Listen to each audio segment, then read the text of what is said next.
The day the monsters killed the hero's parents, his whole life changed amidst the fire and horror. He vowed to become an adventurer to find his calling and answer evil.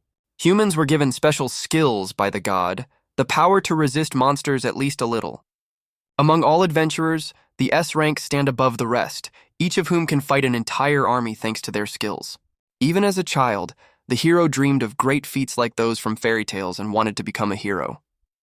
He prayed to God, asking for strength. He wanted to cleanse the world of evil just a little bit. However, these dreams later betrayed him. One day he showed a skill. He was very happy about it. The teacher looked closely at his abilities. The one said that with such a skill, it would be difficult for a hero to become a good adventurer. Years have passed, and the hero is part of a group on a dangerous trek through a dark place.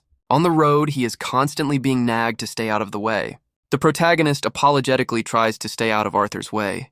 Arthur insists that even without his abilities, he's still on the team, and demands that he not piss them off. The hero's skill is rebirth. He can resurrect once after death. But since it only works once, it's almost useless for an adventurer. Among adventurers, skill is the primary weapon, and an ability that saves you from death only once is of little interest to few. Because of this, the hero lives as a third-rate adventurer, doing odd jobs. Despite his low status, he is proud to contribute to the defense of his homeland. The team members laugh that even his sister with magic skill doesn't want to work alongside him. Another participant agrees, saying, "No wonder." The hero laughs, hiding his feelings.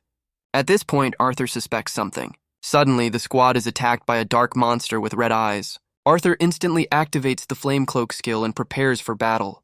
The second partner uses the Herculean strength skill to attack. Two guys deal with this monster with ease. It was a simple matter for them, for it was a common imp.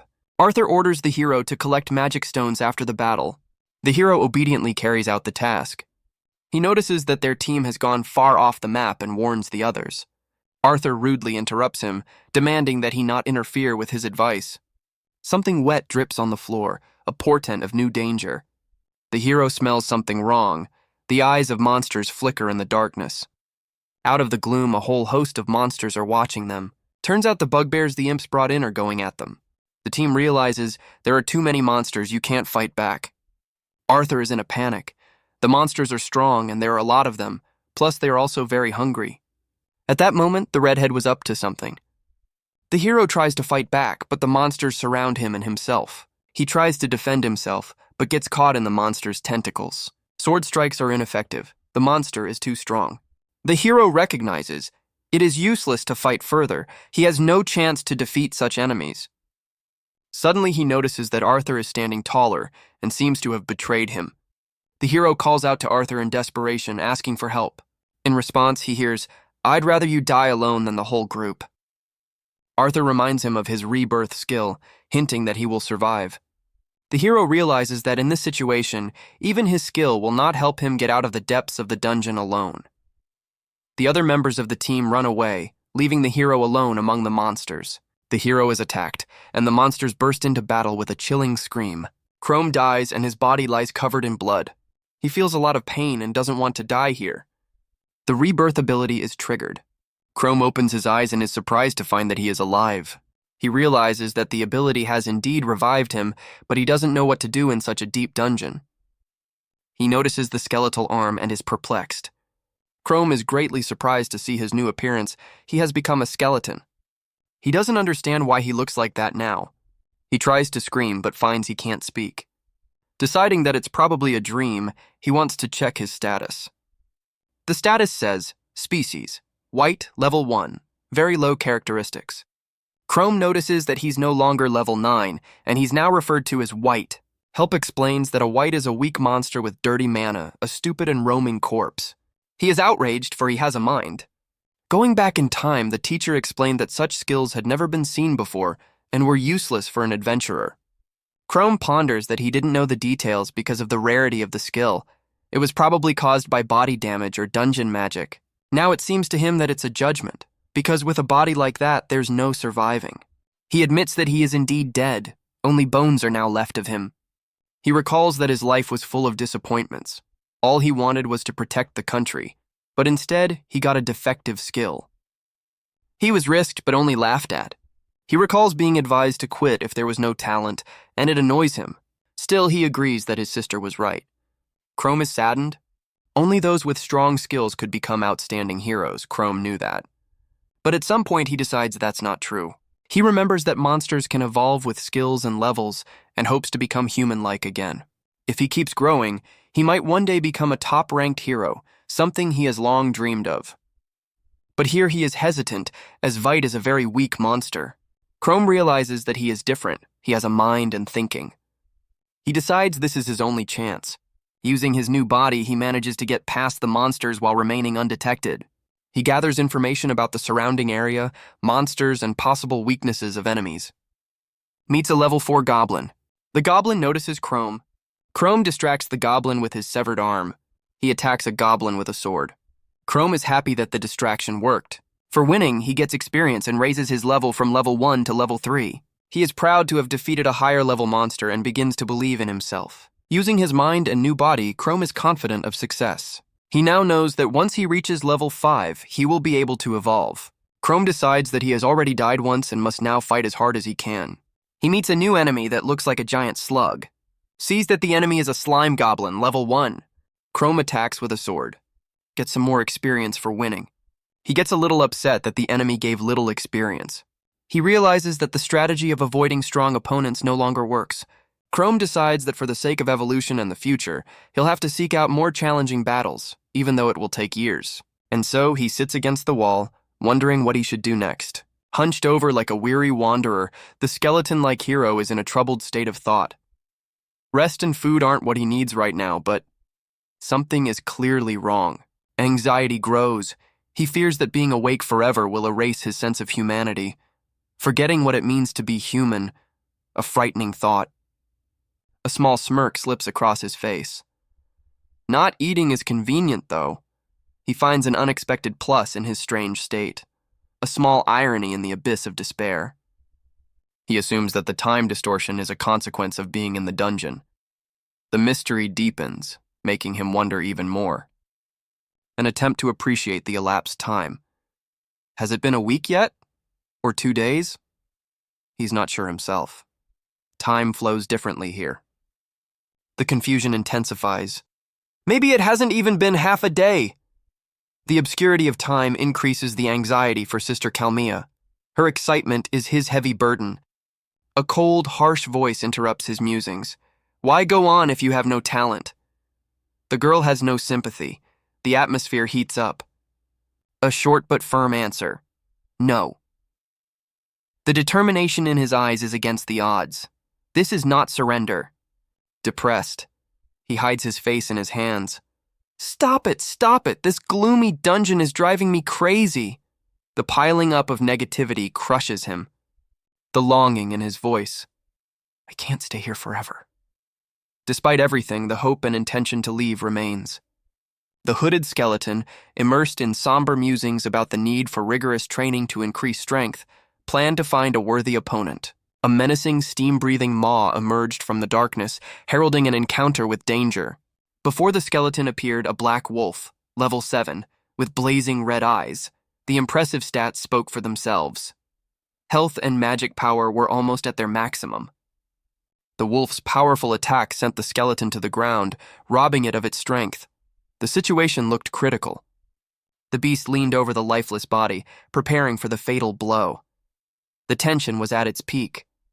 The wolf, satisfied with the result, left the scene of the battle, leaving the skeleton to its fate. Slowly recovering, the skeleton planned to kill Red Eye to himself, counting on a significant experience boost. However, reality was hitting the self-esteem. The gap in levels, as much as 4 points, seemed insurmountable. Quickly pulling himself together, the skeleton reminded himself of his intellectual advantages and strategic thinking. The skeleton's appearance, hiding its intentions, was its main trump card in exploring dungeons and tracking down targets. The hooded skeleton assessed the situation. The place clearly belonged to the Red Eyes, and the silence was building up tension.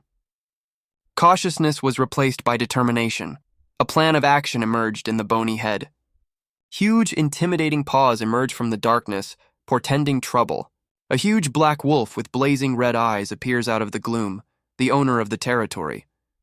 The skeleton's weapons are scattered around, and he himself lies motionless for the time being. The beast prepares for the final blow, but it's not that simple. A sudden jerk. The skeleton rises, ready to fight. The fury of the wolf is palpable, the bloody dance of death. The sword stabbed into the beast's side, blood spurting onto the grim stones. The wound only intensified the rage of the predator, the pain distorting his face beyond recognition. Even wounded, the skeleton maintains his composure, stating the obvious. The wolf came at the scent of blood. Both opponents, exhausted from the battle, roll into the abyss. The shadow of a huge wolf, eyes burning with scarlet fire, foreshadowing a deadly battle. The tension thickened to the breaking point. A sharp, piercing scream. The wolf attacked with savage fury. But he was met with a lightning-fast response. A mysterious skeleton warrior, hooded, parries the attack with a light, almost weightless movement. His words sound like a paradox. The man, his face centered, states his tactics, preparing for an unequal battle. A gleam of steel, a piercing howl of pain, a fountain of blood, the sword stabbed into the monster's body. The wound is deep. Stunned, the wolf retreats, letting out an agonizing growl. Terror is reflected in the skeleton's empty eye sockets. His arm is damaged. Despite the pain, the will to win is not broken. He is ready to fight to the end. A final, furious lunge. The wolf, blinded by rage, attacks with renewed vigor. Exhausted but on his feet, victory came at a high price. A joyous shout went up. The skeleton had reached a new level. Experience had finally crossed the line. But that was just the beginning. A message about the maximum level and the upcoming evolution shone on the screen. The undead, who had reached the top in just a few days, felt pride mixed with slight bewilderment. Appearance was one thing, but the mechanism of evolution, there was a lot to figure out.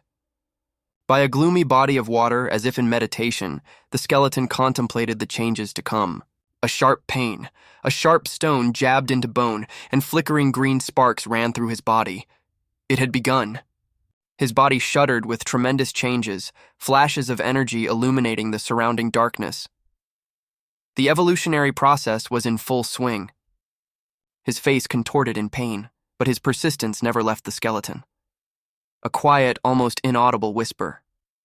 My body will recover. A plea for salvation, for something more than mere existence. Please make me more human. Evolution is complete. On the screen is a message turning into a gull. A new look. To put it mildly, not the ideal of beauty, but a step forward nonetheless. A sigh of relief and a new name. Ghoul. The sudden healing of his arm made him wonder about the nature of the change that had occurred. Could this be a new stage of evolution? The system window with characteristics popped up in front of him. Level 5 out of 10. Race, rodent, not bad health, presence of magical abilities. Not a bad start, right? The increase in stats and the appearance of a new skill caused him to feel a wave of relief and hope. Finally, some progress at least. Regeneration sounds promising. This skill could be a real trump card in his difficult situation. The joy of his new skill was overshadowed by the realization of his own transformation. Being a rodent, not a pleasant prospect. After learning about the maximum level for rodents, only 20, he began to consider the next steps on the path of evolution.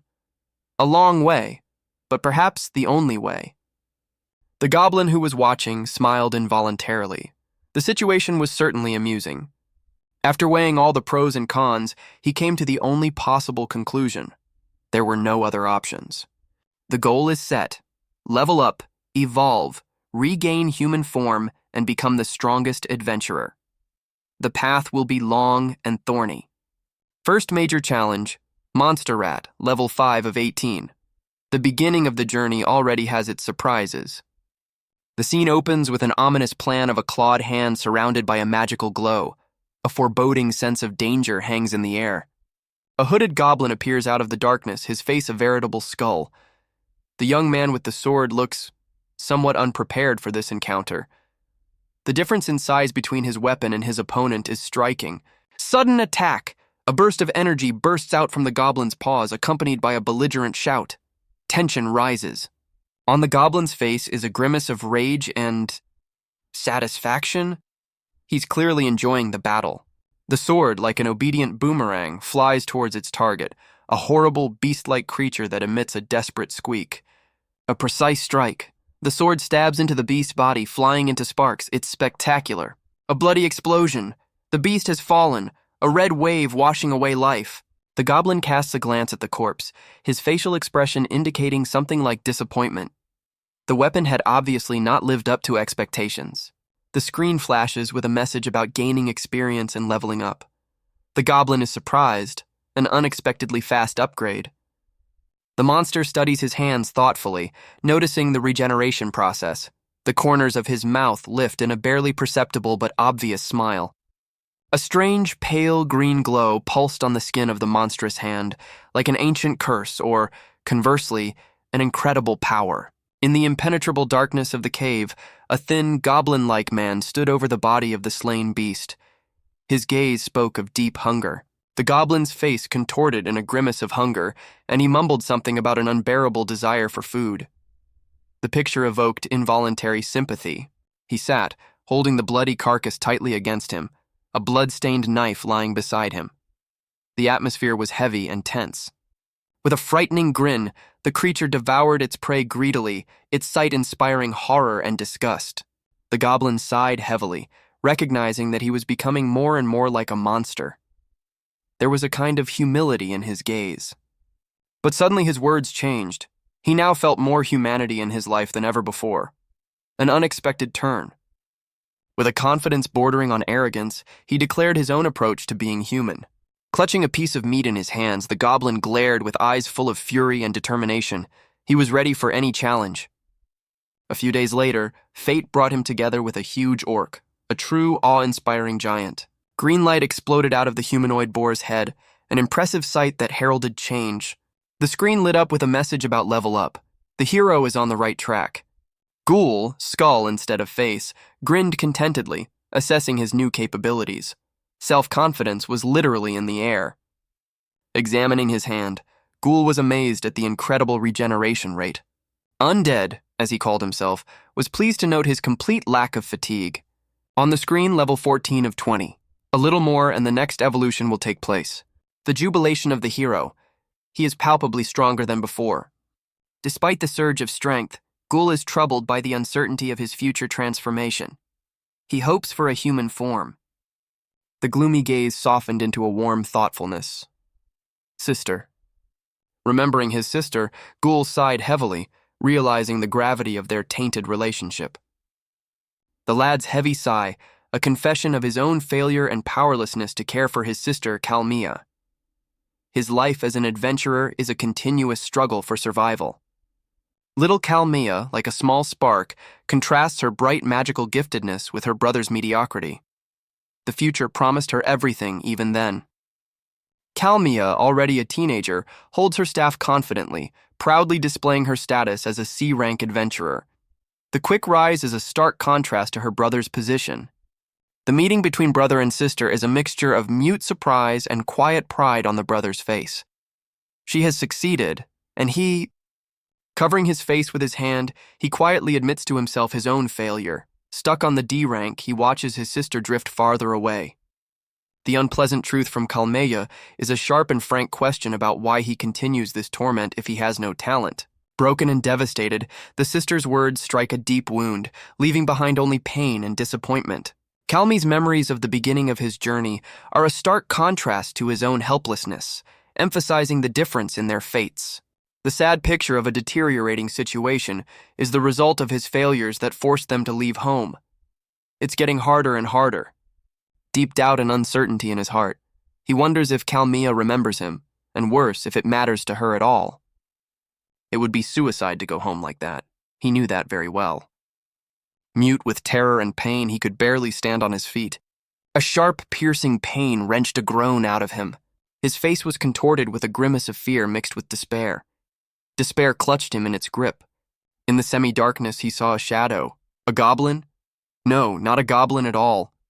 3 people emerged from the darkness. A girl in a flashy dress, a guy in modest brown clothes, and another blonde-haired man. An unexpected encounter. Terror gripped him. The monster instinctively covered his face with his hands. The girl with the staff in her hands announced that this wasn't the end. Yeah, as if that wasn't enough for him. The monster whispered that the dungeon's proximity to the city had played a cruel trick on him. He hadn't expected such visitors. The decision was instantaneous, to hide before he was spotted. Detection would mean certain death. Anxiety clutches the throat of the heroine in the austere dress. Her question to the guy in the cloak, "What do you mean by ointment?" is drenched in panic. Two girls, one with a bag, try to explain the awkward situation. Guilt literally hangs in the air. The opaque bags are clearly not a good sign. A look full of irritation. "It's the basics, don't you get it?" A phrase that says a lot about the rising tension. Confused and trying to justify himself. "Listen here, we cure most wounds by just treating them and drinking a potion." Sounds a bit simplistic. The girl with the bows asks an important question, her voice full of anxiety. "Can you trust someone who hasn't taken serious precautions for your safety?" Guilt and embarrassment on the guy's face. "But we're the ones who agreed to help you in such a hurry." The attempt to justify himself looks weak. A burst of emotion. "You do agree that you are responsible for everything, don't you? We're risking lives." Anger and despair overwhelm him. A face contorted with rage, eyes burning. It's not just an argument, it's a conflict on the brink. A dark cave, a threat. Something terrifying appears before the trio, which promises big problems. Tiredness and understanding of the situation on the girl's face. She's right, of course, though she said it a bit harshly. The tension does not subside, but there is a flavor of doomed determination. Something monstrous burst out from the darkness of the cave, causing him to involuntarily curse. The two figures, the one with the staff, were petrified with horror, barely audibly exhaling the monster's name.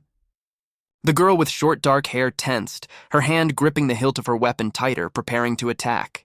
The little girl, concentrating all her will, cast a spell summoning an ice arrow. The ice arrow flew towards the target, and this action was followed by a skill recognition and confirmation of the magic element. Sharp ice arrows stabbed into the creature, shattering into many deadly shards. A piercing cry of pain burst out from the wounded monster, reflecting the power of the attack. The wounded creature crawled away into the shadows, leaving 3 observers, 2 girls and a guy. The boy, squinting nonchalantly, determined the nature of the monster, its species. The girl with long hair sighed in relief and added a few words about his abilities. Terror contorted the hooded creature's face. Trouble had found him in the most unexpected place. A level 14, Rank D ghoul has realized his unenviable fate. He has been discovered by adventurers. Panic is evident in his every move.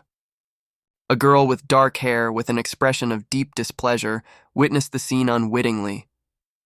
Lena Lylan, level 15, notices a useful goal skill, healing. An interesting discovery worth noting. Derek Dean, level 14, offers with belligerent determination to destroy the creature immediately. Cal McClink, level 18, calmly and professionally explains that this creature needs a more tactful approach. Terror gripped the ghoul. Kalmia's strength was beyond his expectations. Even the thought of escape seemed impossible now.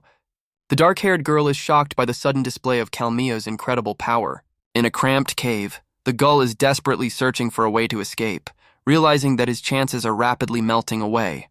Derek Dean is ready for action, focused and determined to use all his skills to defeat the gull. The red-haired warrior releases a fierce swirl of flames from his sword with a battle cry of "Searing cut!" A mesmerizing sight. The hooded skeleton, unfazed and menacing, notes the unimpressive novelty of the enemy's fire technique.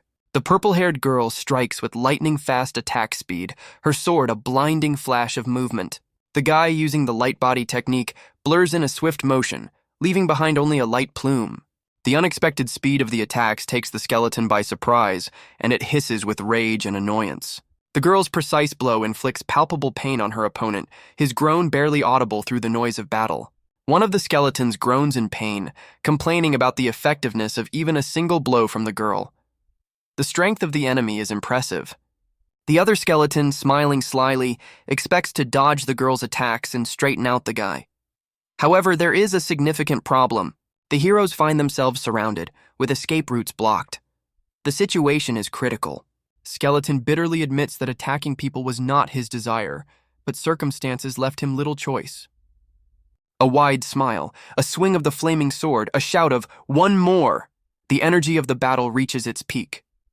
The cryptic words, I'm no ordinary monster, and use your head, break into the dynamics of the battle, adding a note of surprise. A sharp, swift jerk. Something is being carried at an incredible speed. The tension is off the scale. The reflected blow, the tense face, the annoyed, ugh! The fight isn't going as smoothly as I'd like it to.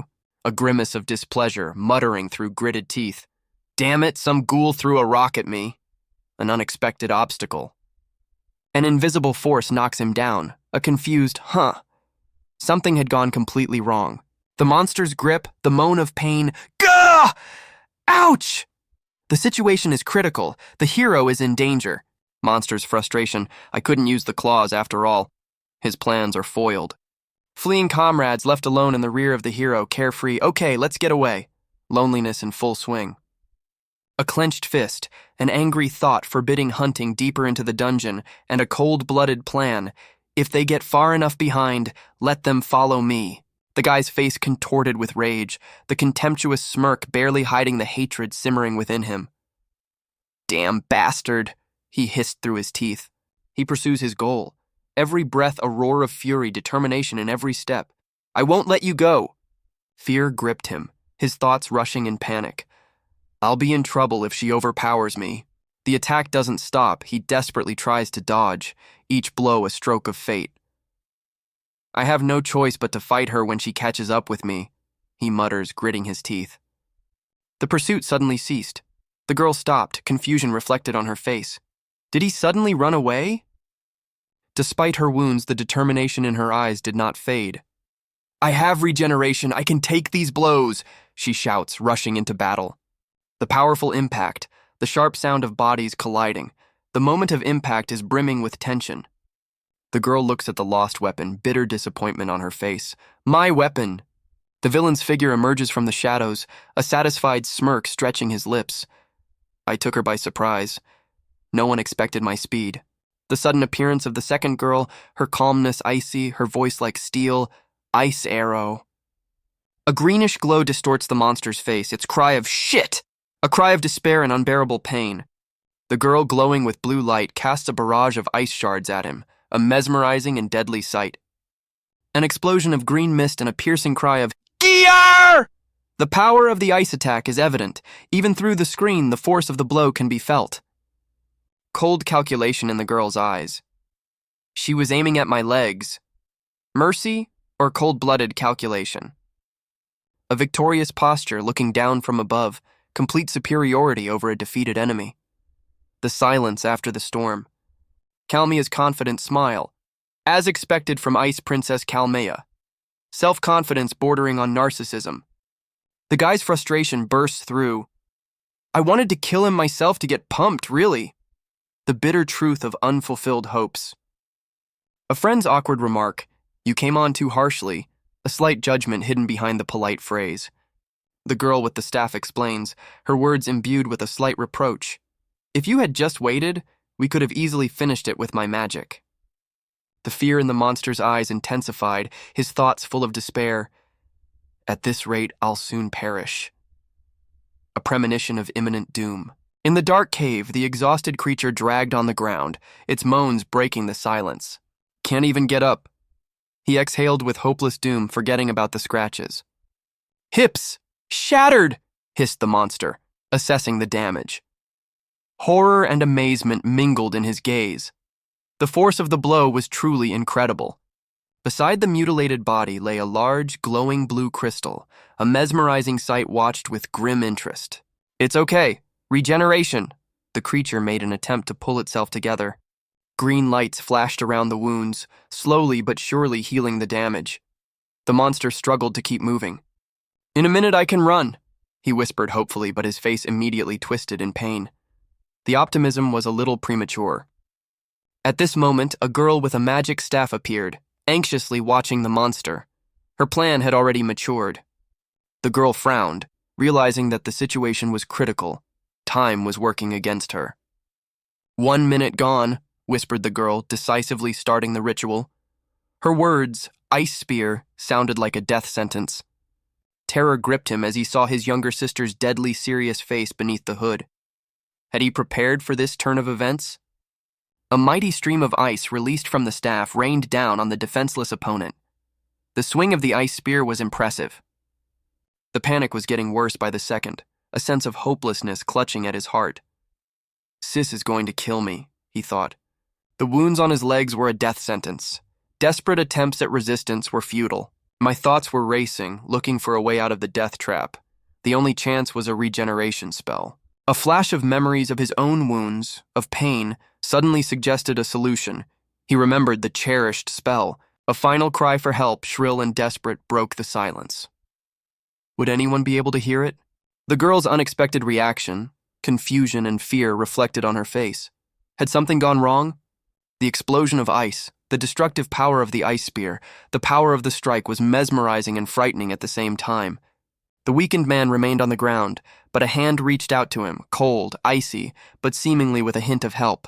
Panic seized the boy as he, in a trembling voice, shouted, "What are you doing here? You're not supposed to be in the black band!"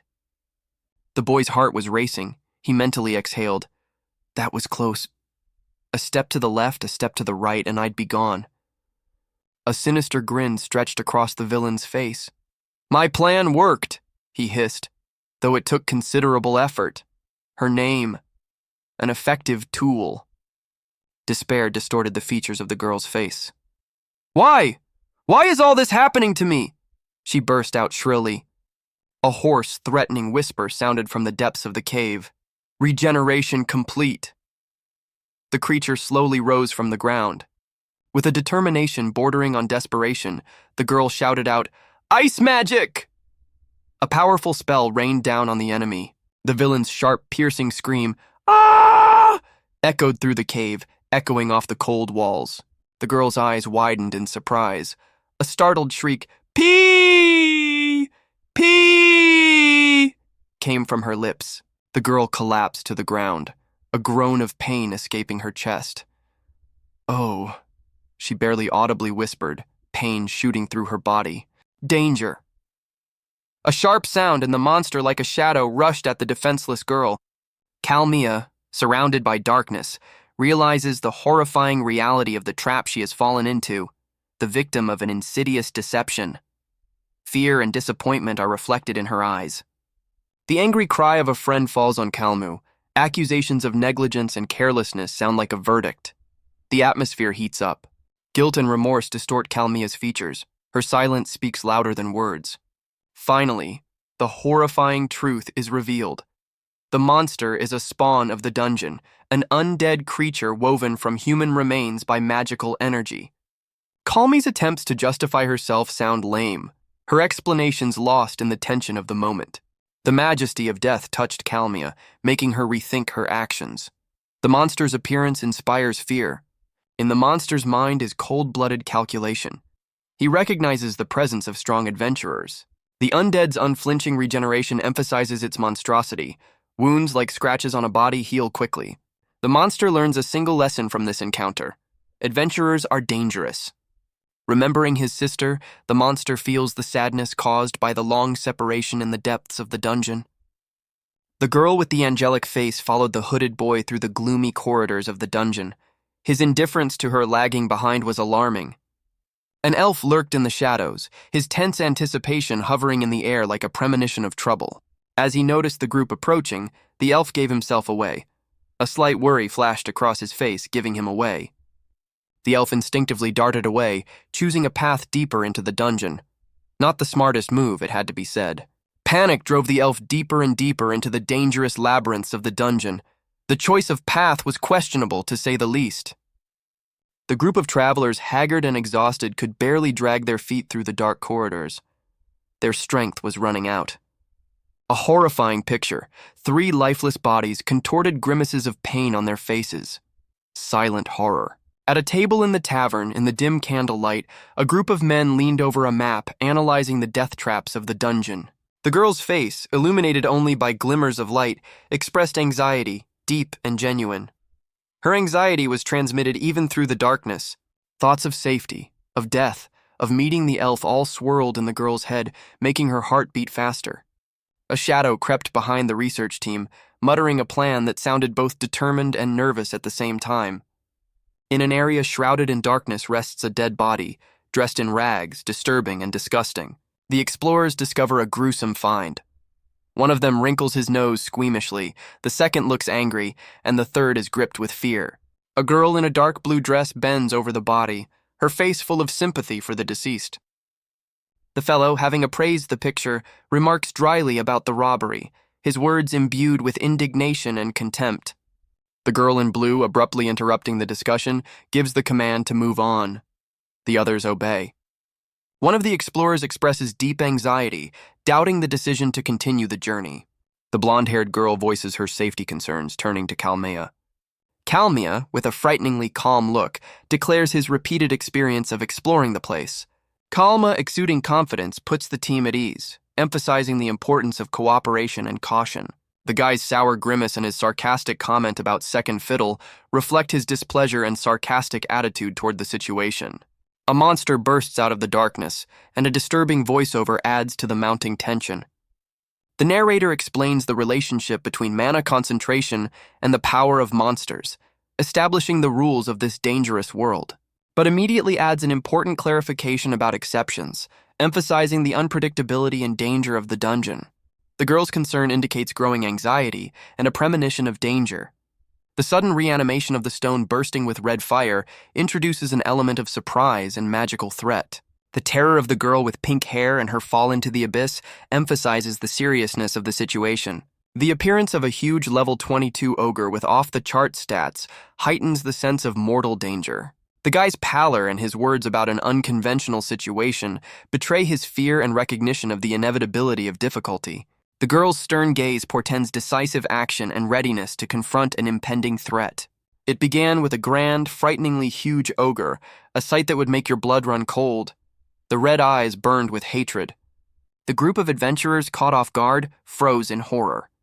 Young Kalmea Clank, level 18, wielding a sword, looked not that heroic. "Kalmea, what are you going to do?" came the question, full of hopelessness. The difference in levels was an abyss, and escape seemed the only option. Kalmea assessed the situation, realizing the futility of trying to distract the monster. A feeling of powerlessness clutched at her heart. She was underestimated, considered a burden, a weakling who would run away in the first place. It stung more than fear. The ogre was closing in, obscuring the sky. The seconds dragged on forever, and every moment threatened to be the last. Panic was growing. "What to do?" the boys shouted, repeating their calls for retreat. Hopes were melting away. But Kalmea, gathering all her will in her fist, claimed her ability to damage the monster with magic. Her gaze became hard and determined. Faith in victory, in collective strength, shone in her eyes. Together she was sure they could handle this monster. Despite Kalmea's determination, the lads' doubts remained. Would they be able to defeat this immensely strong creature no matter what? The hopelessness thickened around them like the fog before a storm. The demon's huge, fierce figure overshadowed everything else, leaving only despair in the boys' eyes. In a desperate attempt to resist imminent doom, the second guy brought down a fire sword strike on the monster while shouting a battle cry. Every muscle in his face tensed, reflecting the concentration of all his will in that desperate but, alas, not strong enough blow. A mighty blow, full of hope, turned out to be only a brief moment of resistance. The boy was tossed aside like a straw in the wind. Terror gripped his body. The enemy was too strong, too powerful to resist him. The girl, with a cry of "body of light," rushed to the attack, hoping for speed and surprise. Without even flinching, the demon continued its relentless march, ignoring her attempted counterattack. Disbelief and horror were reflected in the girl's widened eyes.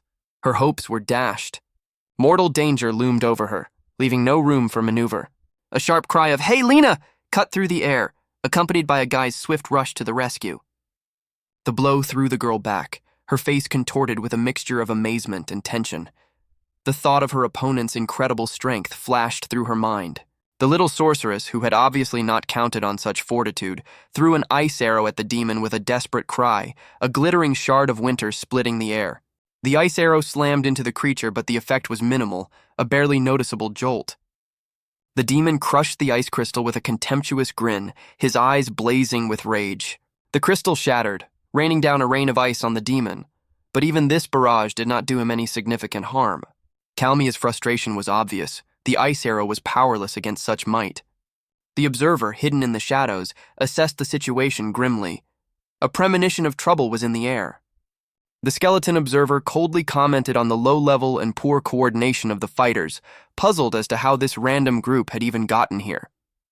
Kalmia clenched her sword and whispered her companion's name, seeking support and hope. The determination in Kalmia's voice sounded firm. Using a more powerful weapon was the only way out. Even if it didn't kill the demon, it would give them a chance. A heavy atmosphere thickened around Lena, her words about lack of time and power hanging in the air, causing her companions to be alarmed. The desperation on the boy's face reflected the hopelessness of the situation. The lack of speed, strength, and magic left little hope. The man, frozen in the anticipation of death, realized the horrifying reality of the coming battle. Lena, deciding on a desperate move, ordered an attack, hoping that the right tactics would turn the tide of the battle. It was a risk, but there was no other choice. Despite the mortal danger, Lena radiated unwavering determination, gritting her teeth and casting aside any doubts. With a dose of annoyance, the lad remarked that it was easy to talk about bravery while in relative safety. Weighing all the risks, the young man refused to flee, realizing that death by the ogre's claws was not the best option. The tears in Lena's eyes and her friend's quiet name spoke of the depth of her anxiety and powerlessness in the face of danger. The guy's secret whisper to Lena indicated an attempt to work out a plan of further action, unnoticed by the enemy. The sudden appearance of the monstrous figure caused everyone to freeze in mute horror, leaving only one question: "What is this?" The earth shook with the fierce roar of a giant demon attacking with incredible force. Its horns seemed like menacing symbols of impending disaster. With a graceful movement, a lightning-fast rebound, the girl in gray demonstrated her honed hand-to-hand combat skills, avoiding a crushing blow. Kalmia, staff in hand, assessed the situation. Fear in the eyes of demons was an unexpected but tempting factor. Should she risk it or wait? Focused, Kalmia risked everything by drawing a complex magical circle on the ground, preparing for a powerful, possibly decisive strike. The boy's confident, almost cocky smile foreshadowed a soon change. Hope or confidence? Time would tell. A shout of Lena's name and a blinding flash that made me freeze in surprise. What was that? An instant later, Lena, the purple-haired girl, was already in a safe place, carried away by the power of Kalmia's magic. A quick and risky decision. Terror gripped Kalmia as she watched her allies leave her alone with the demon. Loneliness and mortal danger. Lena, lying on the ground, apologized, explaining her reasons for fleeing. Guilt and despair reflected on her face. A curse full of contempt sounded from the shadows. The demon would not forgive the cowardice of leaving Kalmia to her fate. The atmosphere is tense, as if the girl is preparing for a fatal leap into the abyss. Her eyes are full of determination, and the elements are raging around her. In front of us is the embodiment of horror, a huge demon whose fury can be felt even through the screen. Its roar is a harbinger of trouble. A small but brave spellcaster challenges the monster by focusing all her power into the ice spear. A mighty blow. Ice crystals rain down on the demon, making it feel the full power of magic. The ice spear pierces through the demon, freezing it in ice captivity. It would seem that victory is near. But the demon, steadfast and terrible, is not going to give up. Its roar of pain turns into a roar of rage. Surprise and relief replaced the tension on the girl's face. She had managed to land a serious blow, but not for long. A sudden turn of events. The demon grabs the girl and now she's flying towards the ground. Unpleasant surprise. A violent fall. The girl crashes to the ground. Her condition is alarming. The demon is wounded but not broken. Its hoarse growl is a promise of continued battle. A mangled monster burst out from the depths of the dungeon, its run accompanied by a desperate shriek interrupted by cries of, "Calm down!" The anxious young man reproached himself. "It's all because of you. Why did we go so deep without proper preparation?" Irritation was growing. Looking for my brother in this abyss? This is madness bordering on suicide. The monster froze, slumped against the cold stone wall, whispered with terror in his voice, "What?" The muffled, heavy sound of metal against stone. Someone's hand gripped something weighty. On the ground lay the girl, pale as death. Her faint, reproachful voice was barely audible. "Why were you so careless?" A lifeless girl. A voice full of a strange calmness rang out. "Look, tsundere, you must protect. Suddenly, the girl shuddered violently, her body pierced by a short, sharp scream. The monster, with fury in his eyes, unleashed a powerful green beam of energy at his opponent. Another monster attacked him, a horned monster with burning red eyes. Its roar shook the dungeon. Beaten like a sack of potatoes, a goblin-like fellow seeks shelter in a gloomy cave. His condition is alarming. Quietly, with a deep sense of guilt, he whispers an apology to the sleeping Kalmia. The tension in the air is palpable. A monster bursts out of the darkness, its roar echoing through the cave, heralding trouble. The real struggle for survival begins. A description of the creature appears on the screen, a gull, a weak but still unpleasant surprise in such a situation. And then the second enemy appeared, a huge, terrifying ogre, whose cries made my heart beat faster. The situation worsened dramatically. The ogre attacks, easily grabbing the boy in its powerful embrace. It seems impossible to escape. The goblin flies back from a powerful blow, his body hitting the rock. It looks painful. Despite the despair and the huge gap in levels, the guy realizes Kalmia's life is more important than anything else. He's willing to do anything.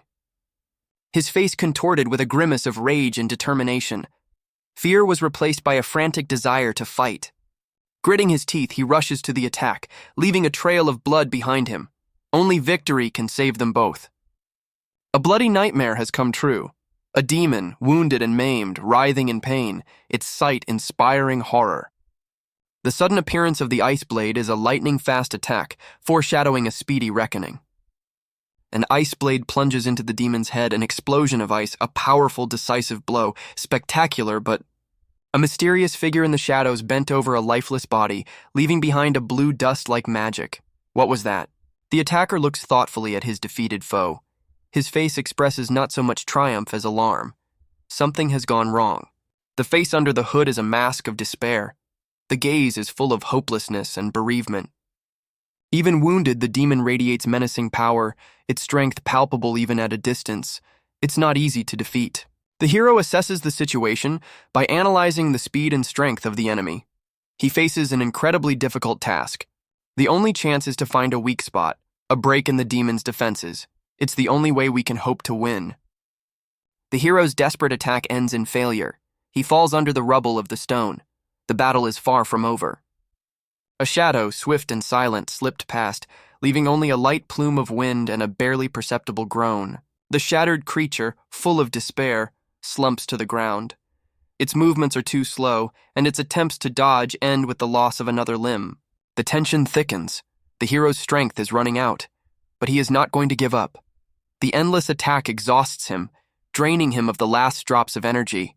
The demonic warrior, with blazing eyes and grinning fangs, breathed heavily, rage and malice in every breath.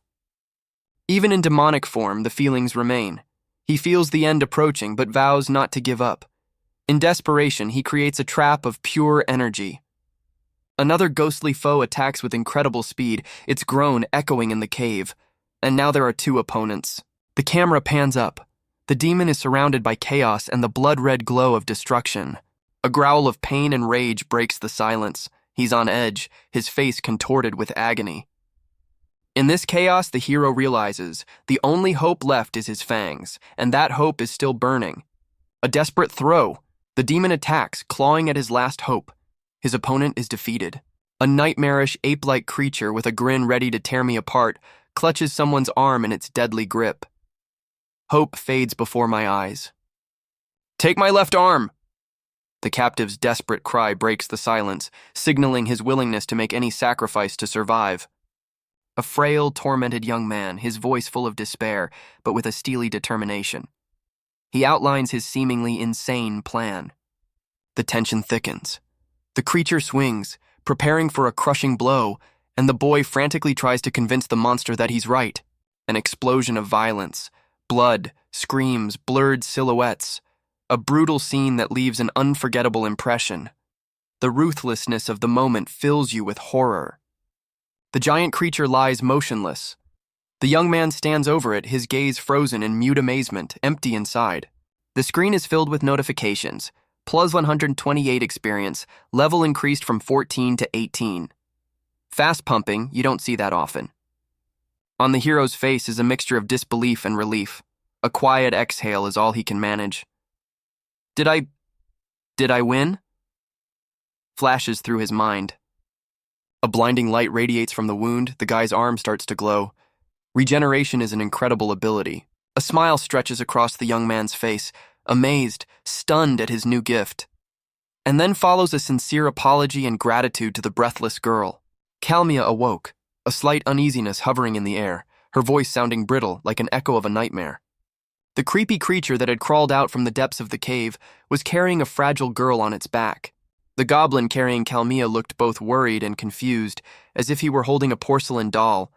A dropped sword lay on the ground, evidence of a panicked rescue attempt. Hope and terror reflected on the goblin's face as he picked up his weapon once more. Two men emerged from the darkness, their faces expressing fear and uncertainty. Help? Or a new threat? Kalmia once again found herself in mortal danger, surrounded by a fury of monsters. One of the monsters was desperately trying to dodge the aptly launched arrow. Kalmia, exhausted, lay on the ground. Her breathing hitched and her eyes reflected terror. Stunned, the girl looked around as her saviors cautiously approached her. The girl was lying unconscious, the victim of an attack by a creepy ghoul. Two witnesses told her what had happened as she slowly came to her senses. When she awoke, she could hardly realize what had happened. A sense of rescue, a vague memory of someone's help hovered in the air. Had someone really saved her? A vivid but vague memory flashed through her mind. Something incredibly familiar, pleasant, but so impossible. She quickly dismissed the thought. It simply couldn't be. Or yet. One of the witnesses pointed to a sword lying nearby. Simple question. Is it yours? It is asked, but it sounds like an accusation. The girl, stunned again, saw the weapon. Cold steel, familiar. But from where? And suddenly, an epiphany. It's her brother's sword. It can't be. There's an inscription on the blade. I'll be back, just wait. Hope and inexpressible longing. Tears. Bitter, inconsolable tears of loss and sudden, almost unbelievable hope. Memories of my brother came rushing back, sweeping away everything in their path. A quiet whisper, full of pain and desperate faith. A farewell and the promise of a new meeting. The goblin-like guy's desperate running, his words a whisper of despair. 2 more levels, and I'm human again. Hopefully. Tension is in the air. Every step is a fight for survival. A pack of horrible monster plants overtakes him, a fast, furious fight, his desperate ksh, a cry of pain and fear. A fierce, short battle, monster defeated, experience gained, blood, sweat, and relief. Not for long, though. Exhausted, on the edge of his strength, he sits on a rock and slowly, with sickening slowness, eats his enemy. Hunger is stronger than disgust. A grimace of disgust replaces the grimace of hunger. They're unpalatable, and they smell like wasabi. His words are a mixture of despair and black humor. Continuing his meal, he describes the texture. The tentacles are rubber, the skin is metal. The gastronomic experience is peculiar, to say the least. Another grimace. Inside is like rotten guts. A comment on the delicacy that leaves little room for imagination. A moment of calm. A deep, thought-provoking thought. I died being eaten by them. I wonder if anyone ate them. Cycle of cruelty. A grim confession. I hate that after turning into a ghoul, I can't stop eating all sorts of nasty things. The tragedy of his situation becomes more and more apparent. Despair, helplessness, he eats. I never thought I'd be eating them after I was almost gnawed on. A vicious cycle of violence and survival. A delicate balance reigns in the depths of the dungeon. Monsters tend to avoid battles with superior forces.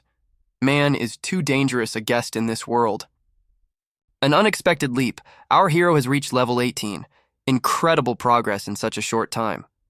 The transformation brought not only a new look, but also wonder. The step to the human form is a thought-provoking event. The next evolution is a matter of time. The hero senses a change, but cannot yet understand what it is. Worrying is a waste of energy. Acceptance of the present moment is the only way out. The journey to human form is long, but already the fear of his own power is beginning to outweigh. Weakening opponents, or is it just the deceptive calm before the storm? A sudden explosion of power. A powerful attack shakes the dungeon to its core. A state of shock. The magnitude of what has happened is beyond comprehension. The enemy is clearly superior in strength. And here he is, a level 21 gargoyle, rank C. It's going to be a tough encounter. The battle began rapidly. The warrior who was on the ground after the winged monster's surprise attack was desperately defending himself. Stunned, he could barely contain his growing panic. The appearance of such a powerful monster in this place was completely inexplicable. The roaring beast released a jet of purple flame, filling the air with heat and menace. The burn burned the warrior's arm to the bone, bringing unbearable pain. Shrouded in purple light, the monster prepared for the decisive blow. The battle had reached its climax. After the crushing blow, the warrior could barely stand on his feet, his appearance speaking for itself. The next attack was lightning fast, but the warrior showed exceptional reaction, gracefully dodging the claws. Exhausted and wounded, he crawled away, trying to find some respite. Miraculously dodging another blow, he realized the incredible strength of his enemy. A new threat loomed on the horizon. The second creature waiting for him below promised an even bleaker future. A fortunate coincidence, Kalmia's broken spell allowed the lad to defeat the Ogrins, albeit at great cost. His strength is depleted, his prospects for survival are dwindling to zero. Despair slowly but surely grips his body and soul. Suddenly, a monster appears out of the darkness, a winged monster with frighteningly huge predatory eyes. He can hardly scream anymore. Terror grips the boy. The enemy's speed is unbelievable, and it is simply impossible to avoid the attack. A powerful attack, a blinding blast of energy, the monster unleashes all its fury. He manages to dodge by a miracle, but it's only a reprieve. A desperate counter-takedown attempt looks extremely weak. Not even a scratch can be inflicted. The opponent has incredible power beyond all expectations. Another attack, a fall. His strength is failing him, and his hope for salvation is fading fast. The difference in strength and ability is an unbridgeable gulf. Every second brings the inevitable end closer. In front of him is nothing but the abyss. The edge of the abyss. Nothing else. A powerful burst of purple energy from the sinister dragon nearly took down the guy with the pointy ears. A near-death shot. The blow was thrown back, his body bent in pain, his face contorted with a grimace of suffering. You could feel the full power of the dragon. A new volley of purple flames. The situation is critical. Hopes for salvation are melting before our eyes. A sharp turn of events. A swift, lightning-like sword strike through the raging flames, a veritable whirlwind of steel. The hero has cleverly trapped the dragon, his coolness is impressive, but the dragon is clearly not new to these games. The dragon has collapsed, crashing against the rocks, but his words sound like a harbinger of new difficulties. In an unexpected turn, the dragon, despite its fall, rushes to attack with renewed vigor, its fury unabated. The blow was barely parried, a green light on the ground, perhaps a sign of help or hidden power. An incredible save, a faint whisper of victory, and the long-awaited message of a level up appears on the screen. Tired but alive, the hero realizes how thin the line between life and death was in this battle. Upon reaching level 20, the creature froze in mute question. What does this mean? The screen lit up with a bright light, announcing an incredible event. Ghoul has reached the maximum level. The evolutionary condition has been met. A quiet whisper, full of relief and triumph, sounded in his head. Finally, the goal has been achieved. Even such a force could not break me. Exhausted, standing on the shore, he decided, the first thing after evolution, to take on a more human form. Even for a gull, it was an important step. A plea born of despair and hope rang through his thoughts. Make me at least a little bit like a human being. A blinding flash! The transformation has begun. The process of evolution was accompanied by unbearable pain and horrifying sounds. Nothing pleasant. A muffled, pained growl echoed around the area, reflecting the full force of the changes taking place. A message appeared on the screen. Evolution complete. This is now the Changeling. A new chapter of life had begun. Before him stood the Changeling, a masked creature, level 20 out of 50, rank C, new look, new life, new challenges. A sharp, sudden rise, clothes stretched to the limit. A slight terror stiffened his body. There's a strange, incomprehensible mask on his face which I can't get off. The creature behind the mask ponders its power, its people, its strange new reality. Information about him pops up like a ghost. The shape changer is undead. a master of disguise, a hunter of human lives. Further reading only adds to the anxiety. To see the true form of the shape-changer means imminent death. Even compared to the ghouls, this enemy seems far more dangerous, blood-chilling. He opens his status, and the unfamiliar cold glow of the interface appears before him. On the screen is the bare truth: shape-changer race, level, health, manas, and rank C, not a pleasant surprise. Characteristics surpass those of normal ghouls. Rank C is serious, very serious. A surprised expression appears on the masked man's face. The discovered skill Masquerade makes him wonder, can I become human? And here, from the void, like a ghost from a nightmare dream, materializes a creature in a creepy mask. Skill Masquerade activated. The mask hovered in the air, its appearance so sudden and spectacular that it was breathtaking. The creature underwent a rapid transformation. A vortex of energy enveloped it, dissolving and reshaping its form. The observer found himself submerged in water, the reflection of a monster taking the form of a human in front of him. It's unbelievable. Terror gripped him. It's like then, he exhaled, holding back the rising panic. Recognition awakened not the best of memories. Pain distorted his groan, his body shuddering in unbearable pain. Real agony. Having assumed human form, the creature seemed able to pass easily unnoticed, had it not been for a strange feeling of emptiness, as if some life force was leaving his body. Something's wrong. The guy understood the mechanism of Masquerade. The skill was devouring his magical energy, gradually draining his strength. The calculation was simple. 4 hours is how long he has to stay human. Surrounded by soldiers, a stone-faced guy in rags describes the harsh reality, but in his eyes there is a flicker of hope that the situation will improve. Suddenly, the young man with snow-white hair is pierced by a strange vibration, causing him to frown in bewilderment. A powerful energy surge shook the teenager, as if the earth itself had revolted. Grabbing his head, the boy screams in terror, his eyes reflecting panic and fear of the uncontrollable force of nature. A huge rock surges up from the ground, and the faceless observer does not hide his amazement at the unexpected sight. The earthquake has subsided, but the young man, trapped under a rock, remains in a daze, trying to realize the scale of what has happened. The silence only emphasizes the depth of the horror he has experienced. In the depths of the planet rests the giant skeleton of an ancient monster, and with it, countless remains of other monsters. Ominous mana oozes from these ancient corpses, accumulating and triggering horrific disasters known as the Dungeon Catastrophe. The dwarves grimly confirm this terrible truth. A guy with white hair sees the demons approaching, his eyes full of anxiety. Is this a harbinger of impending disaster? The young man cautiously concludes that the conclusions are premature, showing the fresh wound on his neck. He still has much to learn. The guy's stricken look, his clothes in shreds, his body covered in bruises. He watches in horror as something unimaginable rises out of the gloom. A gargoyle emerges from the darkness, eyes glowing an ominous red. The enemy's stats appear on the screen. It's not going to be an easy fight. He clenched his teeth, realizing that haste was fatal. The young man gritted his teeth, realizing that haste was fatal.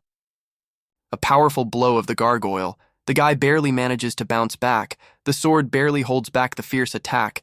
The cry of pain breaks the silence. The hopelessness of the situation is weighing on him. Without any special skills, what could he even oppose this monster? A sudden jerk and a huge stone thrown with incredible force flies straight at the gargoyle. An unexpectedly effective move. The monster, caught off guard, lets out a furious roar, stunned by the unexpected turn of events. His breathing is heavy, sweat dripping down his forehead, and he realizes that he is powerless in this guise. Something has to change. A stream of purple flame burns the skin, leaving behind searing pain and the smell of burning. Engulfed in purple fire, the monster delivers one last crushing blow and then disappears. A powerful, clean blow cleaves the air and wing of the giant gargoyle, a blast of energy lighting up everything around it. Stunned, but not broken, the beast spews fury, accusing his opponent of foul play. Its roar is the very embodiment of madness. A swift figure bursts out of the darkness like a ghost, delivering a sudden, crushing blow. The hero falls next to a defeated foe, the screen briefly showing a well-deserved reward, plus 190 XP. Panting slightly, The masked character notes the effectiveness of his fire regeneration ability. Despite the victory, the fatigue and injuries are evident. He wonders if he can take another fight like this with these stone monsters. Awareness of his own weakness is juxtaposed with cold calculation based on knowledge of his enemy's strengths and weaknesses. Fatigue did not break his resolve. The hero's eyes light up with confidence again. He firmly decides that he will no longer be afraid. Step by step, he continues his perilous journey, knowing that new challenges lie ahead. Suddenly, 2 more gargoyles burst out of the darkness, their furious screams filling the cave. Desperate flight under the shadow of winged monsters, their fangs and swords leaving only a plume of danger behind the hero. The forces are clearly unequal. Heavy breathing interrupts the silence, the fugitive seeking respite as he watches the monsters moving away. There seems to be a plan. The slight movement of the mask hides his face, but the worry is readable in his eyes. Something had changed in this dungeon, and it was not good. A sudden explosion of energy, a bright flash showing the hidden power. It's not just an escape, it's an answer. 90 experience points level up. The numbers on the screen reflect an increase in strength, but at what cost? Examining the remains of the enemy, analyzing what happened. A rare ability, new possibilities, but also new questions. A small scratch, almost imperceptible, but it speaks of a collision. Instant wound healing, increased strength, impressive regeneration. The hero assesses his new abilities. Statistics on the screen. Progress is visible to the naked eye. There is not much left until the next level. Thoughtfulness is replaced by tension. The sudden appearance of new, more dangerous enemies makes him tense. What is going on in this dungeon? The dungeon shook. The ogre's appearance was a wake-up call, a harbinger of an impending storm. Monsters like locusts swarmed the surroundings of the dungeon, creating a ring of encirclement. The tension in the air thickened. The situation is critical. Every breath echoes the weight of a pending decision. The sound of footsteps breaks the silence, but they are not monsters, people rushing to help or perhaps to their doom. The sharp sound of falling. Awkwardness or something worse. The tension is reaching its limit. Frank Giffray, an experienced level 20, realizes the situation is out of control. Trouble is already knocking at the door. Guido, level 19, is anxiously assessing the situation. It's time to retreat, but Shelley, level 18, is determined. Retreat is not an option. We must act, even at the cost of risk. An unexpected encounter with a forest lion calls their strength into question. Reason tells them to flee, but pride? Guido asks an important question. Are such huge risks worth such a small goal? The answer is not yet clear. Trouble has struck the dungeon. The situation is critical and getting worse by the second. The experienced warrior shares his concerns with the archer, amazed at how early they've encountered this. The archer suggests that the catastrophe has to do with the escalation of disasters taking on new, more horrific forms. Her seriousness and alarm are evident, but the warrior is stunned by her words. The sudden appearance of the giant orc king, the obvious source of the problem, causes genuine terror. Its size and appearance are awe-inspiring. The warrior, with a smile, hopes to make a nice profit from this disaster, planning to sell the loot off the boss. The archer, however, is clearly unhappy with his cynicism. Well, it happens. But instantly, the warrior's expression changes. The scale of the disaster is far more serious than he realized. And it's not just about money. Still a little shocked, the warrior reminds the archer of their duty as adventurers, to protect the city from such threats. He tries to sound cheerful and optimistic. Eerie rain, huge werewolf wolves, and a faceless monster below. The archer's battle scene is drenched in horror and despair. The archer and the warrior argue with the third member of the squad, a blonde woman in armor. She is adamantly opposed to such a risk. The heat is rising. The blonde, turned away, looks depressed. The archer is nearby, also pensive and worried. Tension hangs in the air, pressing and heavy. Lying on the ground, the archer realizes that the blonde's experiences are only a small part of the horror that has befallen her. Her hometown destroyed. A painful memory. The heavy sigh of a knight, a man whose beard seems as unyielding as his sense of duty. Family calls, and that duty outweighs all others. An eye widened with horror, a silent cry for help piercing the silence. A sudden flash of movement, hood, sword, and a hail of arrows turning the world around him into a deadly maelstrom. The fugitive was caught. The suffocating fear is replaced by brief relief, but the shadow of pursuit does not let go. A quick, deadly firefight. Magic cleaves the air, and even an experienced fighter feels the chilling horror of foreboding. Running away has become suicide. We need a new plan, and we're running out of energy. A short command, steely determination in the knight's eyes. 3 seconds to attack, no margin for error. The explosion of light and energy that accompanies the clash of steel and darkness, the climax of the battle. The mighty beast is defeated. The knight's experience and skill have prevailed. An unexpected guest appears out of the darkness, a humble adventurer whose appearance only adds to the mystery. The glowing sword in the hands of the knight offering a peaceful meeting provided a strange contrast to the tense atmosphere. The wariness of the archer hiding behind the knight spoke of distrust of unexpected guests. His gaze was a question hanging in the air. The appearance of a third character, a man in rags, made the situation dramatically worse, embarrassing the knight and archer. The archer's distrust was so obvious that it seemed to materialize in the air. Her gaze was icy and penetrating. The sight of the third character was terrifying. Even the archer, an experienced fighter, suspected something wrong. Tension has reached its limit. The arrow on the bowstring is a symbol of readiness for decisive action. The knight, pondering the mysterious stranger, realized that the situation was more complicated than it seemed at first glance. The disappointment of the failed plan was reflected on the face of the man in rags. The disguise was not convincing enough. The knight's soothing touch on the archer's shoulder is an attempt at de-escalation, but will it succeed? When the mask came off, it was only disappointment. The plans fell apart, but the suspicions remained. The hooded shadow is tense as a string. The bow and quiver are the only witnesses to his readiness for the deadly dance. A group of adventurers, a mixture of nonchalance and slight unease. Behind them, a hooded figure passed by like a ghost. One of the heroes, amazed at his ability to survive in this hell of stone and shadows, rethinks everything he knew about strength and endurance. The argument about the guy in the hood, tortured, unarmed. Questions about his background and skill hang in the air, heavier than the stones of the cave. The warning sounded, too suspicious, too quiet. The caution of one of the adventurers borders on paranoia, but my gut tells me something is wrong, unnoticed but not forgotten. Fear seeps through the mask, forcing him to move, to act before he's noticed. The trap is sprung. He realizes the attack is imminent. The only way out is to get ahead of the enemy. A look in the eye. A question mixed with desperation meets cold appraisal. Tension hangs in the air, thick and heavy. Escape? Betrayal?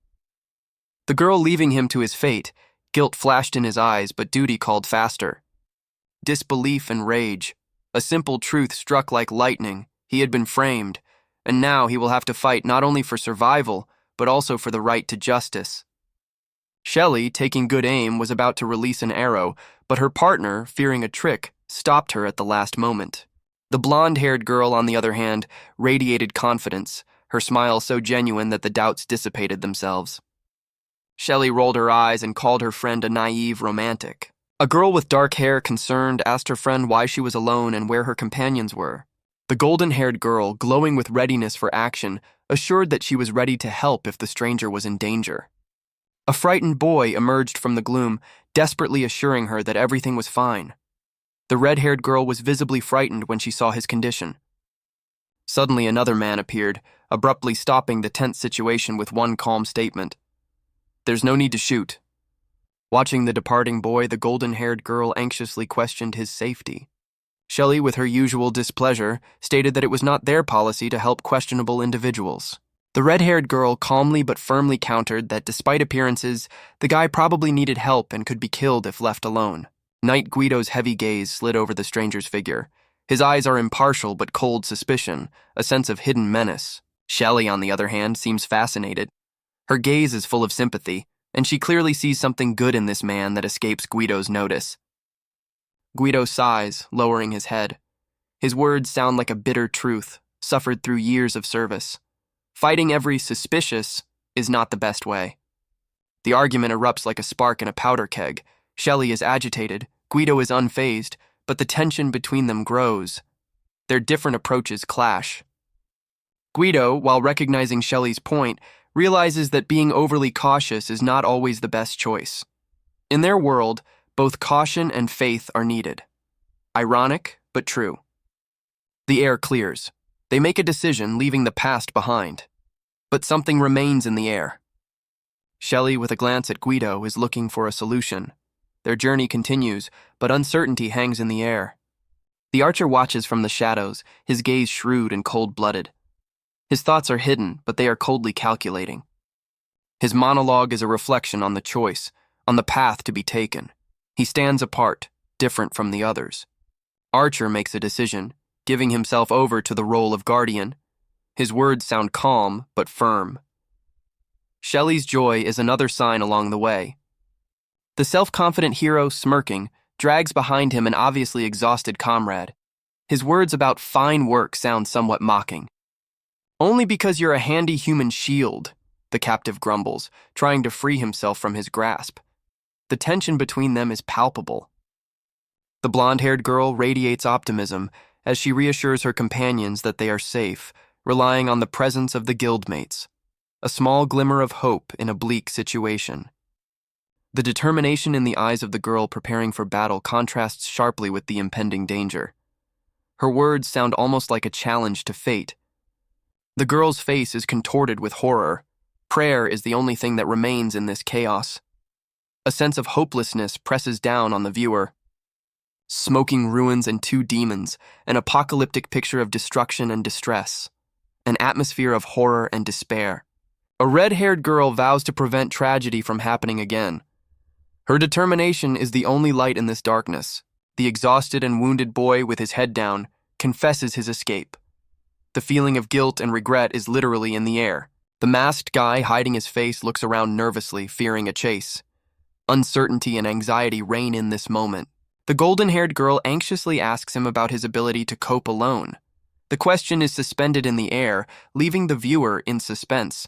Heavy weariness and hopelessness on the masked guy's face. His words of affectionate companionship sound like a shrill note in the silence. The hooded skeleton is a stark contrast to the previous scene. The loneliness and despair of the undead seeps through every bony joint.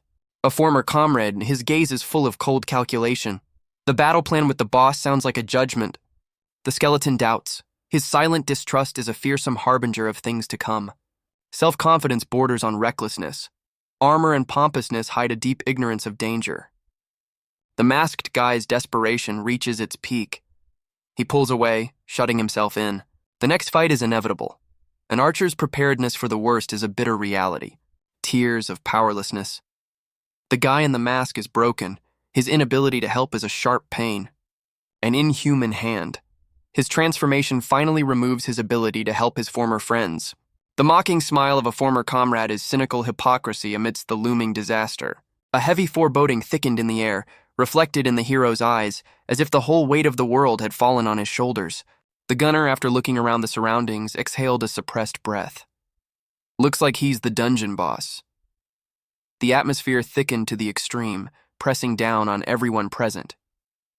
The man, whose face expressed nothing but determination, gave a short but firm order. Don't relax in the slightest. Ahead is an enemy superior to all the previous ones. And here he is, the Gargoyle King. Mighty, intimidating, inspiring holy terror. He's level 30. Oh, really? The roaring Gargoyle King collapsed into an attack. The power of his blows felt physical, on a cellular level. The girl fighter swallowed as she ran a glance over the boss's characteristics. Level 30. Higher than I expected. There was no retreat. The girl gritted her teeth, preparing for a battle to the death. The man made the plan clear. I'll take the frontal attack. Shelley will flank. The girl nodded affirmatively. He whispered, gathering his strength. 100%! The enemy is stronger. It has to be fast and effective. A sharp swing of the sword, a shout, "Sword wave!" and a powerful attack fell upon the Gargoyle King. With a powerful slash, the glowing sword cut through the air, leaving behind a plume of sparks, collapsing onto the huge demonic figure. The hero's face is contorted with tension, eyes widened with surprise. His attack has met insurmountable resistance. A quick reaction, a targeted strike to an unprotected point, a chance grabbed by the tail, a blinding flash, an explosion of energy, filling everything around with bright light and shaking the ground. Exhausted but still standing, the hero realizes the terrifying power of his opponent. The girl rushes to attack, her sword meeting the demon's hard, indestructible armor, sliding across the surface. The blow was inconclusive. Recognizing her opponent's strength did not break her spirit. She activates the ancient skill, preparing for the decisive blow. A careful look, an assessment of the situation, and a sudden gap in the demon's defenses. Sword drawn. A swift, decisive blow. The sword pierces the dark flesh of the monster. Terror gripped the girl. Her attack, which had seemed crushing, was almost useless. The arrow, flashing with emerald light, carried towards the target with incredible power. A greenish cloud of dust is all that's left of the impact site. The effect is unimpressive, to say the least. The hooded archer clenches his jaws in frustration. Helplessness is what he feels right now. The knight, observing the unsuccessful attack, states, "They will have to face them seriously. The enemy has incredible defenses." Before them appears the epitome of a nightmare, a huge winged beast armed with 2 swords. The sight of it inspires chilling terror. The knight realizes that his weapon cannot be attacked directly. Anxiety grips his heart. A sharp swing of the sword accompanied by a desperate scream. Hopes are fading with every second. The knight's sword flashes blood red. A desperate attack is all they have left. The warrior's face is contorted with a grimace of exertion and unwavering determination. He's not going to give up. Despite the enormous superiority of the enemy, the knight continues to attack. In his eyes is the last, desperate hope of victory. An incredible sight froze in the boy's widened eyes.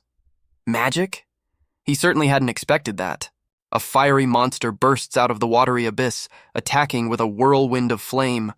The scale of the disaster is impressive. The bloody wounds on the guy's arm are the harsh reality of encountering a monstrous force. The pain is sharp and unbearable. Shelley watches the wounded fighter, her hope melting before her eyes, leaving only helplessness. Teeth clenched, iron grip on the hilt of his sword, the warrior decides to fight to his last breath, saving everyone. His determination is his only hope. A glowing blue sword beam pierces the air, a desperate attempt to resist the fiery behemoth, or something similar. It's time to act. The decision's made, there's no retreat. A life is at stake. Throwing yourself into the arms of the flames is a bold but desperate move. Will it be successful? Terror grips Shelley. She can do nothing but watch the events unfold. The monster's huge maw draws closer, making my heart freeze in anticipation of the inevitable. A powerful punch that pierces through the monster with a shout of "God strike!" explodes with red and blue light, an impressive sight. The monster cracks, revealing a ghastly red interior. It looks like it's about to fall to pieces. A critical moment. The boy, desperate, cries out for help to Guido. Hope is fading with each passing second. Shelley's arrow, glowing with green light, hurtles toward the target with murderous precision. No misses. With a burst of energy, the monster's huge eye disappears, leaving behind only emptiness and silence. For a moment, silence. But the threat is not over. The beast, enraged, prepares to strike back. Its wingspan promises disaster. Frank tries to parry the blow, but is thrown back by the monster's powerful force. The sword is powerless against such power. Frank is thrown back with terrifying force. He is badly wounded and his condition is of grave concern. Shelley, seeing Frank's condition, orders a retreat. Her face reflects both concern and determination. Guido, breathing heavily, stands over Frank, his figure resembling the shadow of death in a gloomy cave. What will happen next? The horror frozen in the cry of "Frank-san" was reflected in the girl's eyes, her figure the epitome of hopelessness. Determination bordering on despair. A girl standing in front of a monstrous demon, preparing for an unequal battle. A guy lying lifeless beside her. Anger and self-recrimination whipped around Shelley, his helplessness evident despite the bow and arrow in his hands. Shelley's breathless body riddled with arrows and the girl's worried face are a picture of distress and confusion. Despair clenched her heart. It was impossible to carry Frank and fight at the same time, a dilemma robbing her of her strength. Hopelessness restrained her movements, her heavy gaze a reflection of deep despair and ignorance. Shelley's remorse to Guido sounded like a farewell, his voice an echo of a decision made. A decision made in silence, hidden behind a hand, a hard choice from which there is no turning back. His words are a strong promise, a resolute rejection of other people's influence, a willingness to engage in unequal combat. The memory of Guido had hardened her will, her gaze steeled, ready to face death. The roar of the beast is the harbinger of battle. The bloody battle comes to an end. A weary but unbowed hero with a huge sword stands over the defeated knight. In his eyes is a shadow of despair and burning determination. Suddenly, like a ghost, a new opponent appears, a fierce swirl of turquoise hair and icy anger. His scream echoed in the tense silence. Terror grips the knight. She recognizes a familiar face in the face of her new enemy, and unpleasant memories flash before her eyes. The wounded girl, hidden by her hood, whispers a question full of pain and hopelessness. Her strength is running out. The turquoise-haired man freezes, confusion reflected on his face. His own motives remain a mystery to him. Deep reflection, the weight of unspoken words. He's afraid of the truth, afraid of himself. Escape seems the only way out. The inner struggle reaches a climax. He realizes the falsity of his excuses, recognizing his own wrongness. A decisive leap forward, a rush into the unknown. Fear recedes before the realization of duty. A look directed at the receding figures. He made a decision, to protect them, no matter what. An epiphany. His personal mystery pales in the face of a more important task, protecting those who gave everything for him. His arrogant confidence of superiority was literally in the air, causing his opponents to swallow nervously. A tremendous collision shook the ground, causing the spectators to freeze, waiting for the outcome. Sparks scattered in the air like stars. The damaged sword was an unexpected alarm. His self-confidence evaporated, giving way to tense anticipation. The Gargoyle King appeared before him, imposing and intimidating. The numbers on the screen confirmed that it was going to be an incredibly difficult fight. Shapeshifter, exhausted and bloodied, fights desperately, his health rapidly melting before his eyes. The fierce clash, accompanied by the crackle of breaking steel and the roar of an enraged monster, makes the heart beat faster. A cold reality has descended upon him. Open combat is the path to defeat. Even the strongest intentions cannot change the situation. Escape seems like the only way out, but the Gargoyle King is clearly not going to let him go. The trap is sprung. The wounded knight, bleeding, was lying on the cold stone. The picture was truly horrifying. Next to him, with terror in her eyes, a badly wounded warrior girl tries to rise. Their hope is fading with each passing second. They were facing a real nightmare, a demon whose aura was literally crushing their souls. The young man's helplessness before this monstrous power was obvious. But here, there was an unexpected jerk. The sword surged, and dazzling green energy surged out, freezing the air as if it was breathless. The blow was crushing. The sword pierced the demon like a hot knife through butter, spurting out a fountain of blood. The sight was not for the faint of heart. The girl watching the battle froze in horror. Her face reflected the panic and mute scream caused by the horrifying wound on the young man's body. Another young man watching the fight frowned, noting that his opponent, though strong, was clearly at his limit. He seemed to be running out of strength. An unnatural light flashed in the fighter's eyes, a fury and determination that completely eclipsed fear. In that moment, he was invulnerable. Despite his wound, the young man bravely parried the blow, proving that his strength was far greater than it seemed at first glance. A powerful beam of light that flashed with a sharp and unrelenting light pierced through the monster's eye, causing monstrous damage. An inhuman scream pierced the air as the demon collapsed to the ground, shaking in pain. The blow had been fatal. Using magic, the young man began to quickly heal his wounds, preparing to continue the battle. His resolve remained unwavering.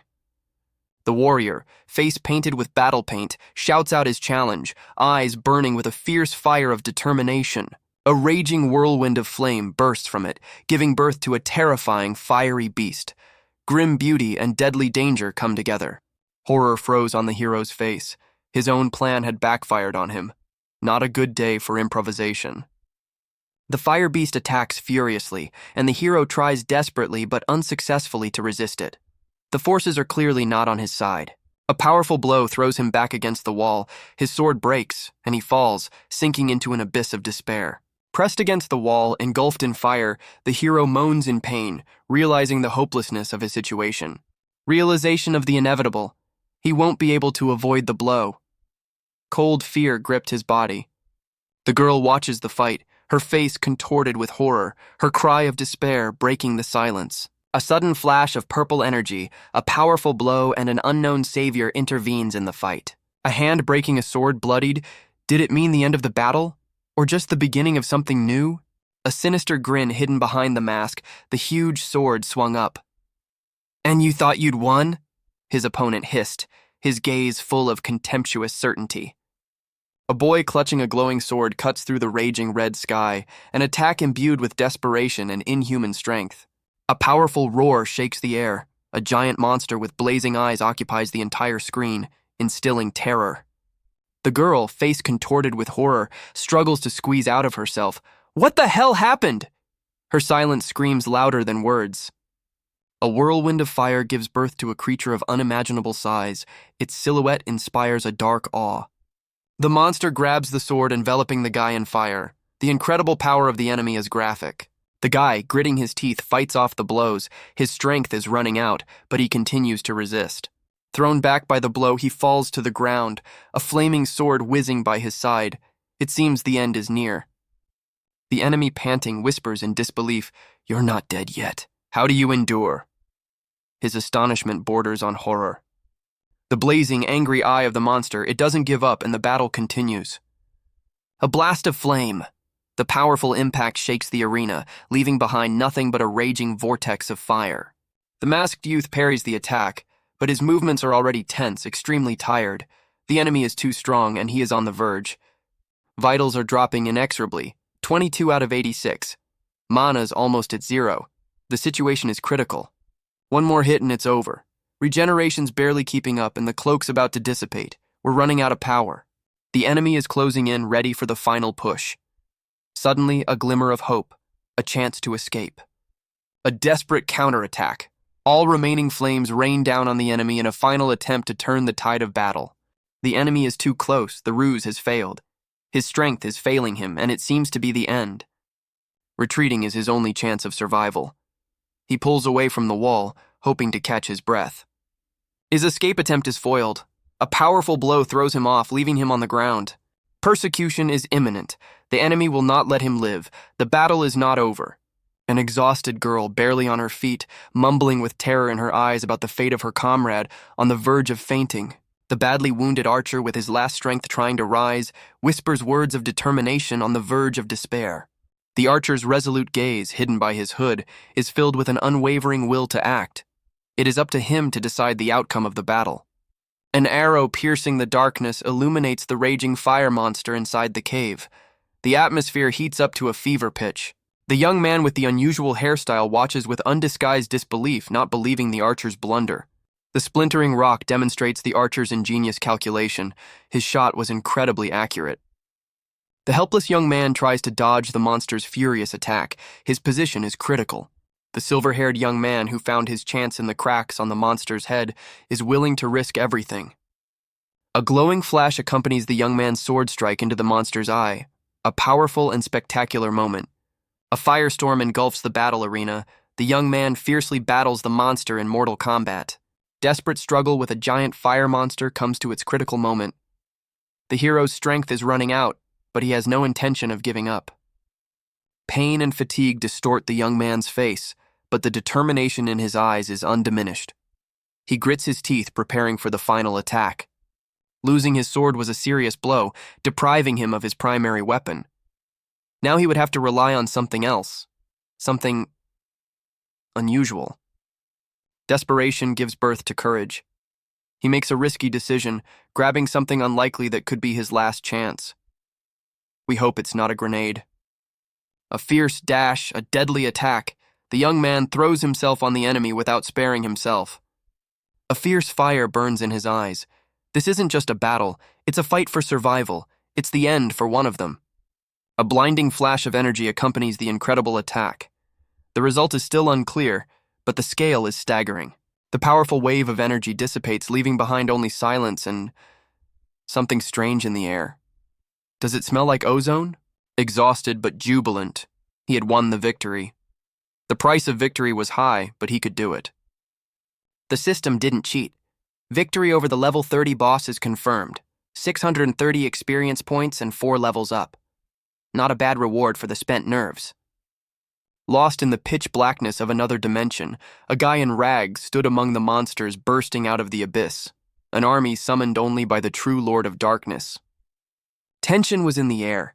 every movement, every rustle echoing in his heart. The thought of his secret, of being undead, gnawed at him from the inside. A hooded figure emerged from the shadows like the embodiment of menace itself. His presence did not bode well. Amazement and undisguised admiration could be read on the hooded man's face. He had just witnessed an incredible feat. The calm but shrewd expression on the guy's face as he studied his interface spoke of a recent incredible power surge. An accidental calamity had turned into an unexpected boon. The numbers on the screen confirmed his transformation. A smirk on his lips.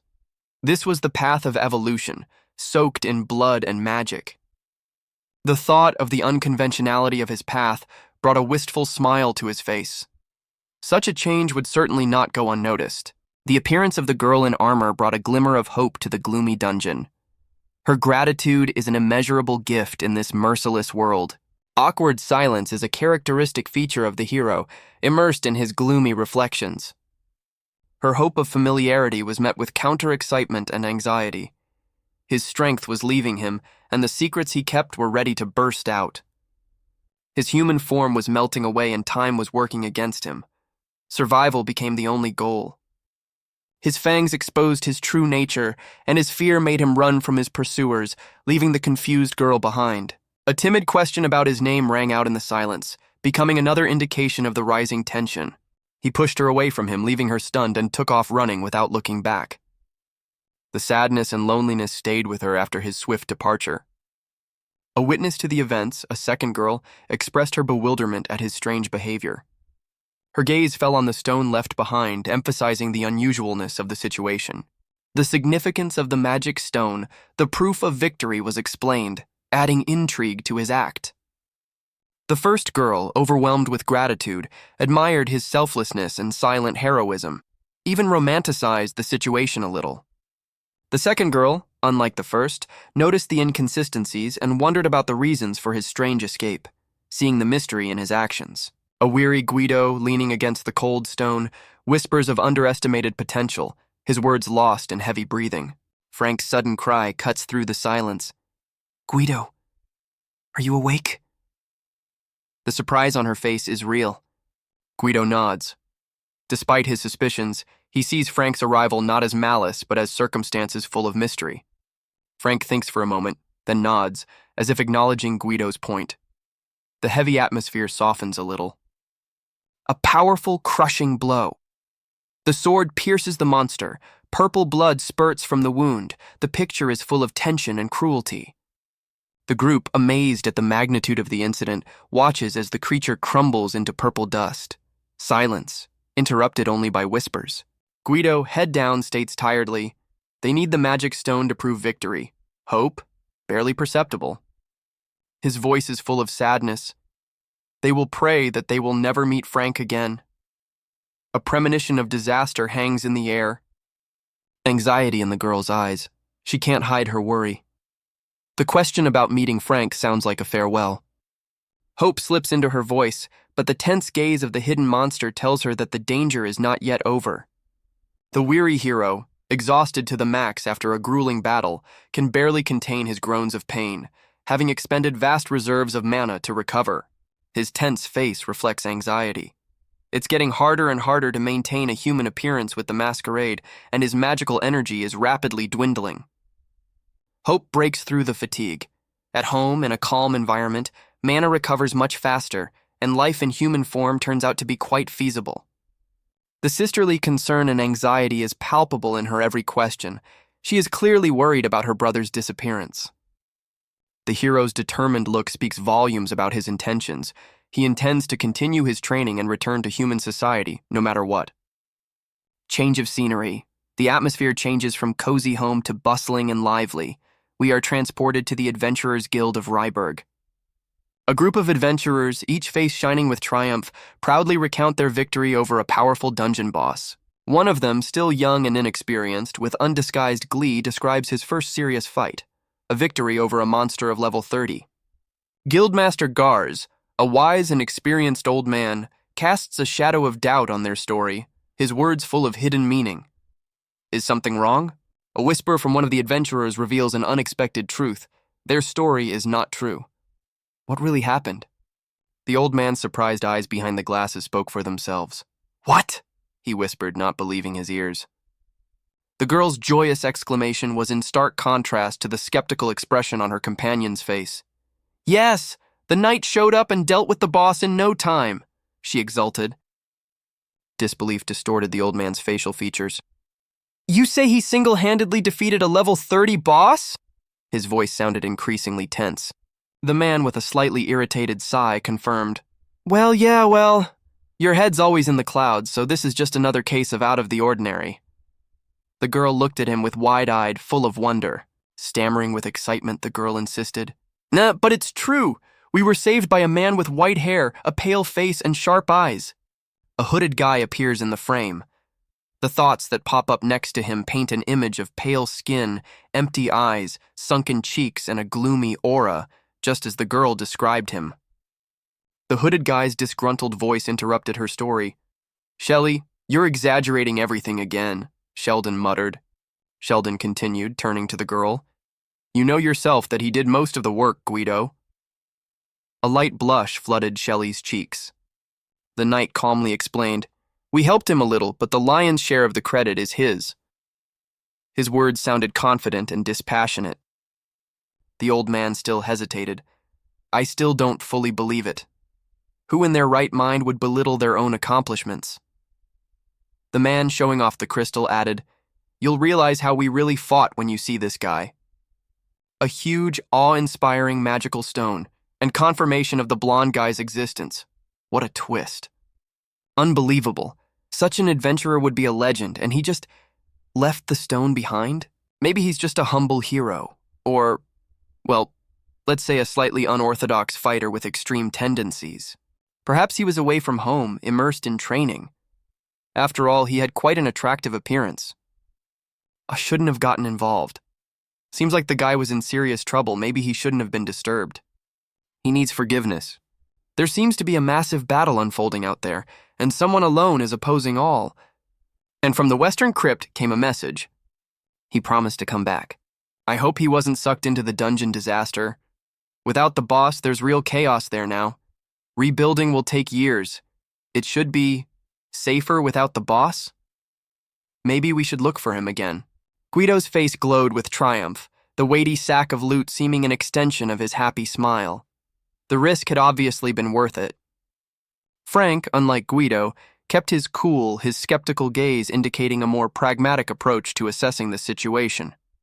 Just paying off his debts and updating his equipment was all the luxury he needed. Shelley studied the bag curiously, her gaze expressing confusion about the group's future plans. What to do with such unexpected wealth?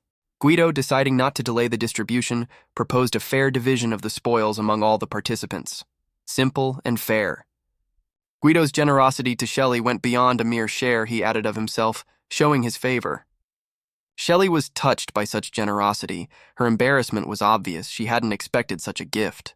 Guido, relaxed after his strenuous task, good-naturedly teased the girl's embarrassment, reminding her of her long-awaited homecoming. However, Guido's sudden change of mood made Shelley sense the presence of hidden danger. Shelley's gratitude was sincere and deep, the bow expressing her respect and appreciation. Shelley's face shone with happiness and gratitude. Her promise to repay the kindness sounded sincere, and Guido's smile promised more to come. The unbridled joy of the girl in armor is like the sun breaking through the clouds. Her energy is contagious. Two warriors greet her, reflecting the sunlight in their armor. One smiles, the other is deep in thought. A shadow of discontent lingers over the joyous scene. One of the men is indignant, condemning the girl's generosity, which, in his opinion, borders on profligacy. The seriousness in his gaze is replaced by an anxious tension. The document reveals something important and frightening to him. He shares his discovery. The uncontrolled growth of magical energy threatens the entire world. A sense of impending disaster hangs in the air. A heavy sigh. He searches for words, trying to convince not only his friend, but himself to act despite the senselessness of the situation.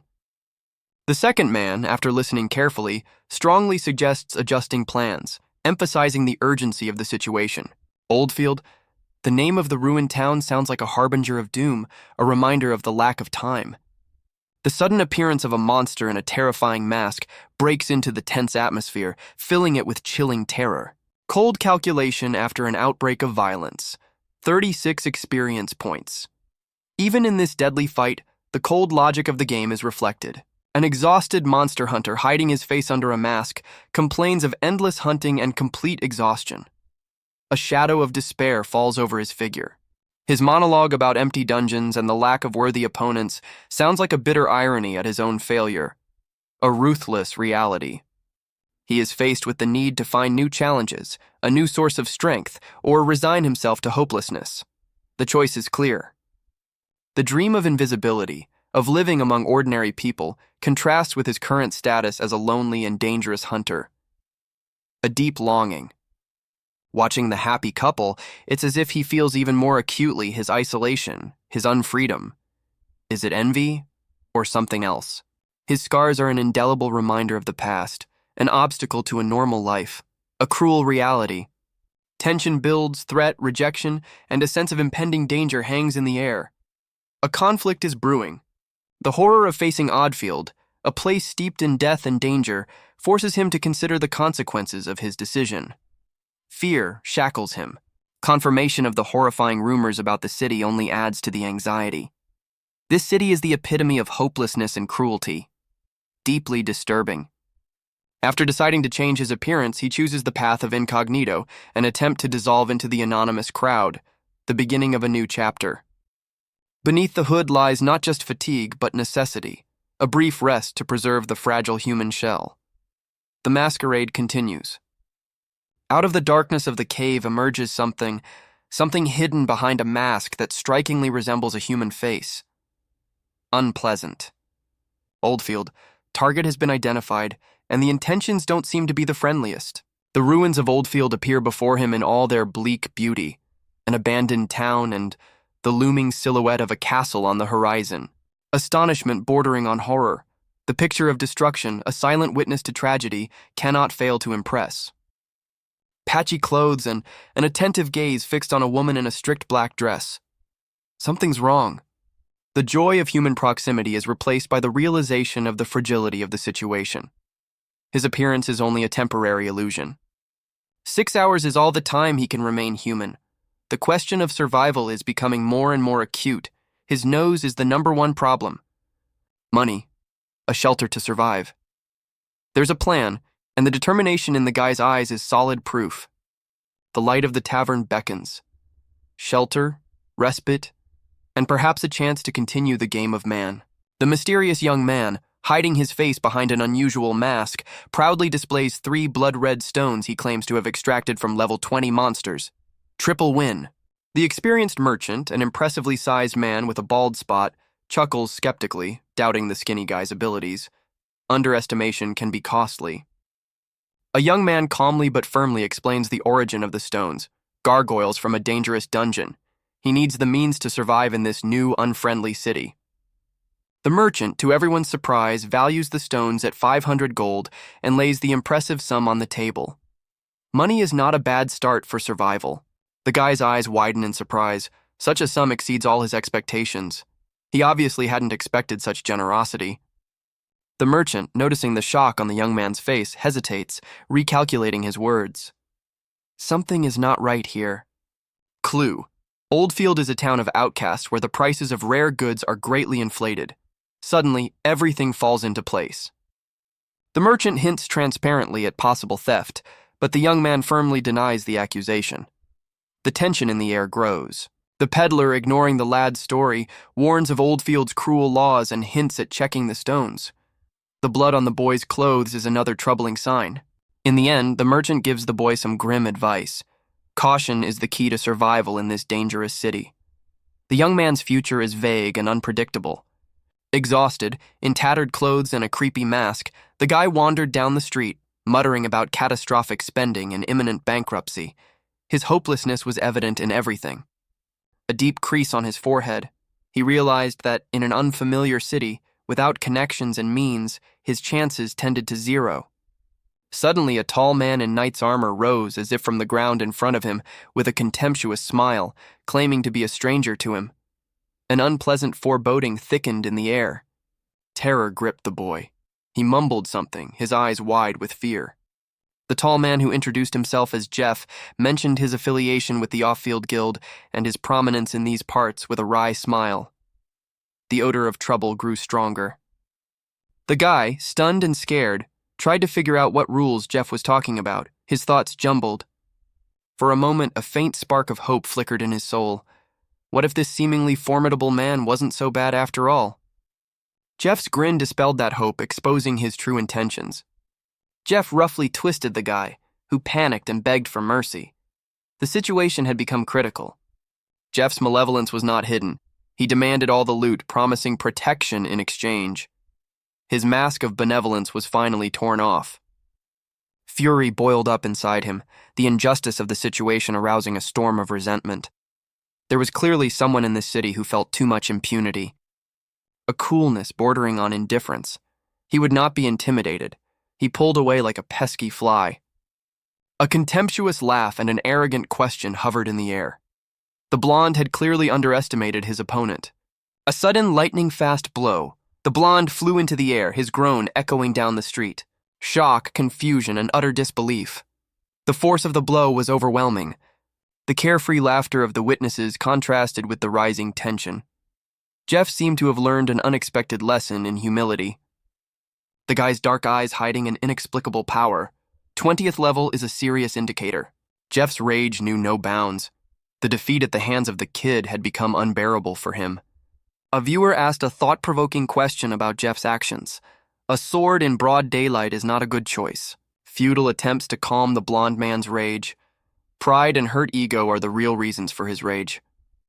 A sudden glimmer of hope cut through the darkness of despair. A chance for survival appeared like a mirage in the desert.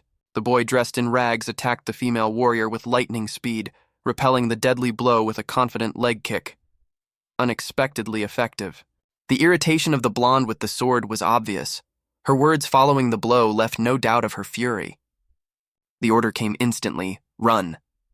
She stayed, becoming a human shield, holding back the onslaught of the enemy.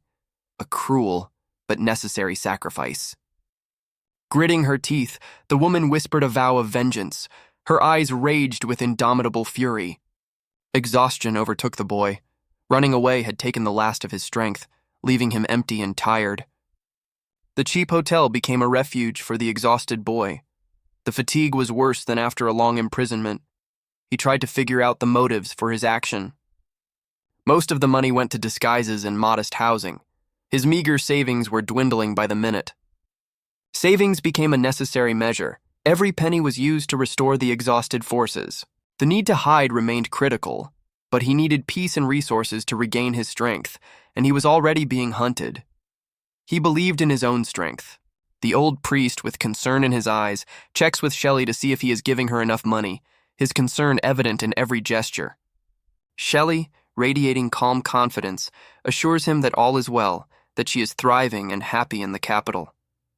A warm smile frames her face as she gently cuddles the baby. The priest nods, recognizing that material help is important, but the real joy is that Shelley has been able to start a new life. A shadow of sadness lingers on the priest's face. He thinks aloud, it would be better if the girl could erase past events from her memory. Shelley, with a slight smile, replies that this is impossible, that the church that sheltered her after the tragedy will forever be in her heart. Her voice fills with joy as she talks about the siblings she found at the orphanage, a new family created from the ashes of the past. One of the children, with childlike directness, asks Shelley if it is true that she is a famous adventurer. The boy, with a serious expression on his face and his eyes wide open, asks an important question. Will Shelley be able to handle the disaster hole? There is hope and awe in his voice. Shelley's smile fades a little. She replies that she hopes that one day it will be possible. There's determination in her eyes. Saying goodbye, Shelley promises to return, asking the priest to take care of herself and the children, her promise sounding like a vow. The old man's wise concern for Shelley, hidden behind his sad eyes, emphasizes the danger of her adventurer's path. A shadow of disbelief and despair falls across the hooded boy's pale face. His words are full of bitter truths about the cruel world. Is selling magical artifacts the only hope? Or is it, Fear of the capital and the realization of vulnerability is the price of his existence in the shadows. The quiet town is his only refuge. A red-haired guy, suddenly like a ghost from the past, heralds an incredible event. A survivor? Or is it a hoax? Safety in the wilderness is a choice dictated by fear and experience. But how effective will it be? An elegant warrior who stands out among the passers-by, she treads the streets with confidence. Her beauty is only an appearance, perhaps hiding a strong character. An unexpected encounter tears the mask of calm from the girl's face. Fear is a vivid, unconcealed emotion. The guy's attentiveness and wariness intensifies, his gaze searching for answers to unasked questions. The girl's joy and gratitude is an unexpected twist. Fate has brought them together again, against all odds. The improbability of the situation is reflected in his eyes. A chance meeting or a long-awaited reunion. The further development of events is a matter of time. The unexpected encounter turned everything upside down. The girl's joy, like a ray of sunshine breaking through the clouds, contrasted sharply with her companion's stunned expression. Her delight was infectious, but the coincidence of the meeting seemed too fortunate. Fate? Or was it something else? The man tried to piece together scattered memories, clinging to the name Shelley Schultz and the number 18, the level of her game character. An adventuress with experience. Level confirmation is an impeccable alibi for an adventurer, but not for an unexpected guest. An unexpected meeting in her hometown is a strange coincidence, and her companions, though they look suspicious, still don't cause much concern. Or do they? Tension was building. The thought of checking his status cast a shadow over his face. He felt like a trapped bird. Shelley's gratitude seemed sincere, but something in the air changed. A sudden blow, dispelling the illusion, caused the audience to freeze in anticipation. Mistaken for a human? Really? A girl's attempt to stop the rapidly unfolding events? Will she succeed? A denouement that strips away the intrigue. A simple case. Thrown out of town, he was not who he thought he was. An incredibly powerful stranger has appeared in Oldfield. His appearance is no coincidence, but what made him come here? The excited girl hurries after him, intending to apologize for her unwitting interference in his life. She catches up with the mysterious hooded man, trying to express her gratitude. The man finally throws off his hood and is truly terrified. It seems his secret is out. The girl loses sight of him, realizing that she has encountered someone unusually strong and fast. Confusion and worry on her face, she can't figure out where he disappeared to. The monster, cornered, curses his failure. Escape seems to be getting more difficult. He hides in the shadows, nervously surveying his surroundings, trying to go unnoticed. The monster's inner monologue is filled with doubt and yet confidence in his abilities. The risk of detection forces him to consider the safest way to escape. A creature with claws like rusty daggers crawled along the wall, leaving a trail of icy terror in its wake. Its snarls echoed in the stillness. Clinging desperately to the rough stone surface, the boy gritted his teeth. "Just a little more," he hissed, the tension in his voice palpable. Suddenly, a sharp metallic clang. The shiny object knocked him off his feet and he flew downward, only managing to exhale. "Whoa!" In his precipitous fall, his only thought was of material things. "My precious 240 goal," he shouted, priorities set unequivocally. He rolled to the foot of the wall, dagger clutched in his hand. Trouble seemed to be just beginning. A muffled thump on the ground, a groan of pain mixed with a quiet gasp. "Ouch, I hurt my back, and why did I fall?" Remorse came too late. From around the corner, a girl knight appeared like a ghost, the sword in her hand gleaming, reflecting her frightened eyes. What are you doing here?" she whispered. Lying on the ground, he muttered bitterly, "I'm screwed, no way out." Despair enveloped him. After calming down a bit, the girl uttered an apology. "I'm sorry for chasing you so rudely." Her voice sounded sincere. A look of doubt appeared on the boy's face, cutting through the pain. "You're really not going to dig into my business?" Trust is a fragile thing. A red-haired girl with huge blue eyes, clearly frightened, recoils at the thought of the savior in front of her, suspecting ulterior motives in the stranger. The dark hooded figure with sagebrush in his hair looks haggard and tired. His voice is an admission of loneliness, failure, and a desperate hope for conversation. Awkwardness hangs in the air as the girl, blushing slightly, apologizes for her bluntness. Finally, the name is spoken, Crom Clank.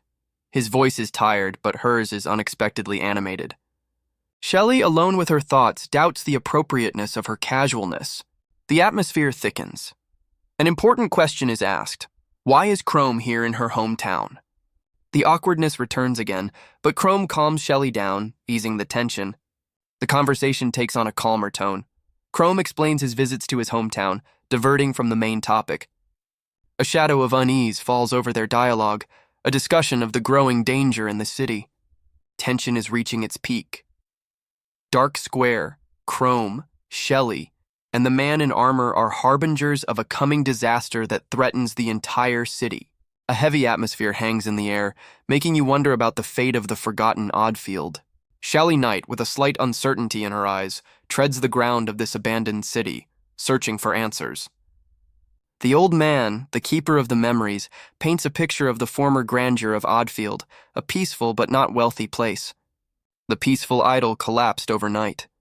The sudden appearance of the dungeon became a source of terror.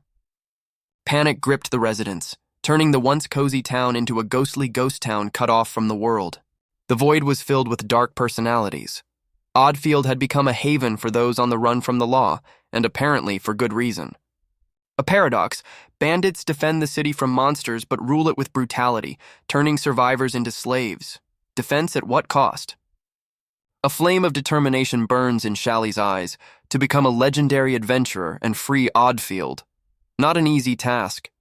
The name Shelley sounded with fear and hope at the same time, something hidden in that name. The ruined church silently testifies to the fall of the city, to the fact that there was once hope here. A genuine childhood dream of great adventures was lit in the eyes of a boy who dreamed of becoming an adventurer like his idol Shelley. A demonstration of young talent, magical abilities that the boy believes will be the key to his future fame and partnership with Shelley. A naive but sincere goal, to make enough money to provide for his church. In dreams, everything glitters with gold. The serenity of the moment is suddenly broken, footsteps heralding the approach of someone in this secluded place. Tension builds. The boy, believing it to be Shelley, rushes towards it with childlike trustfulness, unaware of the danger at hand. A momentary spurt, a sudden teleportation, a sudden change of scenery, awakening the instinct of self-preservation. Two figures in dark cloaks with the image of a dragon, an unexpected encounter that threatens to turn everything upside down. The atmosphere thickens. The fear reflected in the child's eyes indicates a complete misunderstanding of the situation and growing anxiety. A mocking chuckle from one of the strangers. The cat and mouse game begins and the boy is trapped. The red dragon claw on the cloak is a symbol of danger, foreshadowing bad events, making the viewer hold his breath. The alarm of an old man shrill about evil dragons, rulers of the city, hangs in the air, portending trouble. The two dark-cloaked figures exchange short, heavy glances, discussing their successful but insufficient expansion. Labor shortages are their problem. The sinister grin of the red-haired villain, the cold glint of his red eyes. He explains that the city is to be subjugated, and its inhabitants, including the children, will become slaves. Brutality in its purest form. The innocent fear in the eyes of a child clinging to his father's arm, his question of protection pierces the heart. Terror and powerlessness are reflected in the boy's trembling hands, his inability to control his own body, emphasizing the magnitude of the impending disaster. The determination in the eyes of a child with clenched fists. He remembers Shelley's priest and believes he can be stronger. A small light of hope in the darkness. The villain's shoulders are slumped in indifference. Children, he says, are obedient if properly asked. Cold calculation in his words. The desperate plea of the father kneeling before the ruthless invaders, his humility only emphasizes his powerlessness. The utter humiliation of the old man falling down is his willingness to become a slave in hopes of saving at least someone.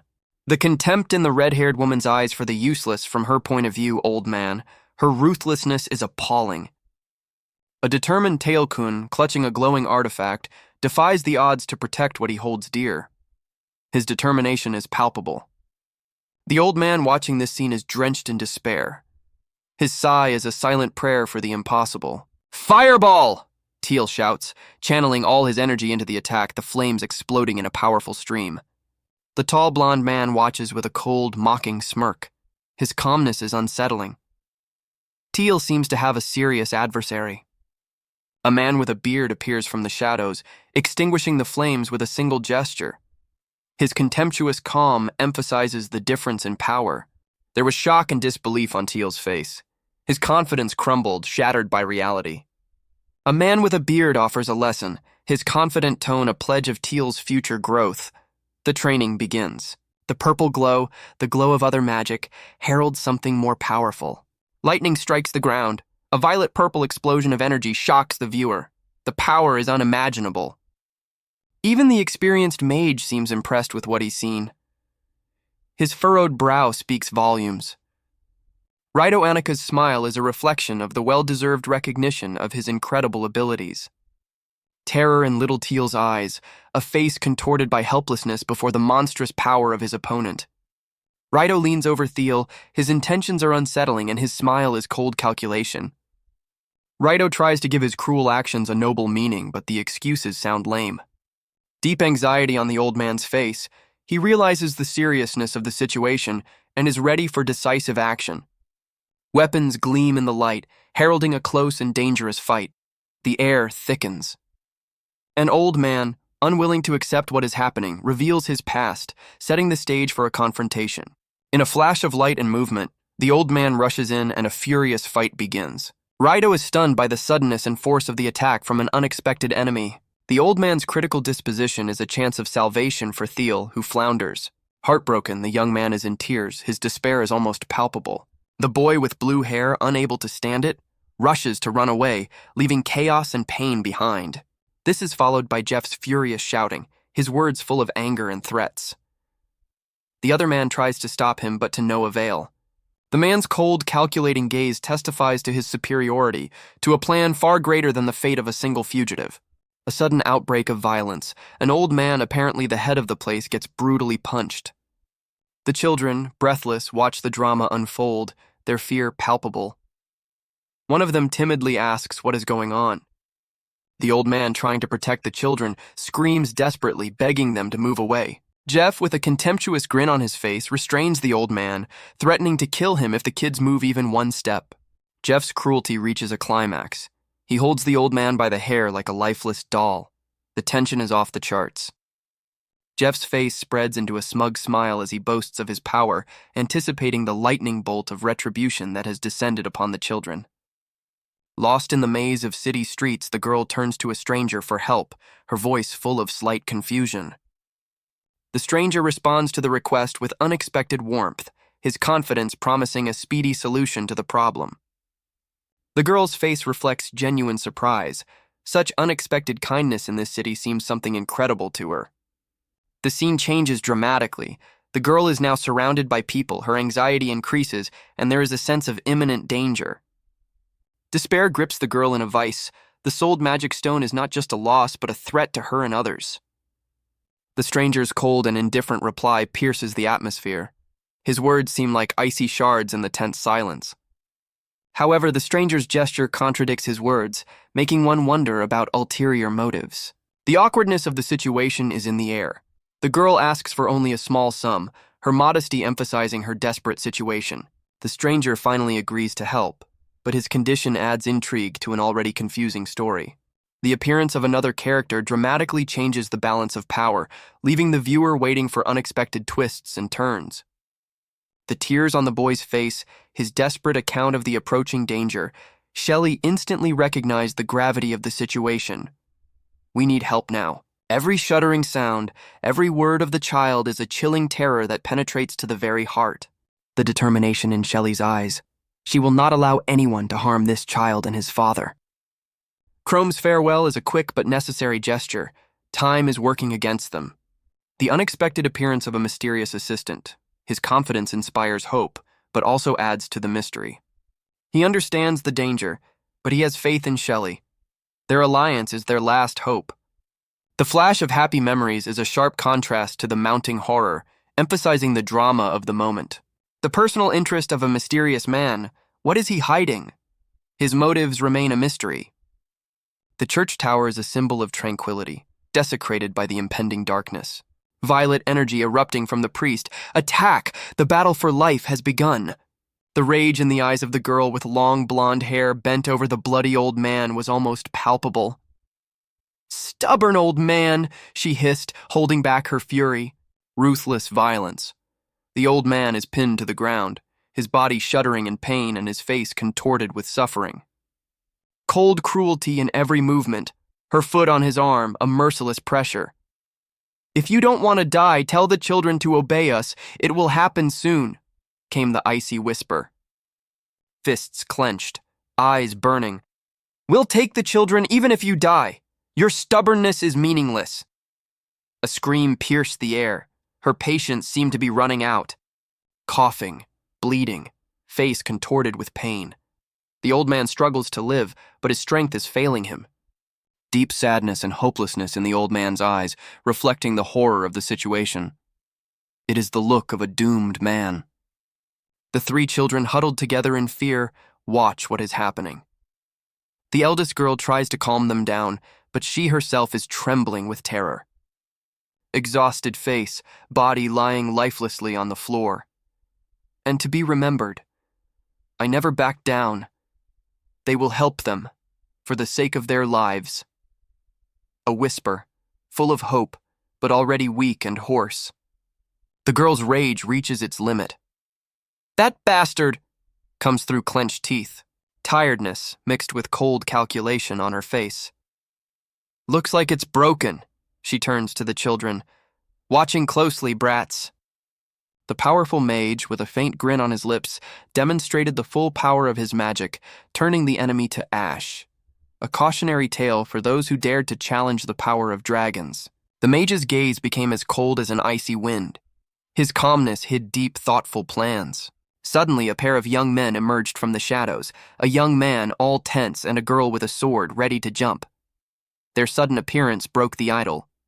The mage lowered his gaze tiredly to the remains of his enemy. The unexpected witnesses made the young men freeze, realizing their carelessness. The girl's face contorted with alarm. Her memories brought her back to the unconscious man. The young man under the hood clenched his fists, a look of grim expectation on his face. Horror reflected in the girl's eyes. She had revealed the terrible truth about the red dragon and its connection to the dark forces ruling the city. The mage, keeping his outer calm, uttered menacing words. The choice had been made, and the price for the confrontation was life. The mage and his companion stood, radiating power and readiness for mortal combat. Even the surrounding stones felt their power. The young man, clenching his fists, did not retreat. The girl, ready to sacrifice herself, stood behind him, her gaze a mixture of desperation and unwavering determination. A defenseless, battered old man lies on the ground, his eyes fixed on the huge foot frozen above him. The quiet whisper of the name Shelly-chan is the only thing that breaks the oppressive silence. A tall blonde man, smug and arrogant, points his finger, his smile full of contempt. He's certain he's identified the fugitive, and that certainty just oozes out of him.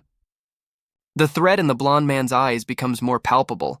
He turns to the other man, calling him guild extortionist, making it clear that it's time for payback. The blonde man, sword in hand, looks unwavering. His defiance casts a shadow on those around him, filling the air with tension. The old man's despair reaches a breaking point.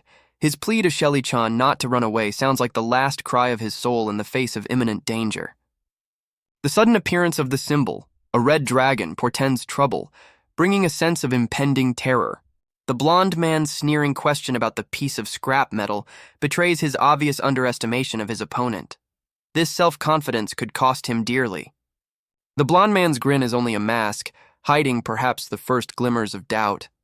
He's confident in his strength, but his willingness to fight to the death is nothing more than bravado. The demon's sudden appearance, his proud, unwavering gaze, a stark contrast to the blonde man's smugness. Experience and power radiated from him like an aura. Even lying on the ground, the old man tries to maintain his dignity. His words are a brave attempt not to break down in the face of superior force. The unexpectedness took the girl by surprise. Her blonde hair fluttered and pure shock read in her red eyes. "Ah!" bursts out from her. A sharp swing of the emerald blade. The hooded youth parries the heroine's attack with lightning speed, leaving behind only moans of pain. The blow knocked the spirit out of her. fear reflected in her face. "He's fast and strong," she whispers, still unable to believe her eyes. The figure of a young man with a sword radiating strength and confidence is frozen in a tense pose. Nothing superfluous, just uncompromising determination. Fury explodes in her scream, "I won't put up with this," and she rushes to the attack, frantically shouting, "Ya-ya!" The next impact throws her back a few meters. A cry of "ouch" is barely audible over the shockwave. Breathing hard, she realizes the danger. I jumped back to reduce the force of the blow, but it still nearly pierced my armor. Tension is at an all-time high. A cold stare from beneath the hood. The young man concludes with icy calm, "To think someone could be even more dangerous than monsters. I'm only shaking with anger." The tip of the sword slid in front of her face. Comes out of her chest, and her eyes read pure terror. Trembling hands, hopelessness in her eyes. Thoughts overwhelm her. I'm shaking. Me? Against someone like him? A man in dark clothes, his blonde hair waving, raises a shining purple disc. There is a steely determination in his eyes, an anticipation of grand action. A bright flash of violet light, the inscription "Thunderbolt," a powerful magical attack falls on the enemy. The sound of thunder rumbles even through the screen. A blinding purple explosion obscures everything around him. The enemy flies away, leaving a trail of destruction in its wake. An impressive sight. A new character appears in the arena, a man with the same blonde hair but with blue eyes. His gaze is full of determination and cold calculation. The battle reaches its climax. The sound of clashing blades pierces the air. Swordmaster and mage clash in a fierce duel. The mage, with a contemptuous chuckle, analyzes his opponent's actions, noting his tactical miscalculations. Obviously, he underestimates the enemy. The mage's face was a mixture of disappointment and recognition of his opponent's strength. His spell didn't have the desired effect. The duel continues with tremendous force and fury. The sparks flying from the clash of sword and magic paint a mesmerizing pattern in the air. The observer, another blonde-haired young man, watches the battle in amazement. The swordmaster exceeds expectations.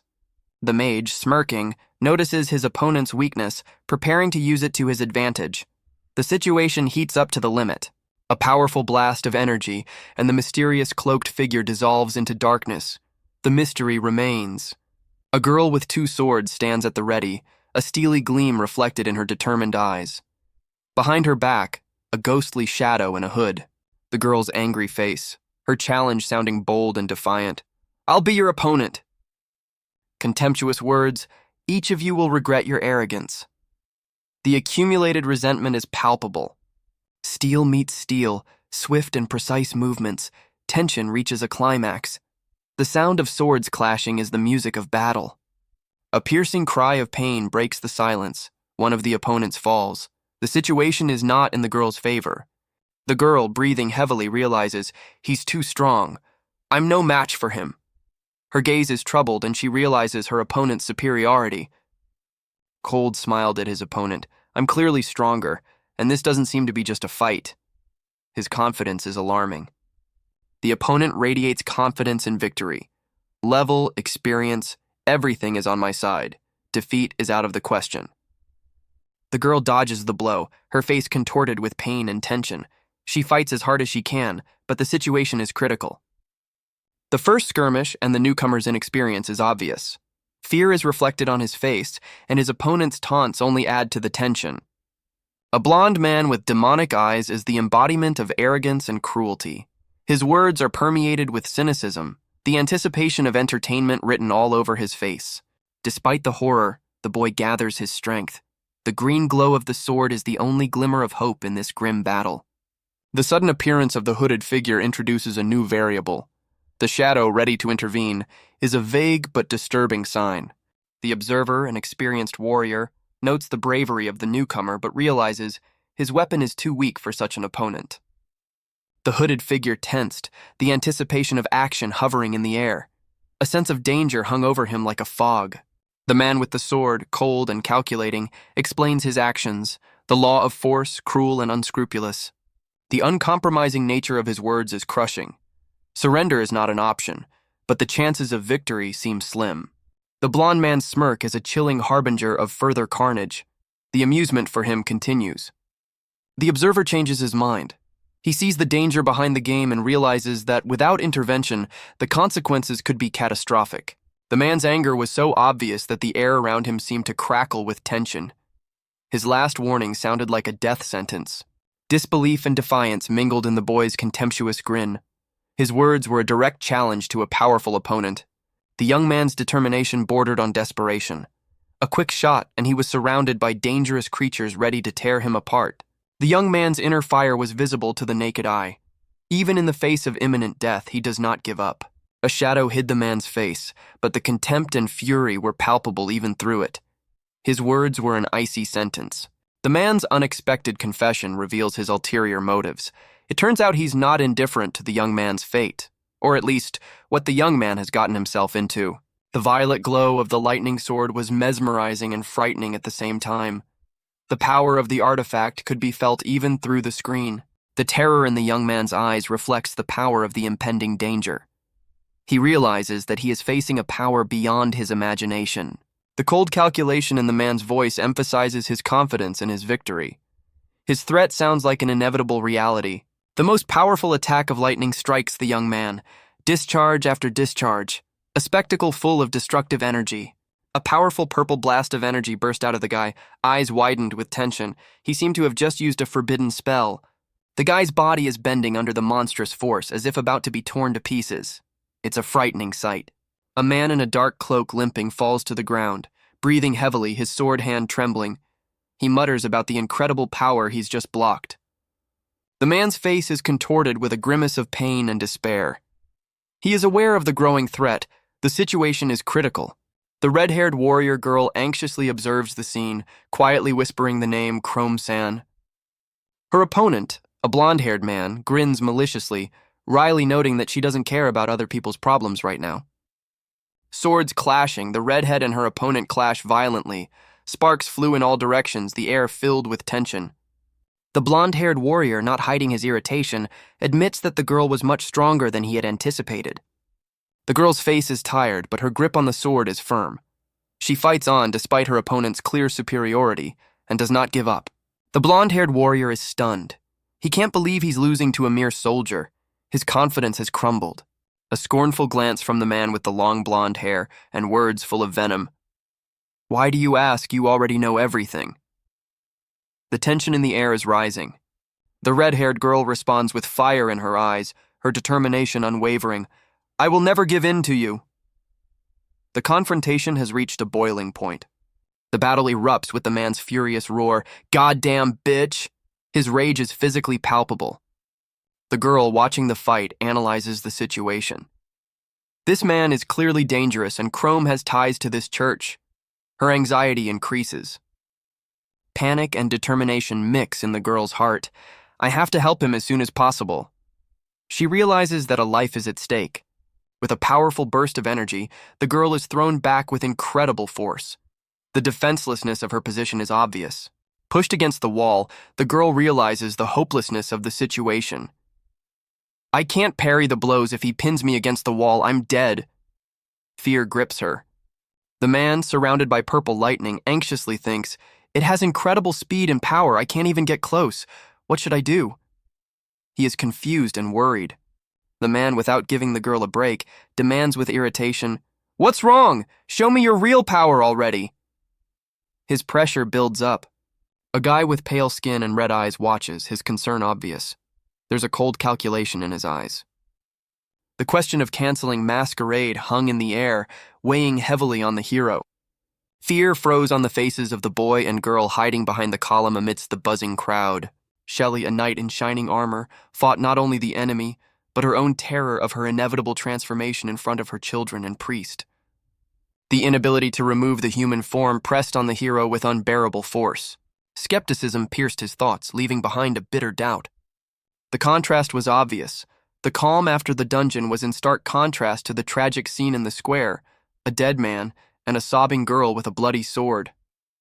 The risk of transformation now, among children, was disproportionately higher than in the murky depths of the dungeon. The hooded man tried to reassure the girl, trying to hide his own anxiety and fears for the reaction of those around him. "I hope the children don't cry at the sight of him."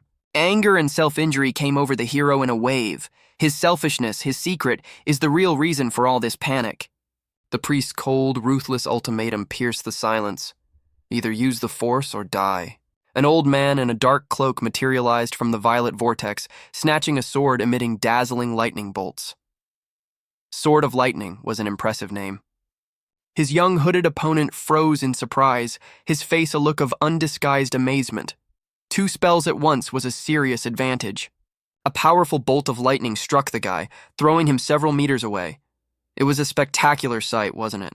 The young man clenched his bloody hand, the pain obviously unbearable. Moans of pain burst through clenched teeth. The old man struck a swift blow. The boy barely managed to dodge, avoiding a fatal wound. The situation is critical. A contemptuous grin appeared on the old man's face.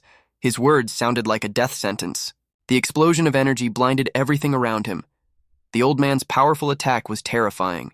There was an unbreakable fire of determination in the young man's eyes. He was ready to fight. Clutching his sword, the young man rose, ready for the final battle. His gaze was full of unwavering faith in victory. The old man shouted his last words with disdain, underestimating his opponent. A powerful purple explosion lit up everything around it, leaving behind only a thick, vibrating silence. A silhouette emerged from the epicenter of the explosion, a hooded boy clutching a glowing purple blade in his hand. His eyes blazed with rage, reflecting the energy raging inside. A look of amazement bordering on horror froze on the old watcher's face. "This adventurer lost?" he whispered, unable to believe his eyes. The purple sword pierced the air, leaving behind a blinding plume of energy. Every second was filled with tension, the anticipation of the next blow. The scowling man watching the fight snickered. "Avoided getting hit in the vital organs, huh? Miraculously survived," he remarked, his voice full of dry skepticism. The hooded figure froze over his defeated opponent and coldly said, "What does it matter that he's barely alive? I'll finish him off." There was an icy determination in her words that left no room for doubt. Terror gripped the trapped man. The violet beam of energy was rapidly approaching, promising imminent doom. The man's face contorted in a grimace of panic. No, I can't get the sword out. Damn, it's stuck like iron," burst out from him in desperation. The observers were stunned. "It heals quickly and the trap draws the sword inside it, and that color." Their voices were full of bewilderment and growing unease. The guy's face under the hood became menacingly calm, full of cold triumph. "I got you," he hissed, his voice sounding like a death sentence. The shocked face of the witness spoke for itself. The guy who was injured was showing incredible composure. Beneath the hood, the look from beneath the red eyes was icy calculation. He was coldly describing his tactics, elegant and deadly effective. No sooner had the enemy hit him than the regeneration mechanism instantly kicked in. That's the speed of reaction.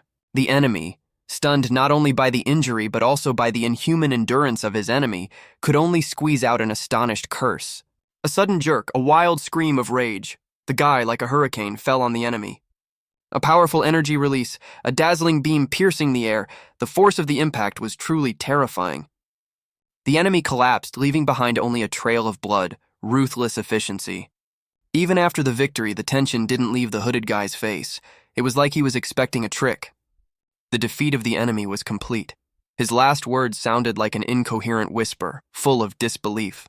Victory was given at a high cost, but the guy stands guard, sword in hand, ready for new challenges. The old man's face expressed mute amazement. The young fighter's victory over the Lightning Master was a surprise. The shocked eyes of the girl and boy spoke of the unbelievability of what had happened.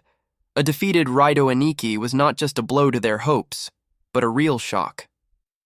Raido's groans, clenched teeth, the pain from the blow she had received was obvious. The tension in the air thickened. The cold voice of the hooded opponent, full of self-confidence, sounded like a harbinger of new challenges. The girl's determination as she grabbed her sword was the only hope in this rapidly changing situation. Fury and despair mixed in Raido's eyes. His attack was a desperate attempt to turn the tide. Terror and the realization of hopelessness were reflected in the eyes of a girl facing a superior opponent. The poisonous fog is Raido's unexpected tactic, a risky attempt to change the situation in his favor. A quick analysis of the situation. The girl recognized the smokescreen, preparing for her next move.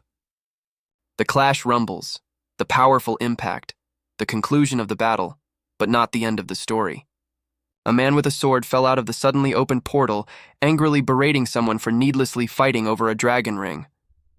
Seriously, who needs that? His face was full of determination. In Oddfield, he said, he alone dictated the rules, and there would be no easy death for anyone. A threat followed, full of icy calm and imminent reprisal. You'll regret this. The air thickened. Two figures, with their backs to us, stand in a dilapidated room. A warrior girl and a mysterious hooded man. The atmosphere is oppressive. Shelley appeared to exhale in noticeable relief, reporting that she had managed to fend off the attack so far. The hooded man visibly tensed, as if holding something back, making an incredible effort not to give away his true nature.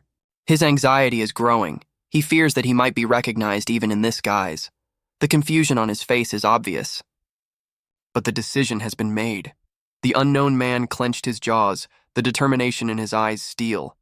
Shelley stands in front of her family, a tired father and children watching with curiosity. The old man thanks Shelley and specifies the name of the savior, trying not to leave out any details. An exhausted Chrome, pale with red eyes and scarred face, was leaning on the girl, whose concern was obvious. Several children, like tiny sun bunnies, surrounded the woman, radiating genuine love and dependence. Without Chrome, their situation would have been even more vulnerable. The old man, disturbed by Chrome's appearance, questioned his injury.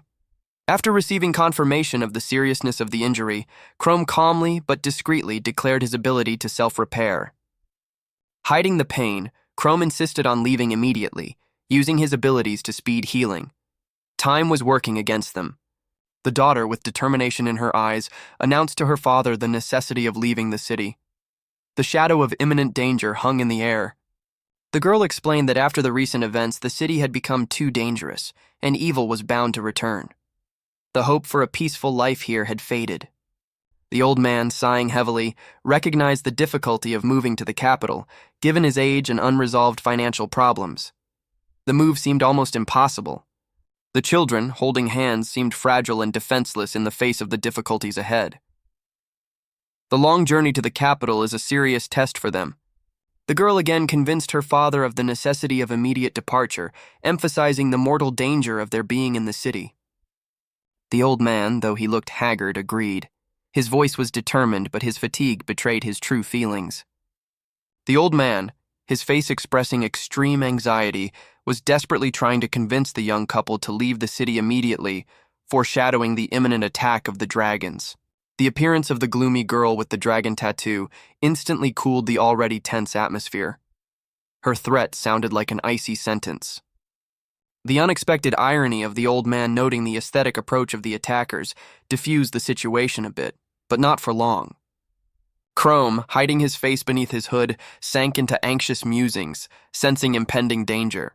Guilt and gratitude mingled in the girl's eyes as she realized she had drawn Chrome into a deadly game. The girl, Shelley, watched Chrome's reaction with curiosity, but also with some apprehension, trying to understand his next actions. Uncertainty and lostness were reflected in Chrome's eyes as he admitted to having no plans. Shelley's anxiety for Chrome became evident, her gaze expressing genuine concern for his fate. Chrome, realizing the complexity of the situation, struggles with indecision, realizing that asking Shelley for help is not easy. His thoughts centered on Shelley's fragile position, unlikely to leave the church despite the danger hanging over them. The girl was faced with a hard choice: to stay and defend her native village, risking everything, or to flee, saving only herself. Her gaze is full of longing and hopelessness. Her father insisted on fleeing to the capital, seeing how the village's resources were dwindling. But fear for the remaining villagers restrained the girl. Worry and confusion were reflected on her face. She was faced with a difficult dilemma on which the fate of many depended. The mysterious hooded stranger shared her doubts, his eyes filled with anxiety and determination. He asked questions about the tragedy that had destroyed Oddfield, looking for answers in the girl's story. The girl told about the source of the disaster found, but advised to leave everything as it was, realizing the danger of interference. Her words about the complete annihilation of the squad sent from the capital sounded like an icy blow. Horror at the scale of the disaster was reflected on the boy's face. An entire squad, wiped out without a trace. State helplessness in the face of disaster, inaction, and neglect is what befell Oddfield. Determination flashed in the boy's eyes. He made a decision to save Oddfield and its inhabitants from the evil force to restore justice. The city met the hero with leaden skies and the atmosphere of an abandoned asylum for ghosts. Fast level. He needs bigger enemies. The image of a monster that could match the apocalypse itself was already forming in his mind. Ordinary guards? Against that, I can't even imagine. The panic in the streets only confirmed the magnitude of the impending threat. The dungeon is the key. Clearing it will be a great gift to the local knights, relieving the town of the gruesome weight. There's enough power, or at least it should be enough. A clenched fist is the only argument against the impending darkness. Save the city and evolve.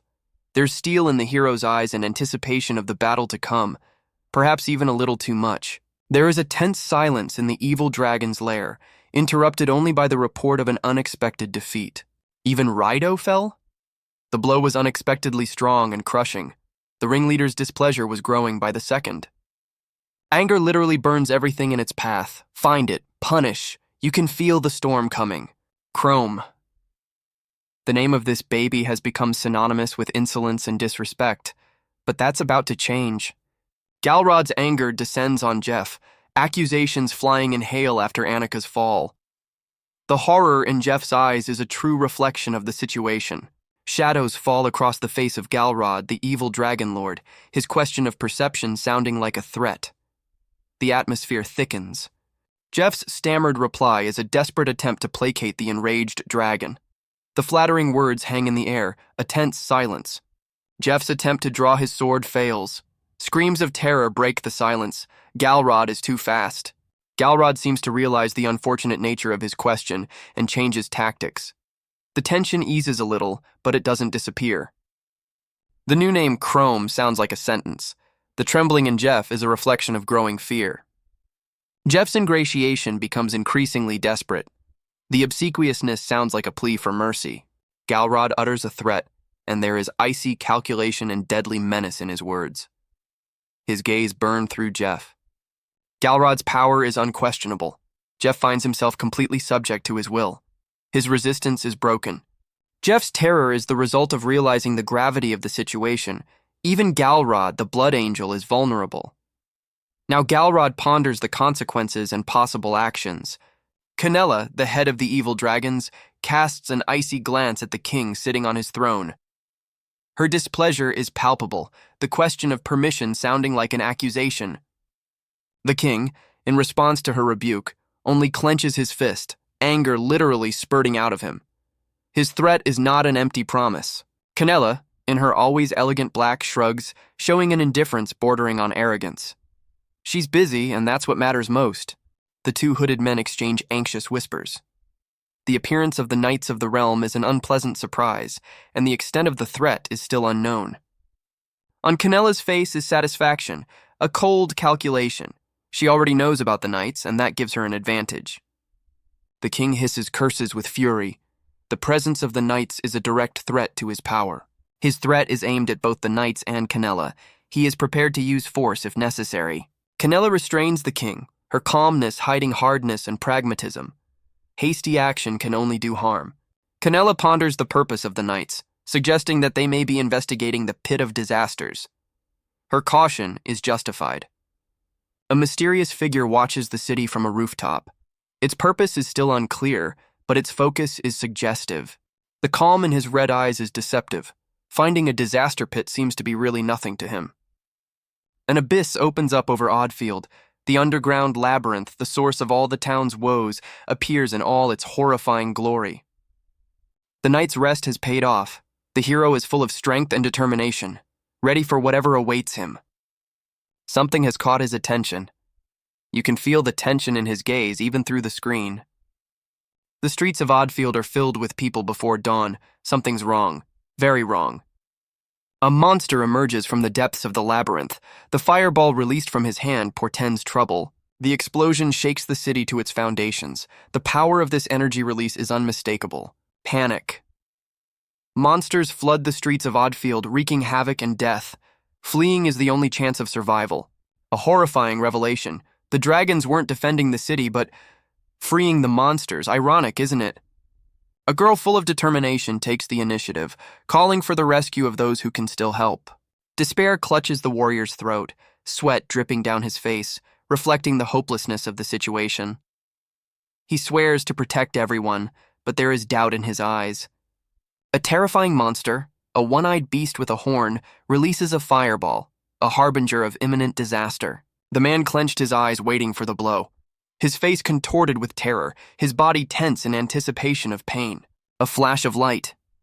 The sacred shield cuts through the darkness, offering hope of salvation. The power of magic is palpable. The mage girl, pale but determined, enters the fray. Her precise sword strike fends off the monster's attack. The one-eyed monster, badly bruised, lies on the ground, but its anger has not faded. The battle continues. A girl with short hair, calm and collected, gives a short, sharp order. Her confidence leaves no room for doubt. A figure in a dark cloak hiding his face is watching the battle from the rooftop. Its purpose is not yet known. The one-eyed monster attacks again, brazenly winking its single eye. Its aggression knows no bounds. Sudden attack from the roof. A quick, precise attack changes the course of the battle. Tension is in the air, reflected in the piercing gaze of the girl with the short brown hair. She's alert, ready for any threat. A figure emerges from the shadows, a hooded fellow with pale skin and burning red eyes, sword in hand. His determination is a real burst of energy in this tense scene. The girl describes the wounding of the enemy, but doubt slips into her voice. Worry for the city, for the people she is protecting, is what drives her. A determined gesture, index finger pointing toward the target. Her gaze is full of an unwavering will to win, no matter what. A flash of light, a swift attack, and the monster's clawed paw intercepts the sword. The fight turns out to be more difficult than anticipated. The sword slices through the air, leaving a trail of blinding light behind it. The power of the blow is impressive, foreshadowing the imminent break in the battle. The girl clutches a glowing sword in her hand, the holy sword. Its radiation is mesmerizing. The hooded boy recognizes in this light the power of a sacred spell. His understanding sheds light on what is happening. Another sword, the same glowing sword, appears in the hands of a mysterious man in dark clothing. His gaze is full of knowledge and seriousness. The piercing cry of pain is the final chord of the monster's defeat. Victory seems very close at hand. The white blade stabbed into the demonic entity, dissecting it with a powerful beam of light, a sight impressive and fast. Purple flames, the remnant of the destroyed creature, fades to the stone floor. The fight is over. A man in a dark cloak with a piercing look in his red eyes watches the aftermath. His assessment of the situation, the effectiveness of holy magic against the undead, is impressive. One enthusiastically comments on the lightning-fast victory, the other only shakes his head in amazement, unable to find the words. A stranger with brown hair causes mild alarm for a man with a beard. Her origins remain a mystery. The tension on the heroine's face is building. Something's wrong. The girl is puzzled. The unusual connection between the energies. There is understanding in her eyes. The mana of the sword reaches for the mysterious man in the cloak. An accident? The man in the cloak seemed perfectly calm. Too calm.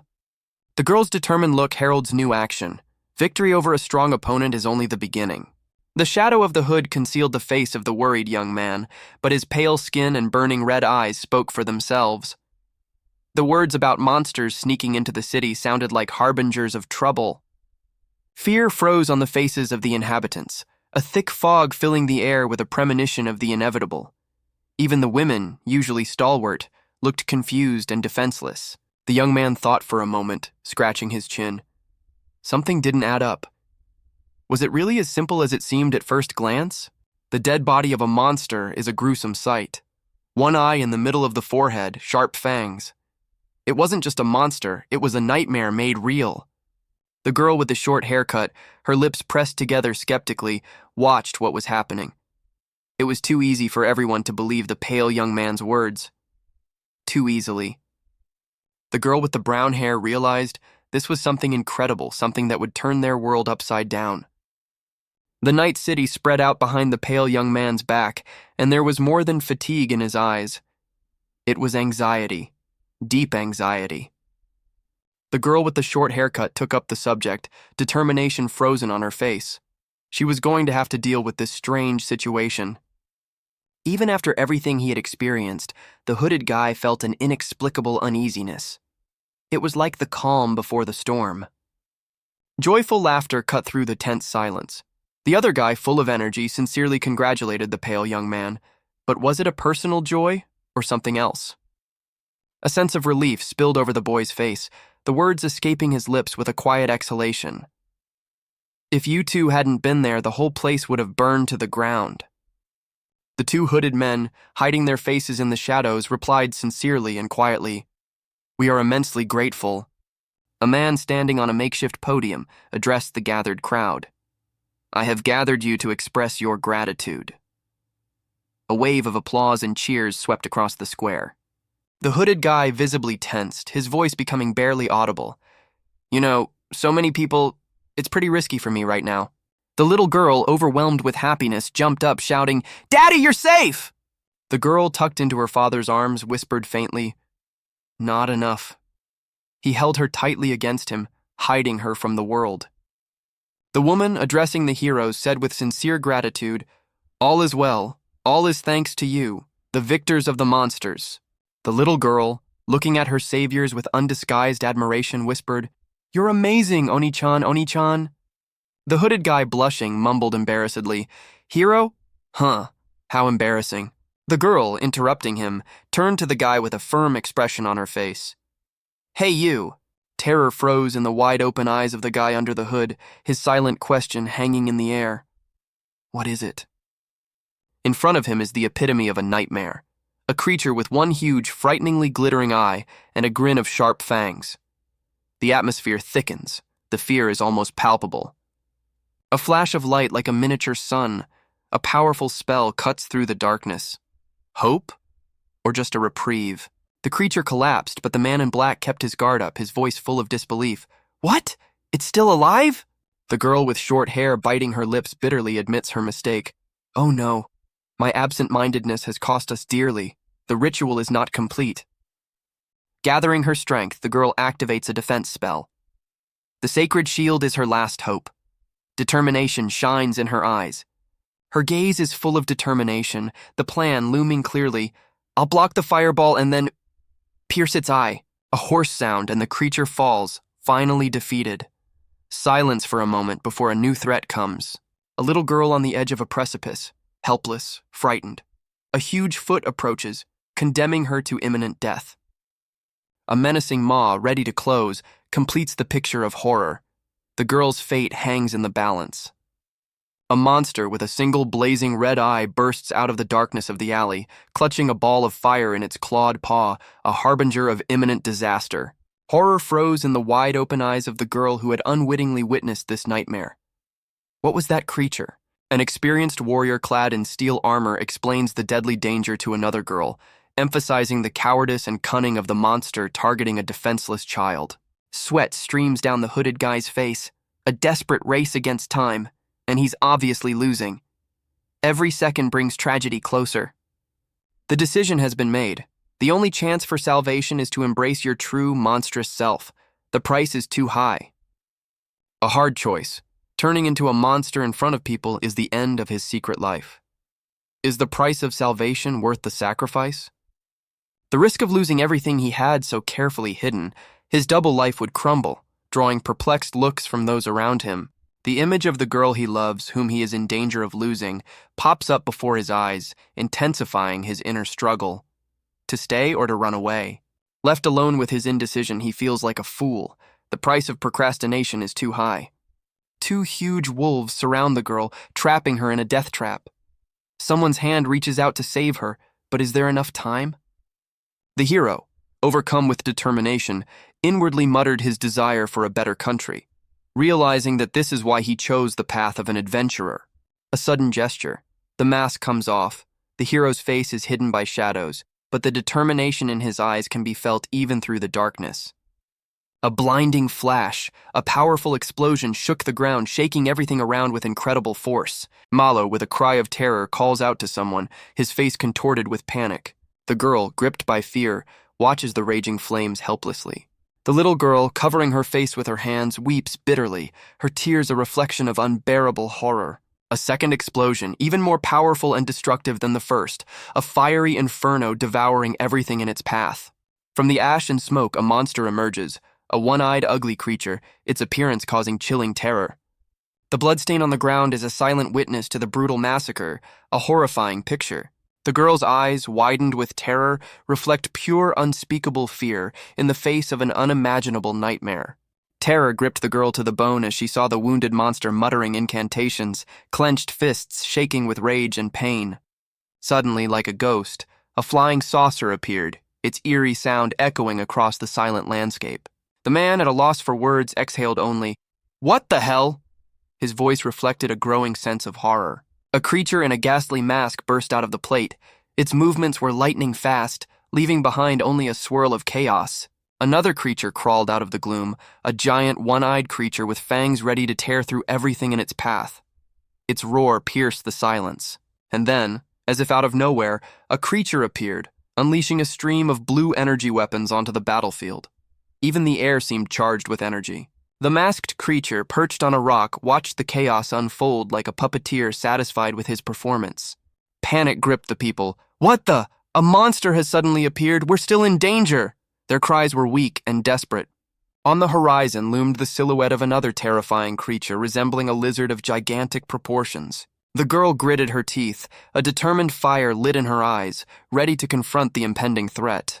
Something terrifying materialized out of the mist, more like a nightmare than reality. A group of people stood frozen in the stone square, stunned by the horror of the monster.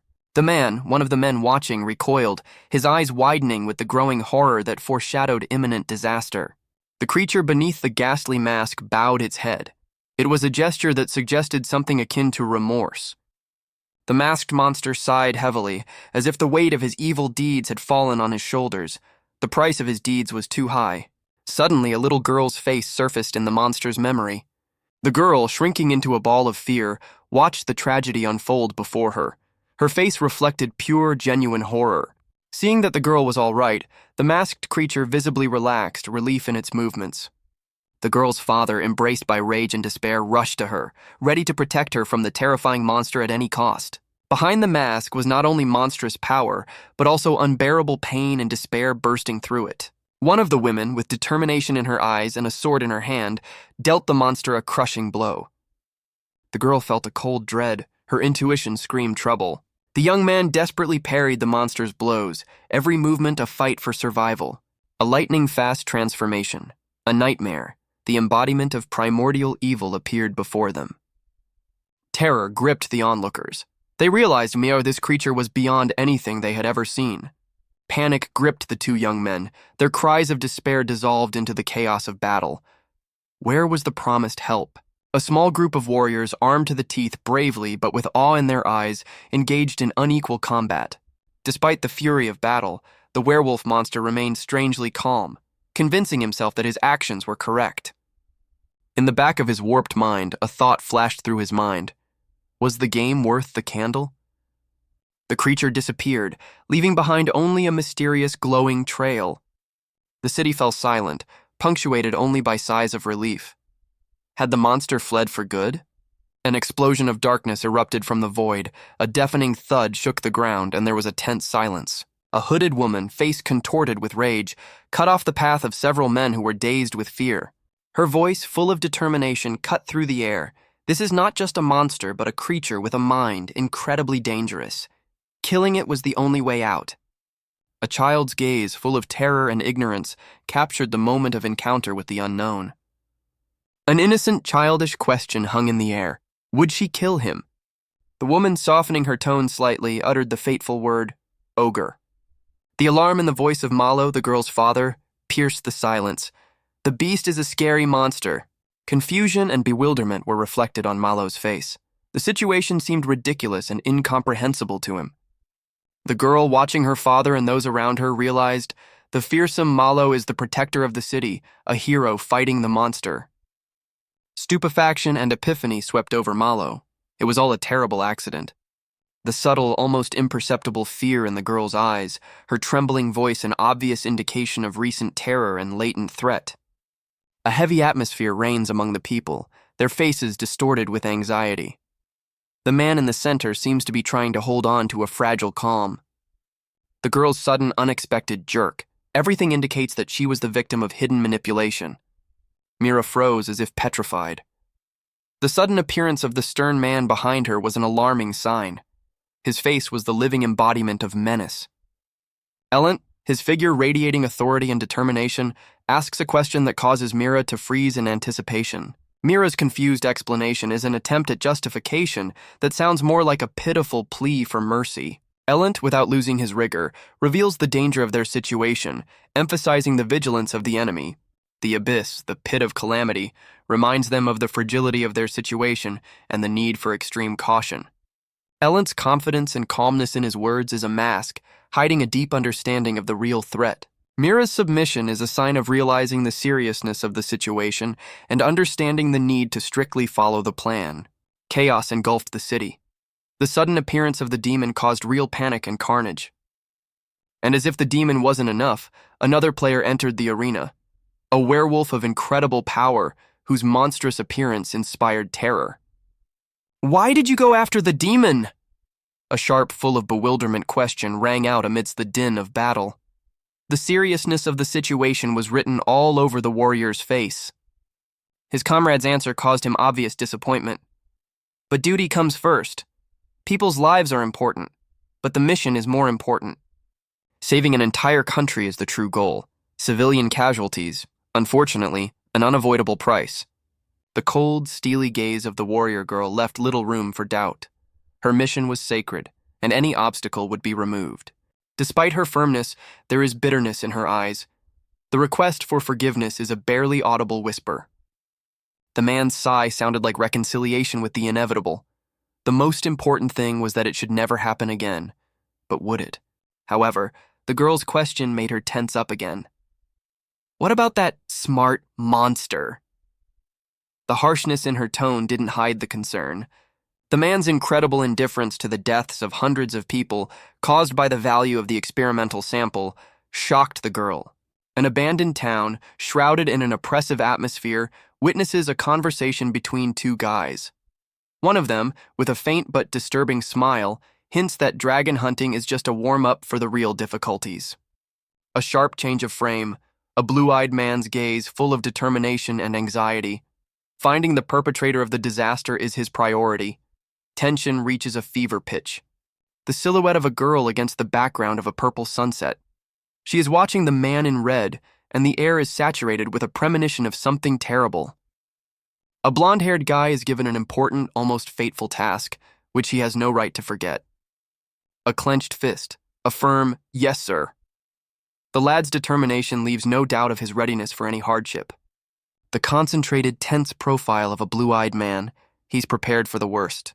The sudden appearance of the monster, a nightmarish creature, makes the viewer freeze in horror.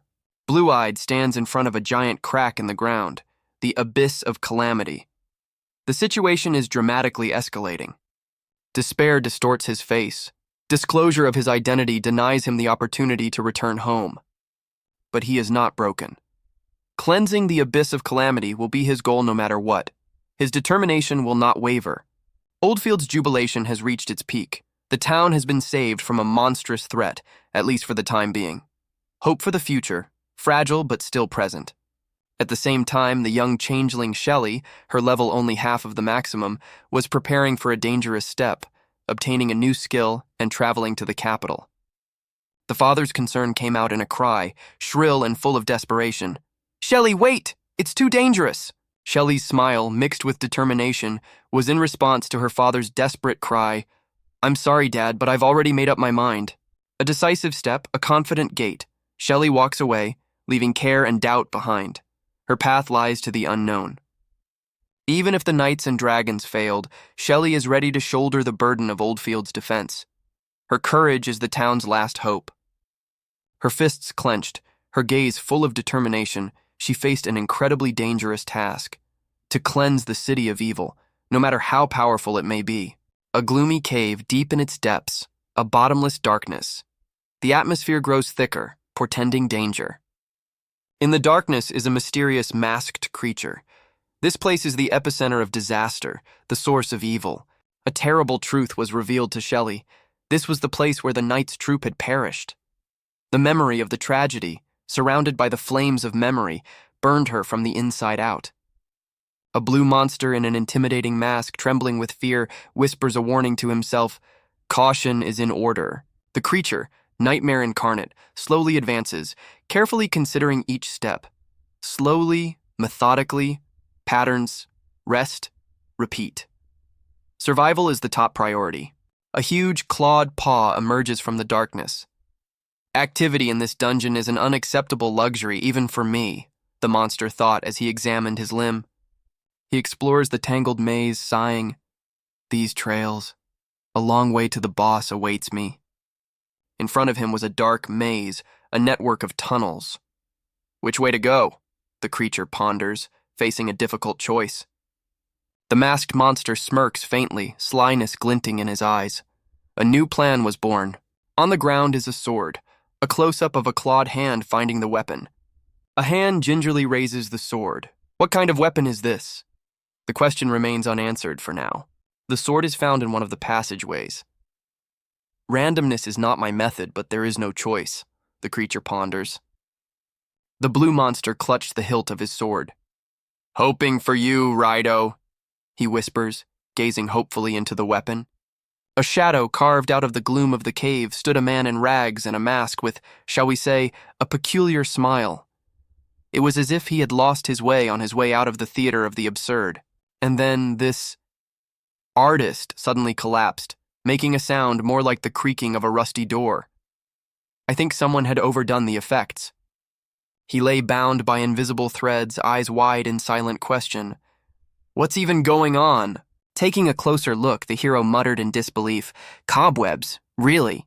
But this was clearly not the kind of web that Grandma's pets weave. The scale. It made me wonder if giant spiders existed. And then out of the darkness, two creatures appeared. Two huge, terrifying spiders. Surprise, huh? Demon spiders. Everything as it should be, with full parameter descriptions. No secrets. Their appearance was sudden, swift, and had the effect of surprise for all it was worth. Desperation drove him to magical action. He tried to create a protective barrier, but the sticky web proved an insurmountable obstacle. His efforts were in vain. A leg covered in a sticky, dark substance, pulled down by white threads ending in creepy, clawed fingers. A horrifying sight. Suddenly, a massive explosion. Two giant spiders burst out from the circle on the ground, the result of the stone bullet magic technique. It's spectacular, isn't it? Spiders attack. Our masked hero fights back, stone shards flying in all directions. The fight looks tense and dangerous. The masked man deftly dodges attacks, moving into a swift counterattack. Tension in his every move. The masked hero sighs tiredly, realizing that he has fallen into a carefully laid trap. The enemy's plans turned out to be cunning, but there is no despair. He notices a chance for salvation, a thread that could be the key to escape.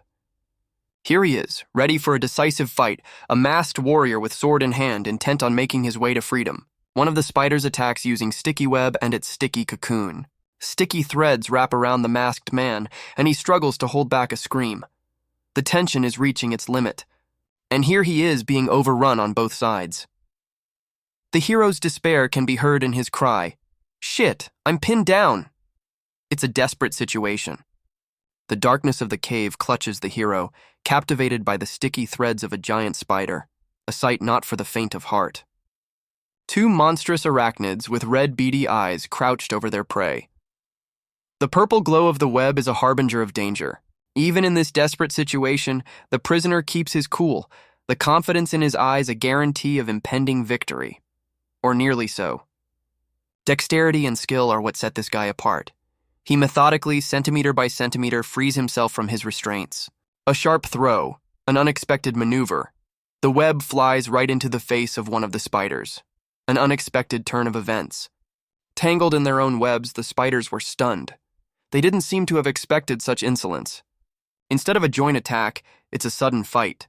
One spider attacks another spider entangled in a web. It's an interesting development. A haphazard mass of limbs and cobwebs, the fight had reached its climax. Exhausted, confused, the spiders are breathing heavily, their strength running out. Victory goes to the hero. The satisfied smirk under his mask is the best evidence of his triumph. The mask, that menacing type with the scarred smile, pierced the hero with an icy stare. "You're wide open!" he hissed. Tension hovered in the air. Two giant spiders with fangs like daggers pounced on him. Their ruby eyes were an ominous omen. The spiders are sliced in half by a blue beam of energy. A message pops up on the screen: 108 and 138 experience gained. A quick, efficient reprisal. "Great, I've leveled up." The hero exhaled happily, feeling a surge of strength. On the screen, raised from level 25 to level 26, a small but important victory. But even level 26 is quickly lost in the depths of the dungeon. "Levels gain rapidly here," he said thoughtfully, looking around at the crushed spiders. A sense of the scale of the danger. On the screen, view, shape changer, level 2650. The masked character studies his new form, evaluating the weapon. New powers, new abilities. There's still 24 levels until the next evolution. Maybe go and hunt a boss if I'm lucky, he whispered dreamily, looking thoughtfully at his paws again. Risk and reward. But it's unlikely to work. You're still killing low-level monsters. Stop at that for a while, he said to himself as if giving advice. A sensible approach to the situation. On the level up screen, he was already handling the spider with ease, dealing it a devastating blow. But if the opponents are level up, this tactic will be even more effective, the guy thought. Potential for growth. Wouldn't mind seeing some higher-level monsters, he wished to himself. The shadow of his figure in the dark corridor of the dungeon. A thirst for new challenges.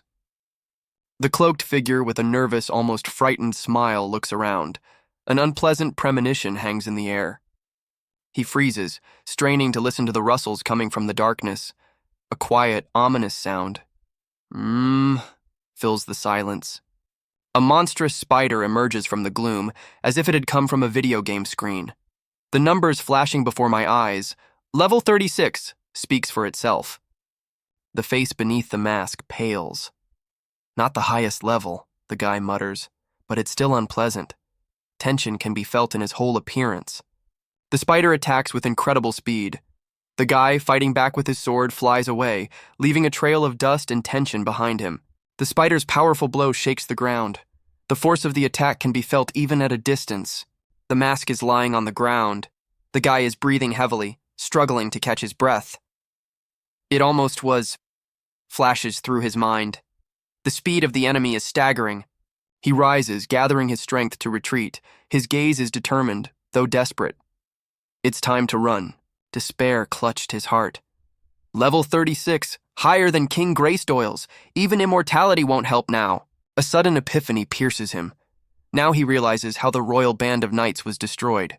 The masked character, whose heart is beating at a frantic pace, is inexorably chased by a monstrous spider monster that inspires terror with its mere appearance. Despite the obvious threat, the masked guy tries to remain calm, convincing himself that such encounters are commonplace in this dangerous world. I guess so. In an attempt to find salvation, he dives into the narrow passage, hoping that the monster's size will be his salvation. Naive optimism? Perhaps. A close-up of an enraged spider stuck in the passage emphasizes his rage and ruthlessness. He seems to be in a pretty good mood today. Or not. After sneaking into the cave, the hero begins to realize that he chose not the most successful way to avoid meeting the monster. Or it's not really a cave. The expression on the hero's face speaks eloquently of physical and emotional exhaustion. Hiding from the monster is not easy, even for a Manhwa hero. Terror overwhelms him. The cave is filled with a thick, sticky web that covers everything around him. There seemed to be no way out. Despair is the only feeling he's capable of feeling right now. A vicious circle from which there is no escape. Something even more terrifying than the previous monster emerges from the darkness of the cave. A shadow that threatens to swallow the hero whole. And now he faces a new adversary, larger and even more terrifying than the spider monster. His hopes are dashed. A shadow of doom slid across the hero's face, hidden behind a mask with an unnaturally cheerful smile. His sigh was a question to fate, not to his interlocutor. The calmness of his answer was striking against the hopelessness of the situation. He seemed to be pondering another video game challenge, not fighting for survival. The weight of responsibility, as heavy as the earth beneath his feet, pressed down on him. His words contained the bitter truth about the price to be paid. The mask that concealed his face cracked as if reflecting an inner conflict. Fury was the only weapon he had left against imminent doom. Out of the darkness came a creature, the embodiment of a nightmare, whose size exceeded all expectations. There was no room for hope in this horror. A flash of dark energy was the harbinger of imminent death. The speed of the attack deprived the hero of any chance to dodge. The monster's blows were crushing. Even the mask, the symbol of his resolve, could not withstand the force. The claw, like a blade of death, was closing in. The chance of escape was fading with each passing second. The terror in his eyes, reflected in the fragments of the broken mask, was too real to ignore. A desperate attack, a hopeless attempt to resist the inevitable. His sword met with a force beyond his expectations. A shadow, rapidly advancing at the speed of a freight train. A huge, terrifying spider, its chitinous paws leaving a trail of terror behind it.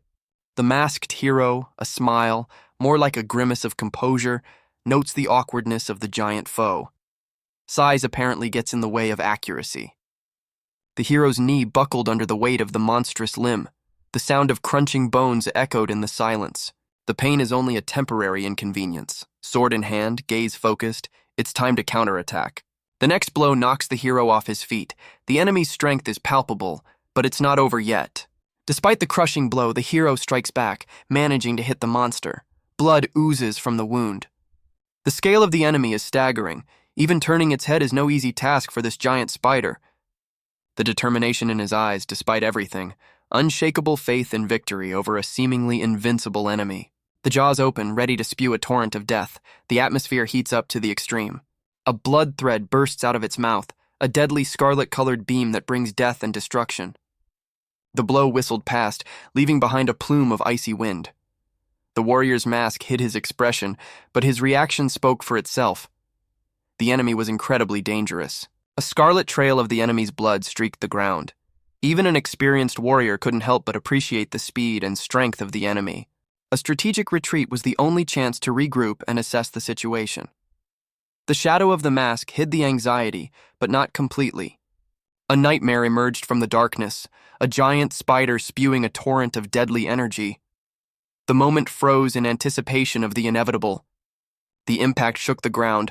Blood flooded his face, pain pierced his body, but the warrior stood. His endurance was amazing, a blast of power capable of shifting mountains. Even through the pain, the warrior could feel the fierce power of the enemy. The stone flew past the target like a cannonball. The debris was flying, threatening the life of the wounded warrior. The red ray is a deadly threat. Survival depends on whether the warrior can prevent its reuse. Close combat was the only chance. Determination replaced fear, filling my heart with the readiness to fight to the death. Analyzing the situation is the key to victory. The warrior, despite his wounds, kept his composure and thought over a plan of further action. A giant spider, like the embodiment of a nightmare, casts its sticky web on the hero, the deadly spiderweb technique in action. The sword gleamed in the dim light as the masked figure desperately tried to dodge the death trap. Fast, too fast for an ordinary man. A moment of freezing. The spiderweb hangs in the air and the hero, frozen in place, realizes the danger of the situation. A spiderweb? A chill runs down his spine. The mask hides his face, but the anxiety reads in the tension of every muscle. Deadly danger hangs in the air, heavy and thick as the web itself. Each thread is a step toward impending doom, a careful, measured step. The cat's claws leave barely perceptible marks on the ground. The silence, imbued with tension, emphasizes the fragility of the moment. Cornered, the hero feels trapped, with no chance to retreat. Despair is as sharp as a splinter. I'm trapped. A thought that pierces through. The spider prepares for the decisive strike. A blood-red beam of energy gathers in his body, heralding imminent danger. A fast, dodgy opponent. The shape-shifting werewolf makes the hero frantically search for a way out of the situation. Every second counts. In the hero's eyes, hidden behind the mask, slips a glimmer of hope. Tears mixed with despair cannot hide the determination. A sudden change of mood, a flash of determination. The ability activates and the hero's leg begins to glow, foreshadowing the transformation. A monstrous spider, as if descended from a nightmarish canvas, descends upon the hero, entangling him in a sticky web. The horror clutching his throat is transmitted to the viewer along with the hero. Desperation and rage in the scream of the guy behind the mask, he fights on despite repeated attacks. His stamina is amazing. A flash of blue light and a powerful energy floods the world around you. The masquerade is activated, and the spectacle is mesmerizing. The price of victory. The hero falls to the ground exhausted. The energy of the ability has dried up, and fatigue constricts his body. The spider attacks again, its malice the living embodiment of hatred. Multiple eyes glare, heralding another attack. The crystal's powerful throw is a desperate attempt to turn the tide of battle. All hope seems to rest on this crystal. The crystal stabs into the heart of the monster, with an effect that will make the viewer freeze with admiration. Beautiful but brutal precision. Sitting on the defeated enemy, the hero slowly comes to his senses. Victory came at a high price. There is pride and defiance in his gaze. He has triumphed, overcoming not only the monster but also himself. The final merciless blow is a symbol of the total destruction of the enemy. A brutal but necessary point in this battle. A desperate fight. A guy in rags, hidden behind a mask, fiercely attacks a hideous monster, but his chances look slim. An even more imposing threat emerges from the gloom, a huge purple paw causing the hero to freeze in horror. "Oh no!" runs through his mind. A sudden burst of determination. With a wild shout, he unleashes a blow, sword glowing with purple energy, a desperate attempt to turn the tide of battle. A mighty blow throws him back, but he clutches his sword tightly, preparing for the next attack of the approaching Hulk. The situation is critical. A brief pause, a moment of reflection. Too aggressive and offensive, and I'll be open to a counterattack, flashes through the guy's mind. But doubts are quickly dispelled. To delay is to die. We can't hesitate to fight this monster, he decides firmly. A quick change of tactics. A sticky web bursts out of the hero's hands. "Sticky web!" comes his voice, full of determination. However, the trap turns against him. A horrible substance grabs the lad, and he exclaims in amazement, "What?" Purple-clawed tentacles clutch him in a vice. The situation worsens dramatically. Sticky threads entangle his arm, leaving the hero in despair. "Oh no." A quiet groan through clenched teeth. Sword impotently stuck in the impenetrable armor of the enemy, the hero's face is distorted by rage and hopelessness. The giant figure of the enemy looms, ready for a crushing blow. The hero, stunned, only utters silently, "What?" The guy's desperate attempts to fight back are in vain. A critical situation, he is already enveloped by a vile, dark substance. A huge, toothy maw swiftly approached, filling everything around it with icy terror. In the eyes of the hero, deep despair, he realizes, this is the end. Suddenly, there's a glimmer of hope in his eyes. He notices something. An opportunity? Determination froze on the young man's face. His jaw clenched, his gaze focused, an opportunity not to be missed. With a final spurt of will, he throws off the shackles of fear. "I can't delay," rushes through his mind. The decisive blow. All of his rage, despair, and hope merged into this powerful lunge. Not now! Not at this stage! The enemy shudders, dark energy bursting out of his body like a living tentacle. Is the fight over? Or is it just the calm before the storm? The shadow of a giant spider with many eyes falls on its victim. Its vile tongue, dripping with blood, heralds a terrible reprisal. A white-haired young man with red eyes full of rage, wounded but not broken, challenges the monster. His hatred is palpable. The spider prepares to attack, its tentacles wriggling and its menacing growl echoing through the neighborhood. The young man responds only with a mocking smirk and a cheeky comment. His scarred hand clutches an impressive sword.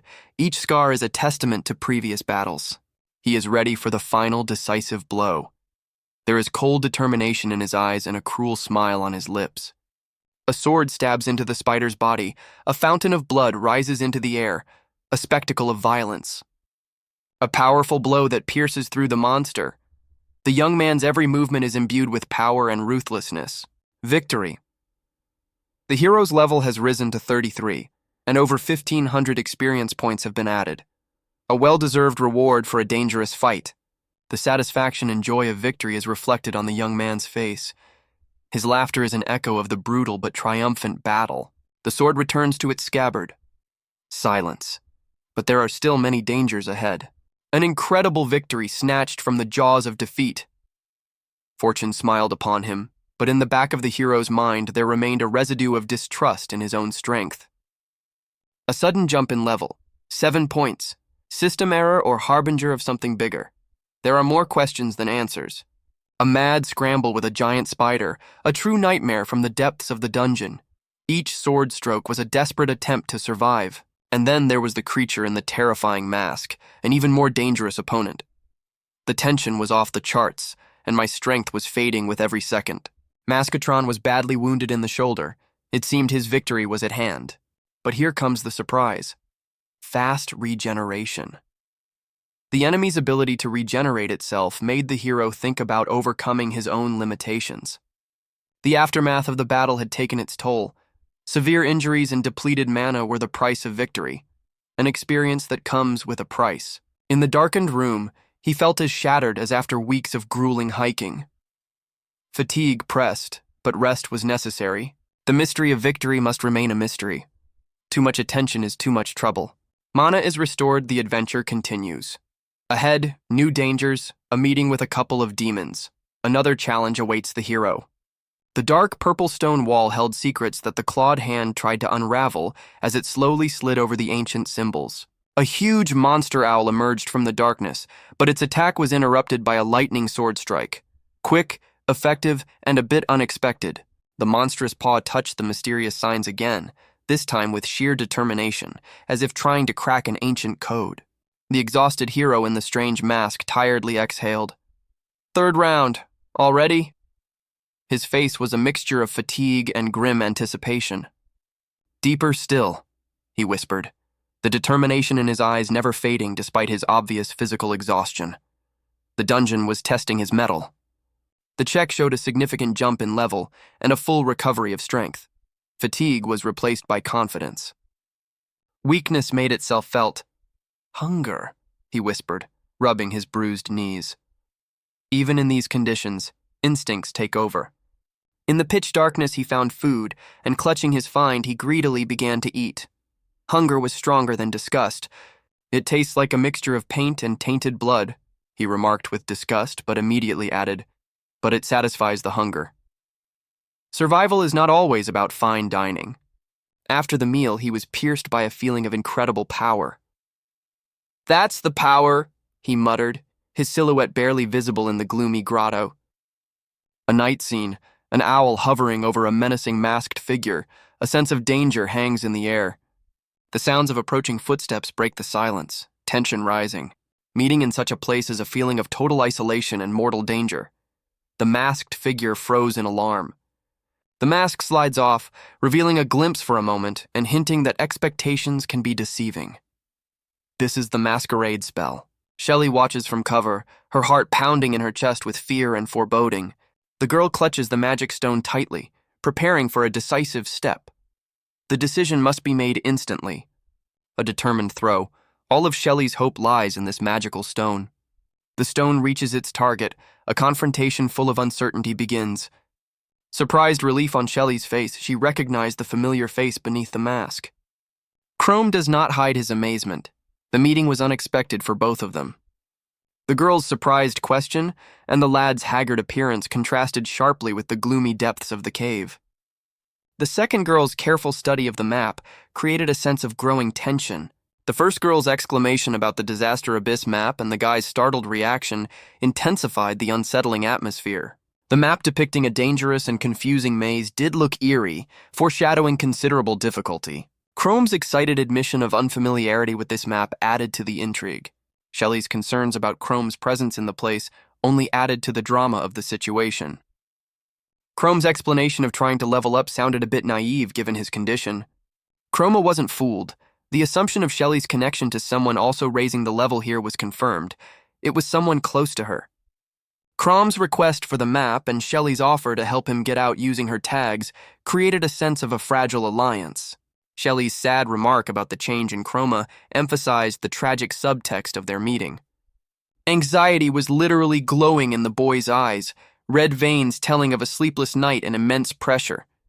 He realized that his game was about to be exposed. His heroic plan to conquer the pit of disaster single-handedly was crumbling before his eyes, replaced by an acute concern for the girl. He tried to send her to safety, but her determination had become something far more powerful than his fear. The clenched fist was a silent response to his apprehension. Her words sounded firm and calm, but there was no shadow of doubt in them. She wasn't going home. The old man, like the embodiment of a grim omen, told the horrifying truth about the pit of calamity, the death of an entire squad of knights. The desperation in his voice was audible through the screen. He was begging her to leave, to save his life. Her gaze is determined, her voice calmly confident. She asked him for help to overcome the danger together. His words sounded cold, cutting. He wouldn't let her interfere with his plans, even if they weren't the most noble. Sudden plot twist. It turns out that the residents of Oldfield already know about the monsters and are preparing their defenses. And so, the long-awaited plan, a simple but ingenious antidote. Blue light and spiders, who would have thought it? With excitement bordering on panic, the girl with the backpack confesses that she has spent church donations to prepare for her, to put it mildly, risky venture. The determination in her eyes is mixed with obvious fear. The red-eyed guy, stunned by her confession, realizes how she has so much determination and resources for such a dangerous journey. The bewilderment on his face is a clear reflection of his thoughts. The blonde-haired girl, full of optimism, declares her familiarity with the dungeon boss and confidence in her undoubted usefulness to the group. Her confidence is perhaps a bit naive, but infectious. The red-eyed guy grimly assesses the situation. The girl is unstoppable. Her information is vital to getting through the dungeon. Apparently, they have a difficult choice to make. On the screen appears the description of the skill Disguise, which allows you to temporarily take human form with mana consumption. The guy realizes that information is more important than saving magic energy. Weighing the pros and cons, the boy decides that the information and the girl's help outweigh the minor loss of mana. Rationality takes precedence over emotional swings. Strictly, but with a glimmer of hope, the guy agrees to take the girl with him, warning of immediate expulsion at the slightest obstruction. The risk is justified, but vigilance is maintained. Joy and confidence shine on the girl's face. She is ready for adventure. Optimism is her main weapon in this dangerous game. A woman full of anxiety tells of lurking knights of the kingdom hunting a red-haired man. The mystery adds tension to an already complicated situation. A man with scars on his face listens with disbelief to the tale of the red-haired man. The question of the knight's pursuit hangs in the air, filling the atmosphere with tension and uncertainty. The rumor of a daring, but perhaps somewhat reckless adventurer daring to descend alone into the disaster abyss spread quickly. Mockery of her audacious act resounded everywhere, a loner against such a dangerous place. The odds seemed slim. A dry question, full of latent tension, rang through the air.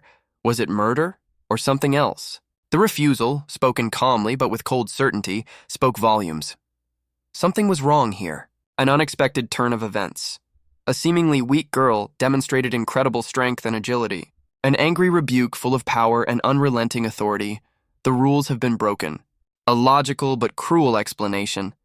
Even for a seasoned knight, the disaster abyss is a death trap. A sudden change of plans. Now she is about to enter the game herself, gathering all available fighters under her banner. The gloomy atmosphere thickens. Terrifying creatures emerge from the depths of the abyss, ready to tear apart anyone who dares to approach. Shelley's defense is being jeopardized. Command is faced with a daunting task, and the scale of the problem is daunting. Pursued by the monster's terrifying shadow, the girl in shining armor and the guy in tattered clothes ran, tightly pressed against each other. A desperate attempt to avoid imminent death. Gasping for breath from running, the guy shouted something to Shelley with desperation in his eyes, his face contorted with panic, threatening to turn into speechlessness. Shelley's face changed to one of stony determination. The light of cold calculation flickered in her eyes. A cloud of blinding cola seed enveloped the monster, a brilliant tactical maneuver by the red-haired warrior. A sharp cry of pain cut through the silence as the monster, blinded and disoriented, thrashed about blindly. Sheldon noticed a strange change of color in the monster's eyes. Curiosity seemed to briefly eclipse his fear. Wasting no time, Sheldon decisively attacked the blinded enemy. Satisfaction mixed with relief. The monster really hadn't seen anything. That chuckle was the reward for the risk. A glittering sword thrust. A powerful lunge that pierced through the monster. The experience light on the screen lit up. Victory. Amidst the defeated enemies, Sheldon and Shelley stand, catching their breath. Notification of a level up is a well-deserved reward for bravery. Joy spilled over the girl's face. The relief of a successfully completed stage was indescribable. The white-haired guy, still a bit stunned, recognized the effectiveness of her actions, genuine admiration slipping into his voice. A shadow falls over a dark passageway. There's a tunnel ahead, leading to a final boss battle that promises real trouble. The pale masked guy bites his lips in frustration. The planning error has cost him dearly. His frustration is obvious. The little creature, exhausted and depressed, whispers of a meaningless day wasted. The serious tone of the masked guy showing the map emphasizes its extreme value and secrecy.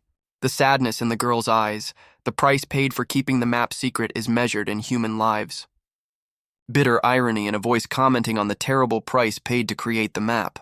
An ominous voiceover reveals the secret of the evil dragon's power over the city. The key to it lies in this dungeon. The girl, pensively looking at the map, realizes that stored in it is not just geographical data, but Oddfield's cherished wish. The story holds many more mysteries. The hard truth behind the pale skin and mask pressed down on him, making him think about the price of desire. Shalley's joyful smile and outstretched scroll are the last hope in an abyss of despair. She believes in him. Uncertainty flashed across Shalley's face, eclipsing her former optimism. The determination in his gaze is a vow to avenge his suffering, to destroy the source of evil. The contrast between his lust for power and his willingness to sacrifice made Shalley wonder about his true nature. The many red eyes in the darkness are harbingers of terror, making the blood run cold in your veins. A huge spider hovered menacingly over him, the embodiment of evil, ready to attack. The tension had reached a breaking point. The sinister laughter and sharp claws are a foretaste of imminent retribution. A sudden and powerful attack from a spiderfish took him by surprise, throwing him into a brutal fight. Pain pierced his body, leaving behind only moans and despair. But the fight wasn't over yet. The powerful impact shakes the air, leaving the viewer in suspense. The opponent flies back a considerable distance, landing with a thud. The red-haired girl cries out Kroom's name, her voice full of panic and terror. Arachne, level 42, snickers evilly, showing off her superiority. The masked young man, coming to his senses, whispers of the hidden horrors of the dungeon, his eyes full of despair. The girl realizes that in front of them is the strongest monster of this dungeon, practically a boss. Chromium warns the girl about the dangers of spiderwebs, urging caution. The young man decides on close combat, heading towards the enemy. The girl notices the Arachna's weak spot, the blind spot near her right leg, and makes a plan. Trum, using his tactical advantage, strikes quickly and accurately. A bright beam of light cuts through the air as the young man with the sword parries the giant spider monster's powerful blow. The creature retreats, letting out a piercing scream of pain. The red-haired girl watches the fight with concern in her eyes, dropping a fleeting but important comment, "It's vulnerable to fire." A bright red stone appears in her palm, pulsing with magical fire, the key to defeating the monster. Fire flames envelope the monster, causing a deafening roar of pain. The attack works as planned. The girl coldly analyzes the situation. Arachnids are easily distracted. Their limbs are powerful but vulnerable. The young man takes advantage of the gap created and delivers a lightning strike to the stunned monster. Drawing his sword for the next blow, he declares with determination, "Now I'm going to cut off your arm." A powerful blow lands on the monster, causing an even more piercing scream to echo through the neighborhood. The red-haired girl, with a tinge of admiration in her voice, states, "Awesome, Chrome-san! Now we have a chance to win this battle." The wounded, immobile creature, with a limb severed, hisses with rage, preparing for one last desperate attack. The girl was lying on the ground, defenseless and wounded. Her face was contorted with pain, her eyes full of horror, and she looked as if she were about to lose consciousness. Her companion, breathing heavily, said with visible relief, "I hope that's all." Her eyes reflected fatigue. but a shadow of triumph over her difficulties shone through. The guy, rubbing the back of his head lightly, commented, "Less than I expected, although the enemy was really strong." Numbers flashed on the screen, 1280 experience points, level went up from 38 to 40. Not bad. The young man, stunned by such a rapid increase in level, whispered, "This is unbelievable." The screen displayed his information. Changeling, level 40 out of 50. Glancing at his screen, he said quietly, "No new abilities yet, but they will appear after evolution. Hopefully, I'll be able to make it before the boss battle." Tension could be felt in his entire persona. The young man said thoughtfully, "Evolution brings us closer to the perfect form." Images of a skull and mask appeared on the screen, reminding him of his past. A skeleton of bones and blood, and now a human. The anxiety in his eyes intensified. "I hope to be even closer to human form by the next time we meet." His anxiety is growing. However, he quickly pulled himself together. "Okay, now is not the time to philosophize. According to the map, the boss's neighborhood is just around the corner." His voice sounded resolute.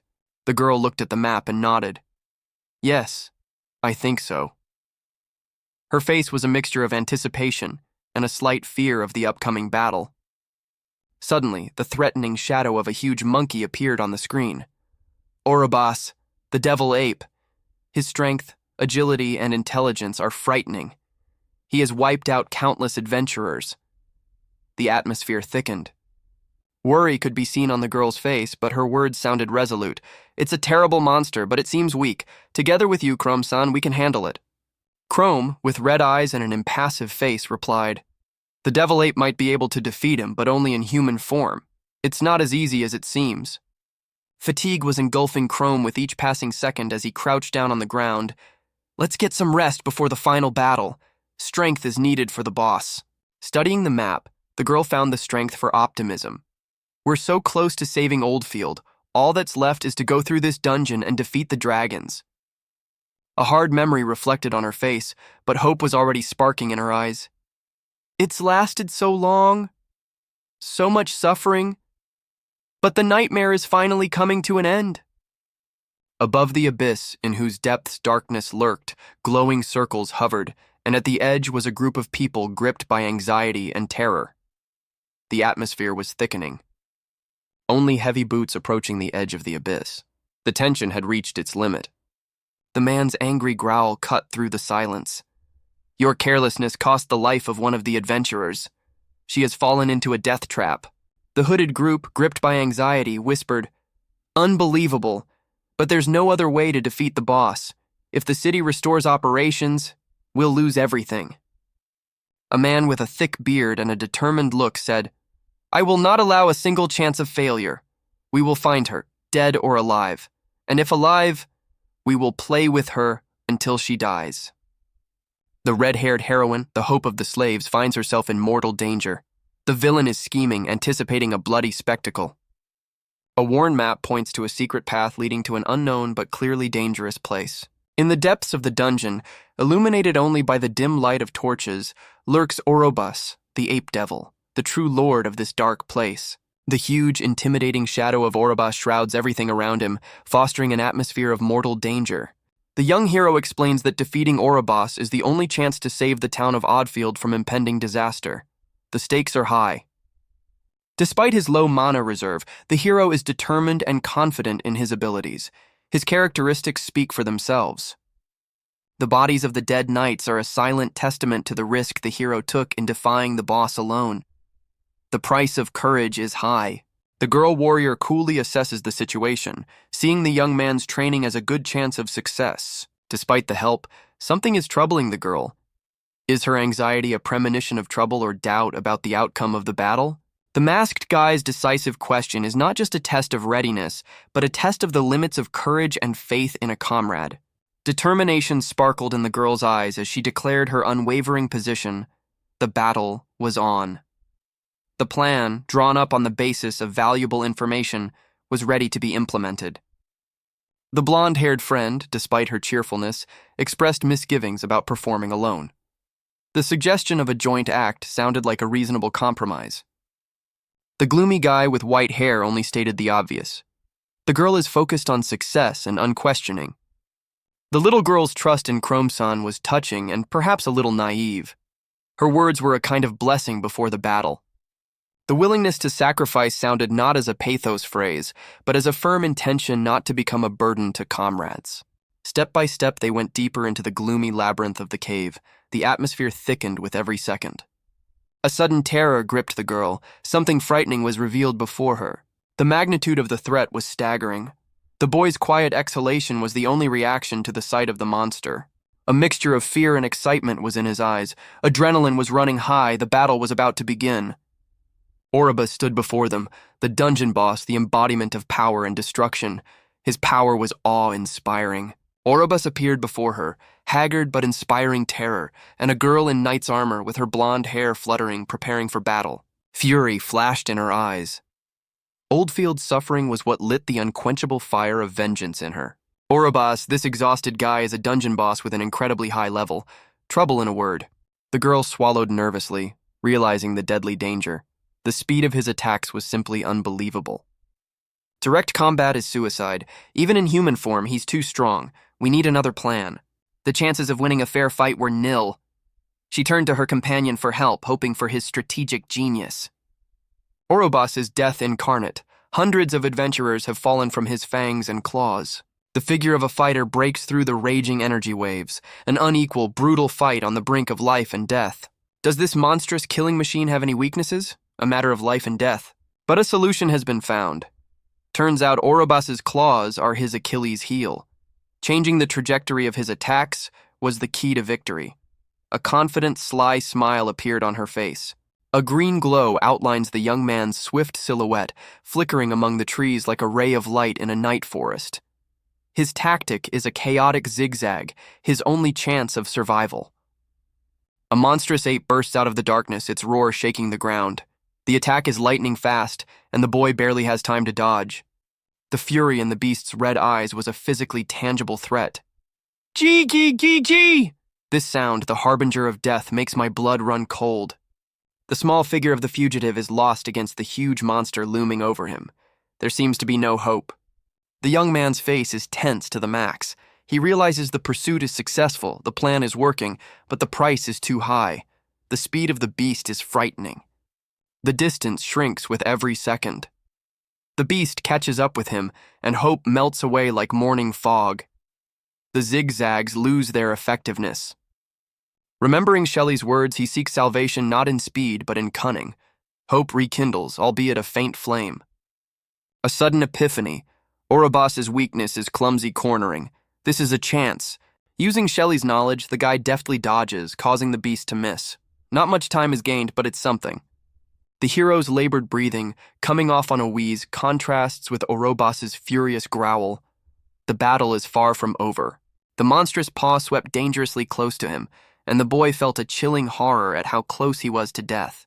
He exhaled a sigh of relief. The nightmare incarnate was before him, but Shelley's information was worth its weight in gold.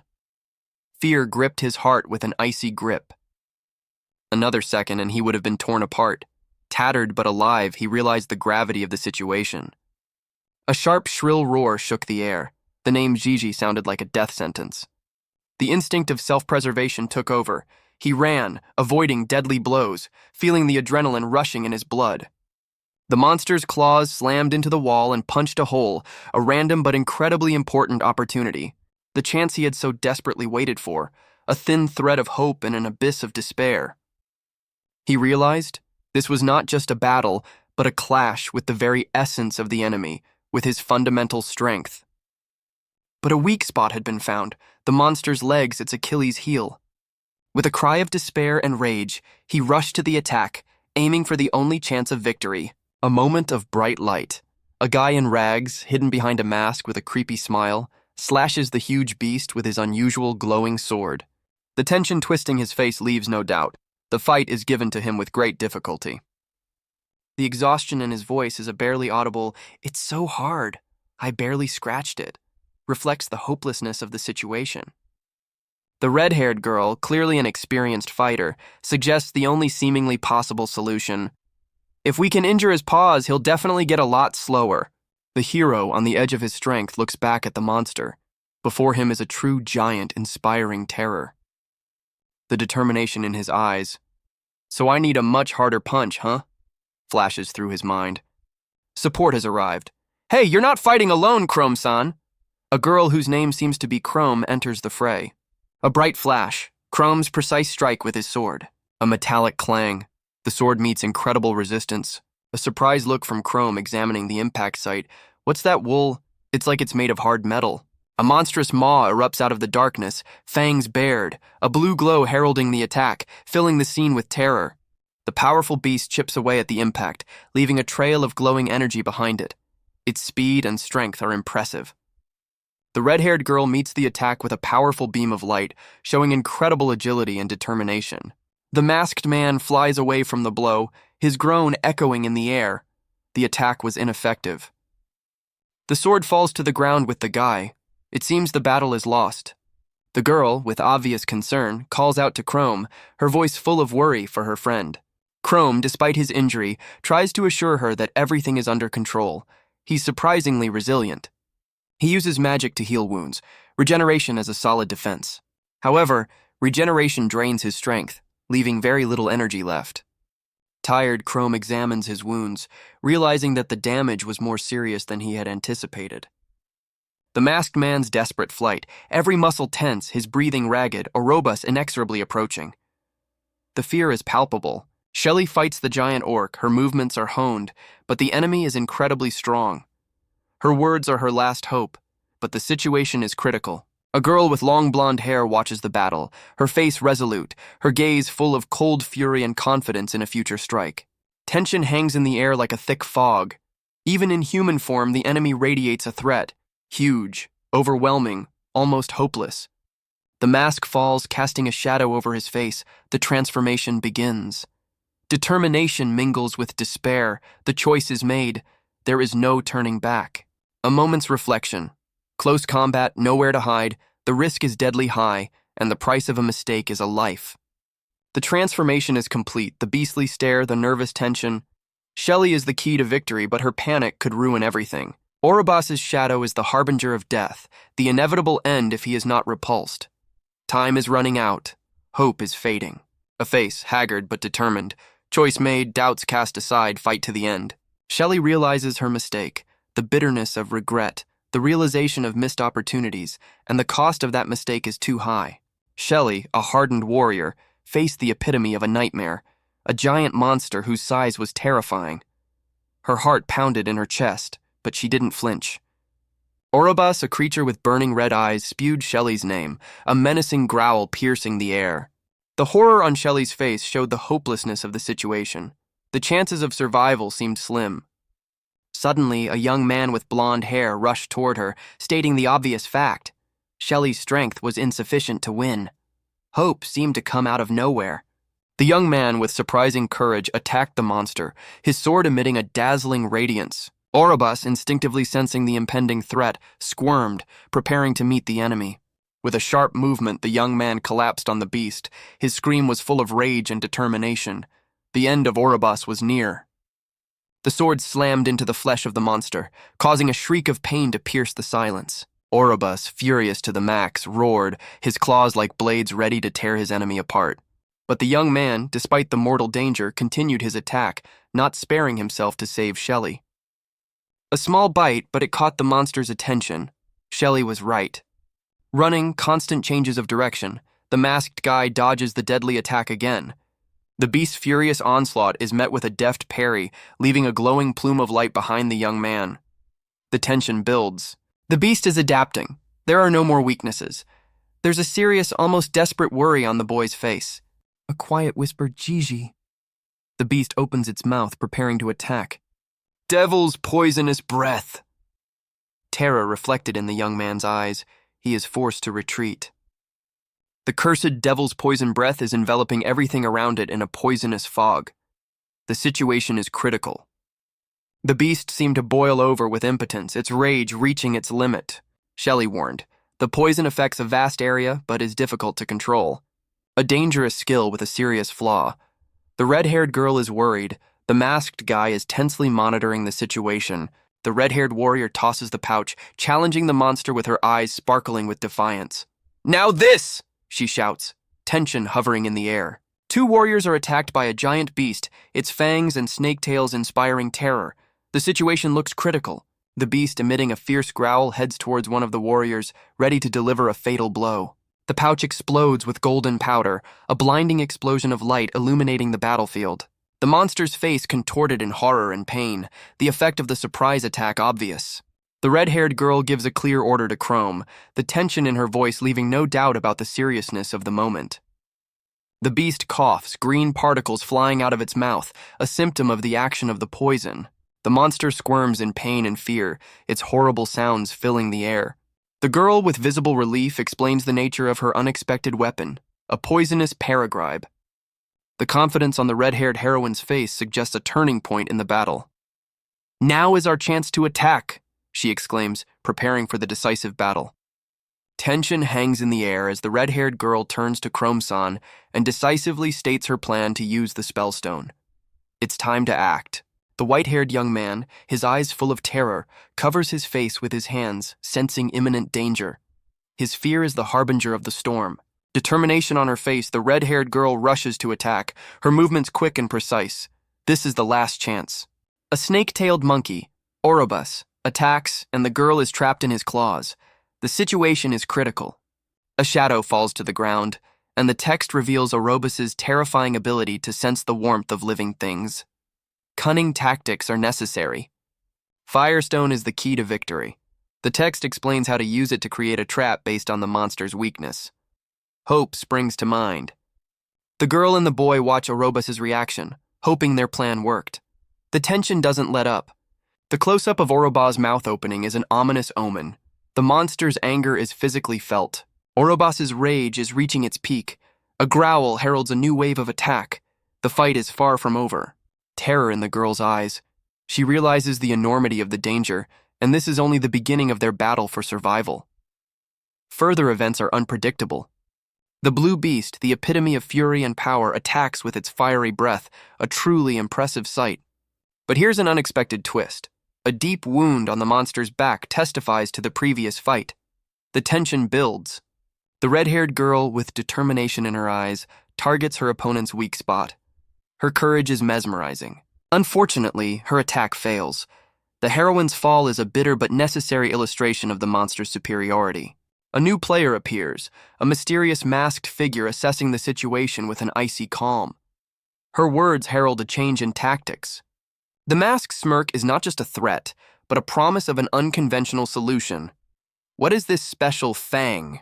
The sudden attack, fast and accurate, is a testament to the new hero's incredible abilities. A close-up of a horrifying scene, the mask's teeth sinking into flesh, blood gushing. It's not for the faint of heart. The mask continues the attack, choosing unexpected points of impact. Creativity is the key to success in this battle. The roar of the beast, imbued with pain and rage, emphasizes the climax of the fight. What will happen next? A haggard, bloody figure in a gruesome mask can barely stand on his feet. His suffering is visible to the naked eye. The same young man, but already in a fierce attack, sword in hand against a huge monster, a desperate but decisive battle. The girl is radiant with relief and joy of victory. Her smile is the best proof of success. The masked guy, calming down a bit, explains that it wasn't an easy victory, and Shelley's tactics were crucial. Even monsters make mistakes sometimes. The young man, concentrating on describing the plan, tells how they managed to neutralize the strongest hold of the enemy. The weakened but still dangerous monster lets out an intimidating growl, heralding one last attempt. Shelley, sword at the ready, is ready for the decisive blow. Her eyes are full of determination. The guy, clutching his sword tightly, states the obvious. The enemy is defeated. The only thing left is to finish him off. The final assault. Tired but undeterred, Shelley and the masked boy unleash a final, crushing blow on the monster. Despite his exhaustion, the young man is determined to continue the attack. There is no time to rest. Red eyes flashed. Rage, pure and uncontrollable, felt even through the screen. A masked guy armed with a sword faced something unusual. His face, hidden under the mask, expressed extreme surprise. Horror! The monster regenerates, repairing the damage. A real nightmare for any warrior. Time is the enemy.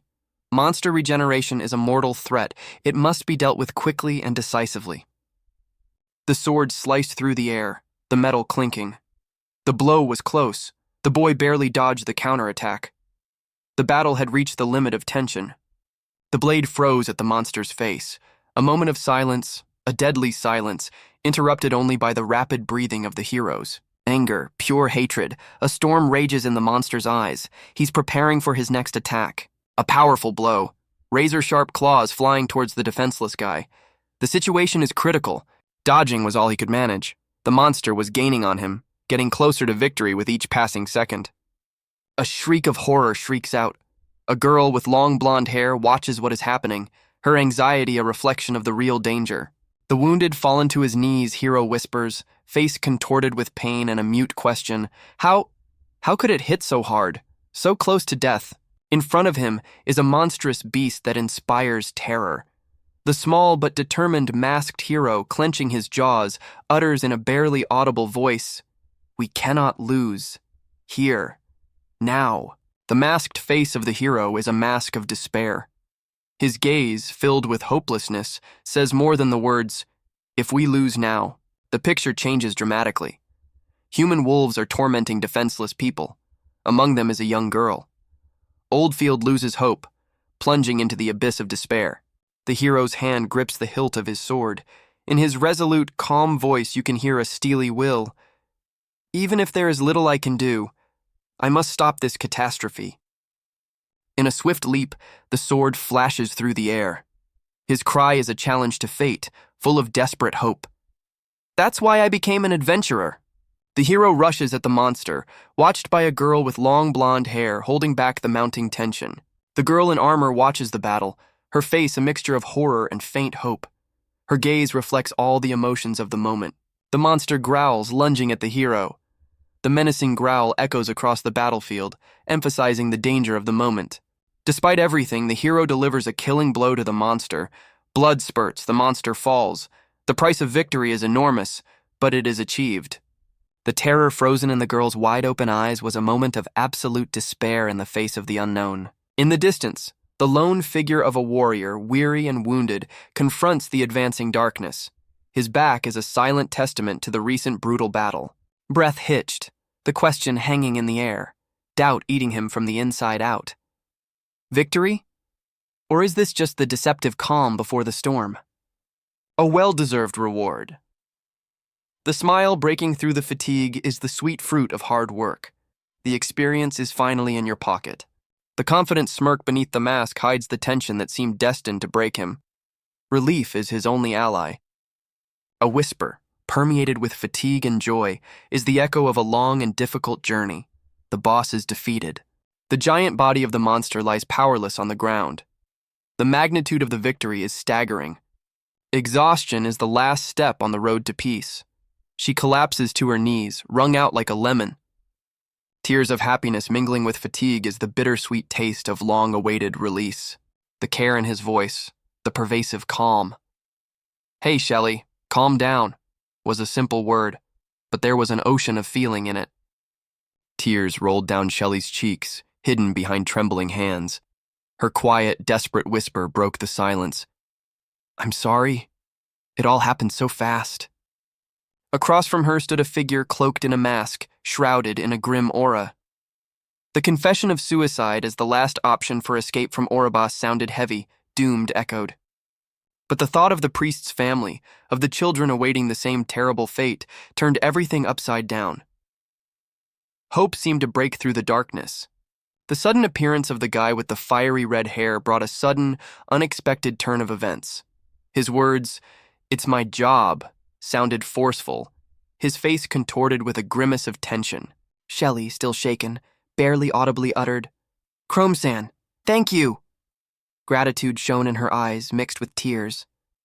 Chrome explained that the hole left by the disaster was the reason the place had been abandoned. Now that the danger was over, it was time for action. The knights had to banish the evil dragons. The masked figure showed his hand, a blue aura of regeneration glowing on his skin. The tension eased a little, giving way to a fragile hope. The sudden nervousness of the mask in checking the device brought an unexpected note of comic relief. "Oops, I forgot to check my magic power," he muttered. Shelley was startled to see how depleted the masked guy's magic was. Her anxious whispered, "Now is not the time, it will ruin the whole moment."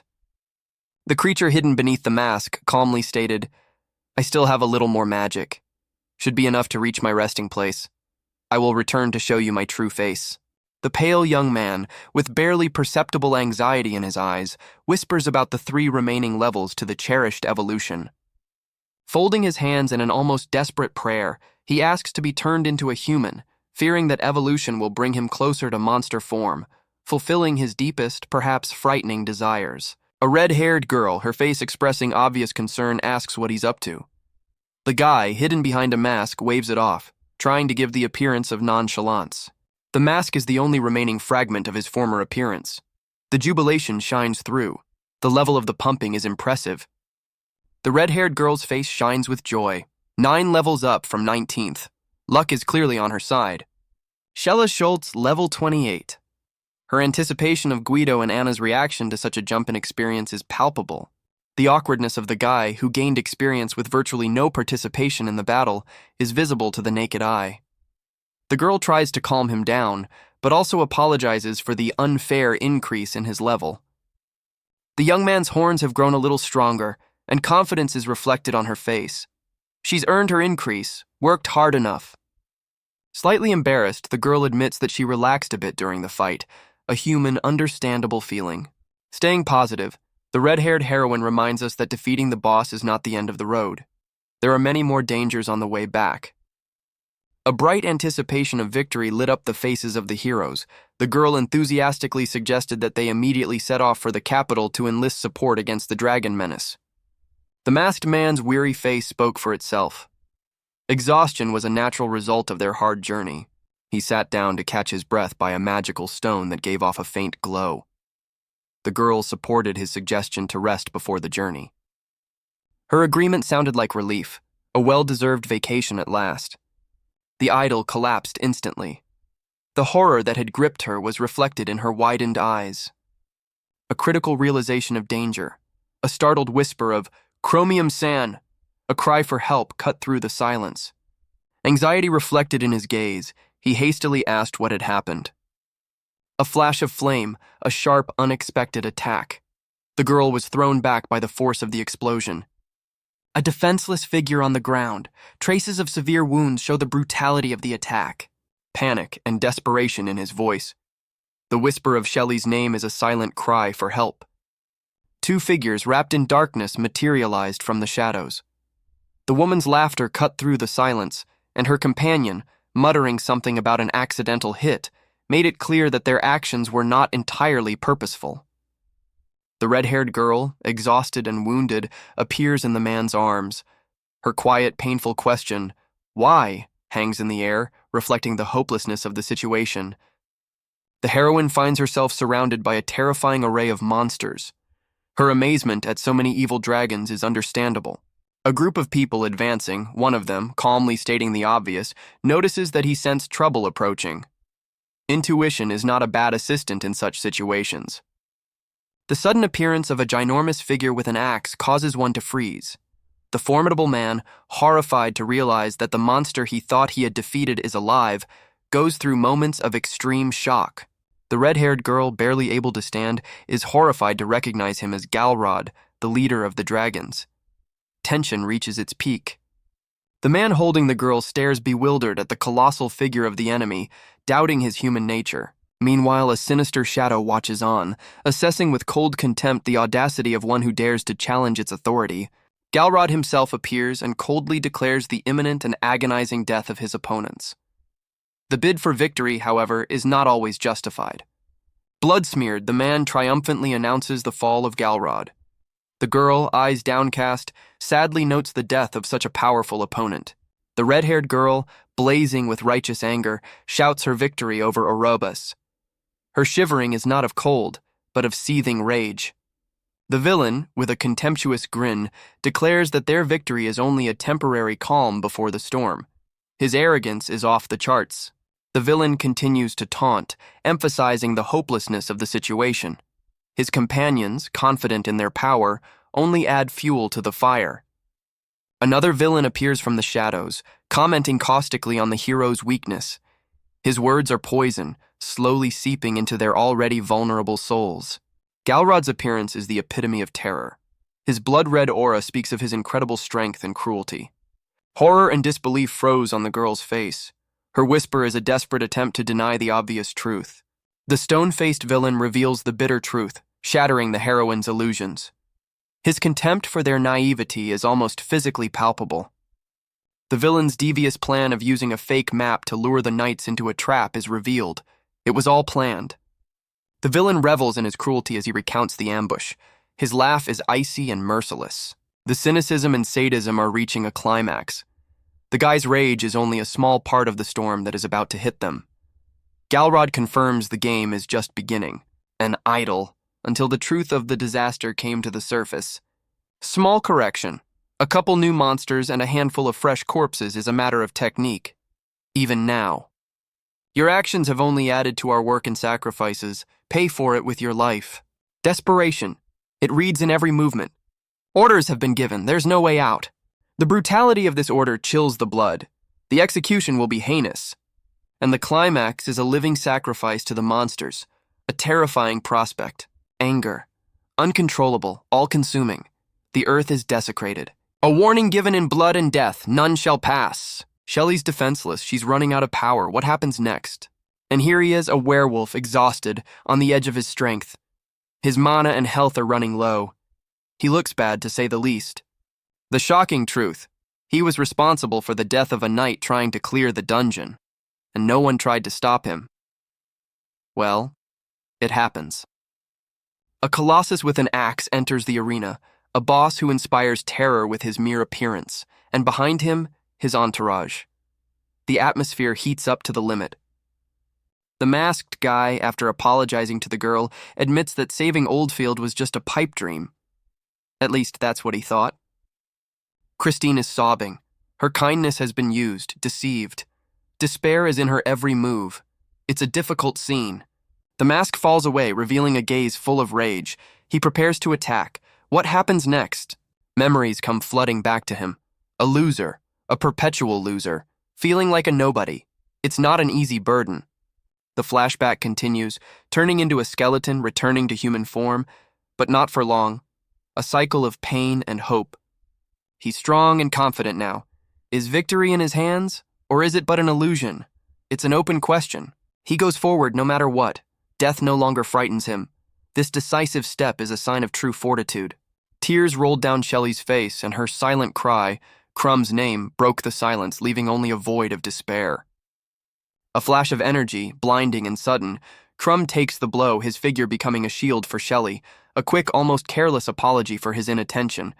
Despite his injury, Crumb rises, sword clutched in his hand with renewed vigor.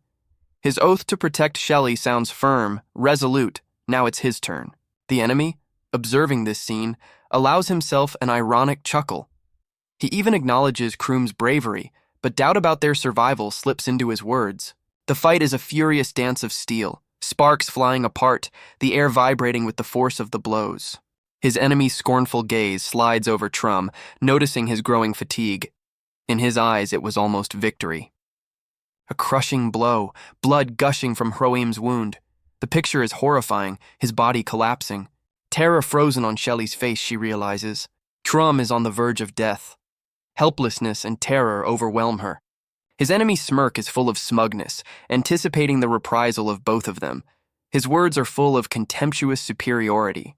A sense of absolute power fills the villain, and he revels in the anticipation of the deaths not only of Crumb and Shelley, but of all the children in the church. His supposed virtue is only a thin veil over his cruelty. Tears rolled down the girl's cheeks. Her accusations sounded like a desperate cry, and the guy's contemptuous smirk only emphasized the ruthlessness of the situation. A wicked chuckle echoed in the silence as the boy enjoyed the old man's impotence, adding fuel to the fire. Well, Someone had to have some fun. Her apology was drenched in grief, every word an echo of unbearable pain and deep remorse. The sudden attack of a masked zombie made the tension mount, shattering the fragile calm. The blond man's surprising strength with which he repelled the attack was an unexpected turn of events. The two archers, focused and cold-blooded, prepared their deadly shots. Their faces are masks of impenetrable determination. The zombie's body, riddled with arrows, sagged, contorted with agony. Quick, efficient work. The malice glinting in the blond man's eyes was so obvious that even the wounded zombie felt it. A terrifying smile transformed the girl's face, foreshadowing a brutal reprisal. Ruthlessness was her new weapon. The sword gleamed in her hand, preparing to come down. Silence precedes the storm. A powerful purple flash of energy shakes the ground, leaving behind only silence and a premonition of something terrible. A purple sword emitting a deadly aura appears from the core of the explosion, and a hand as if forged from the darkness itself grabs it. The blonde girl's eyes widen with horror, reflecting the full force of what she has just seen. Her mute scream froze in the air. A horrifying sight unfolds before her, a wounded but still resisting opponent. The girl, shocked by what she sees, cannot hide her amazement. The strength of the enemy surpasses all her expectations. Her attempt to counterattack crashes against the indestructible wall of enemy power. Her helplessness is reflected in her cry of despair. The battle ends with the girl's total defeat. She lies on the ground, exhausted, looking up at the sky with bewilderment and fear. The second blonde-haired girl expresses deep concern, unable to understand how such a powerful warrior could have survived. The mystery of his power remains unsolved. The image of a half-destroyed warrior, his face contorted with pain and his hand a source of incomprehensible menace. His power is frightening and mesmerizing at the same time. A mysterious man appears in the arena, his dark hair and sinister smile foreshadowing further trouble. His gaze is full of curiosity and anticipation. Bloody arrows lie on the ground, silent witnesses to a cruel and unequal battle. The atmosphere is tense to the extreme. The heroine's sunny smile is a bright contrast to the events to come. Her faith in her boyfriend seems fragile but sincere. The bloody mark on the boy's body is a testament to his hard journey. The determination in his eyes, despite his wounds, inspires respect. Remembering their first meeting, she realizes how much their relationship has changed. Fate had taken an unexpected turn. The guy's sudden transformation hangs in the air, the inevitable question of the girl's reaction. Tensions rise. A moment of self-control in the face of danger. His resolve did not waver. The girl's question is a piercing cry in the growing storm of events, an unexpected turn. The cold stare of a man is a harbinger of an impending threat. The situation changes dramatically for the worse. Anger and threats. The atmosphere is heating up. Everything is at stake. The guy's determined move despite the danger. His words are full of firm determination. The boy's disheveled form was shrouded in light. What was the mystery that lurked beneath the mask? The fury, the grin, the swift blow, everything speaks of the determination of the hero, ready for anything. Instant death. A creepy ghost stabs a guy, a bloody fountain. The scene is shocking in its brutality.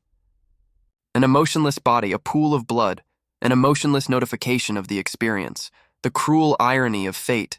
The blonde girl, shocked to the core, cannot believe what has happened. The horror is frozen on her face. The dark-haired girl is in shock. The unbelievability of what is happening, her reaction fully conveys this feeling. The ghostly figure, hidden by a mask, confesses to the murder with unexpected calmness.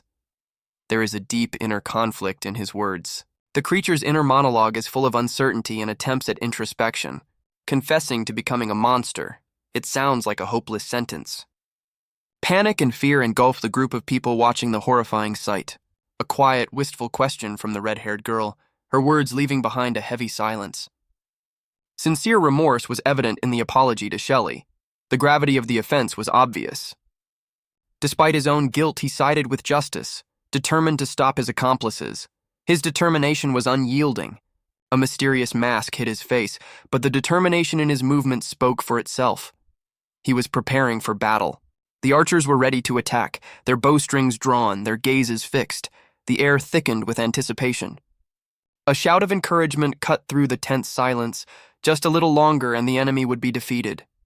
A rain of arrows rained down on the enemy, but he seemed insensitive to pain. His vitality was astonishing. The ineffectiveness of the arrows knocked one of the young men off balance. Worry was reflected on his face. The red-haired youth, realizing that things were bad, drew his sword. The heat of passion was at its peak. The enemy had incredible regeneration, but his strength was running low. However, he had a trump card up his sleeve. A new threat loomed on the horizon. A group of enemies, more dangerous than the previous one, was preparing to attack. Despair gripped the young man. The monster, realizing his new power, feels a bitter mixture of despair and determination. His words, "I'm stronger, but still in trouble," reflect the gravity of the situation. A scarecrow-like creature with a terrifying mask finds a glimmer of hope in his new power. A desperate attempt is what drives him now. The man fiercely attacks the monster, his scream a mixture of frenzy and animal fear of the unknown. It is a desperate struggle for survival. Out of breath, the man realizes that his opponent's fear of the unknown is playing into his hands. His face is contorted with tension, but his eyes are coldly calculating. A powerful punch accompanied by a purple flash of energy palpably shook the monster. The second fighter intervenes in the battle, seizing the opportunity. His decisive action changes the course of the battle. The monster, making threatening noises, retreats, showing confusion and bewilderment at the unexpected attack. The second fighter, hit by the monster's powerful attack, groans in pain. The strength of the enemy is obvious and terrifying. The first man takes advantage of the monster's moment of weakness, striking a precise and decisive blow. The fight ends tragically for the first fighter. His death is the high price of victory, leaving behind a tense and challenging atmosphere. Unequal combat. A tiny hero with a face contorted from exertion fiercely battles a giant creature shrouded in an ominous greenish light. A powerful blow shakes the ground. The boy falls, taking a crushing blow to the jaw. Blood stains the ground around the collapsed monster. Numbers flicker on the screen, indicating the experience. A brief moment of respite. Wounded but unbowed, the boy rises, leaning on his sword. Stunned soldiers stand around him, a short-lived victory. A sudden burst of energy. The monster regains its power, and its hooded face promises new horrors. Panic grips the soldiers. Cries of the monster's growing strength echo among them. The girl with dark hair coolly assesses the situation, realizing that hope is melting before her eyes.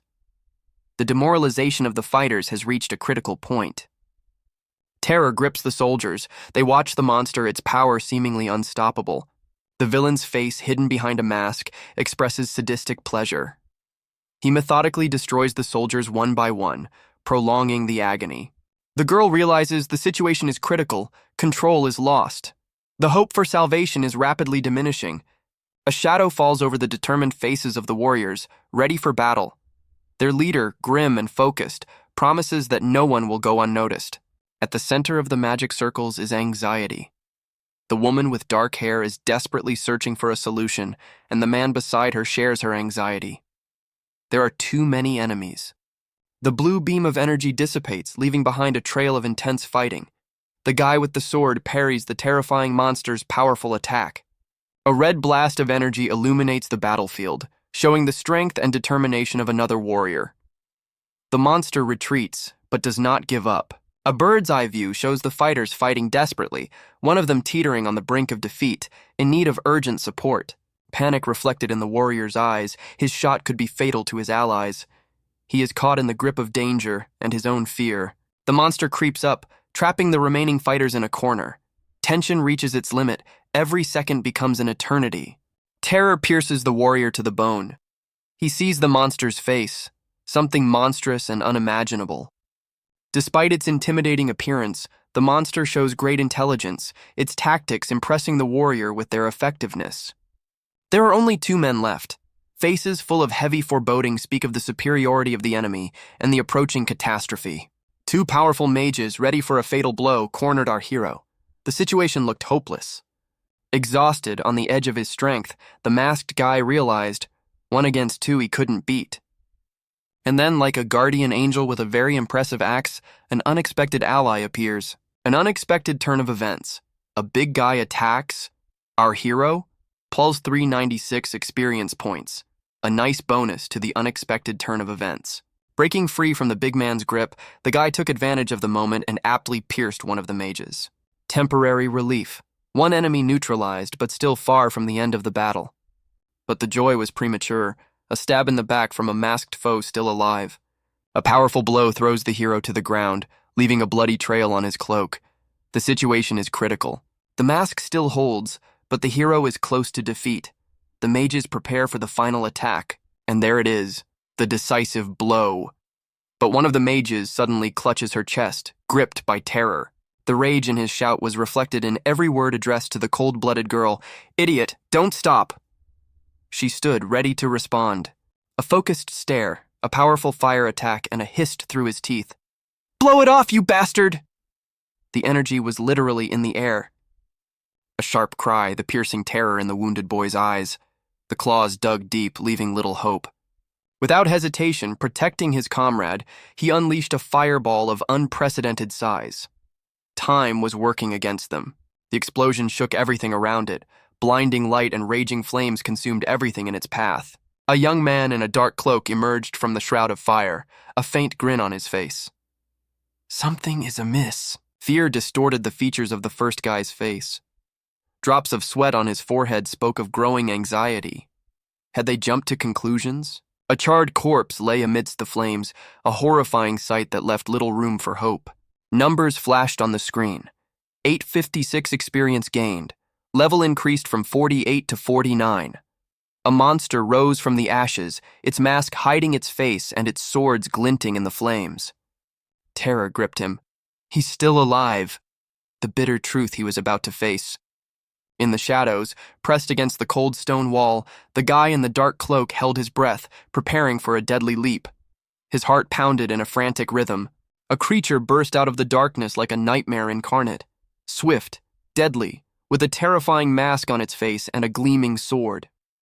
A moment later, the sword slammed into the target. Blood flooded the ground and the screen flashed mercilessly. Experience gained. A cruel but effective system. Simultaneously, at another point of the battlefield, a muscular warrior with an axe in his hands fiercely fought a huge, shadow-like monster. It was a real meat grinder. An old man with long, silver hair watched the developments carefully, his face distorted with anxiety. The price of victory might be too high. The girl with hair as dark as night cried out, Galrod's name tumbling from her lips, full of terror and despair. The monster's body was lying on the ground without a word. The guy's abilities turned out to be no fiction. The cold efficiency of his actions spoke for itself. The enemy, shocked, looked at his characteristics in disbelief. Was his victory just a fluke? A terrifying mask concealed the monster's face, but there was genuine fear in his eyes. He admitted defeat. The old man, whose hair resembled tongues of flame, calmly but resolutely declared his intention to test who the monster really was. The silence heralded a new round of battle. The big man's hard stare at the shapeless creature in the ghastly mask promised a pitched battle. "Oddfield's monster," he snarled, and the creature, not the least bit inferior in menacing aura, parried, "And you're a real monster." There was a rumble as the big man swung his huge axe, ready to unleash his fury on his opponent. The tension in the air thickened. The axe cleaved the ground, kicking up a column of dust and energy. The creature collapsed with a painful groan.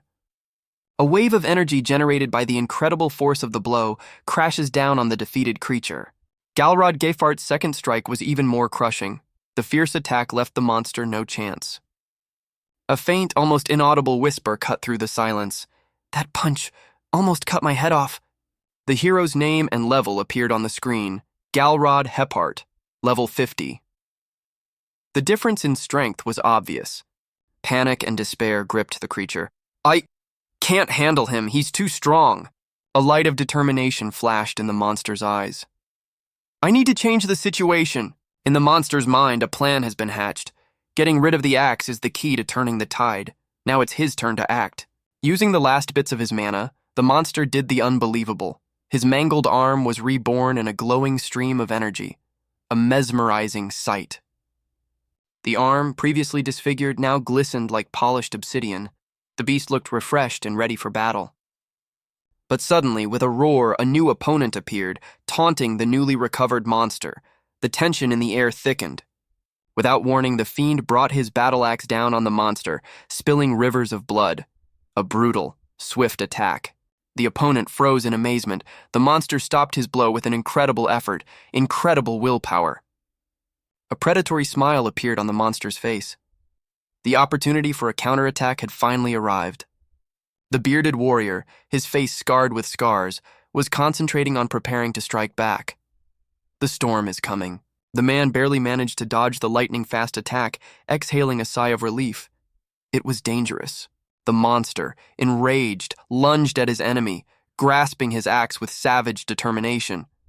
Time seemed to stop. The monster's next strike was aimed at the heart of the enemy. A bright flash of light heralded the denouement. The man's face, contorted with rage, spoke of a sudden realization. Deception. His plan was broader than it appeared.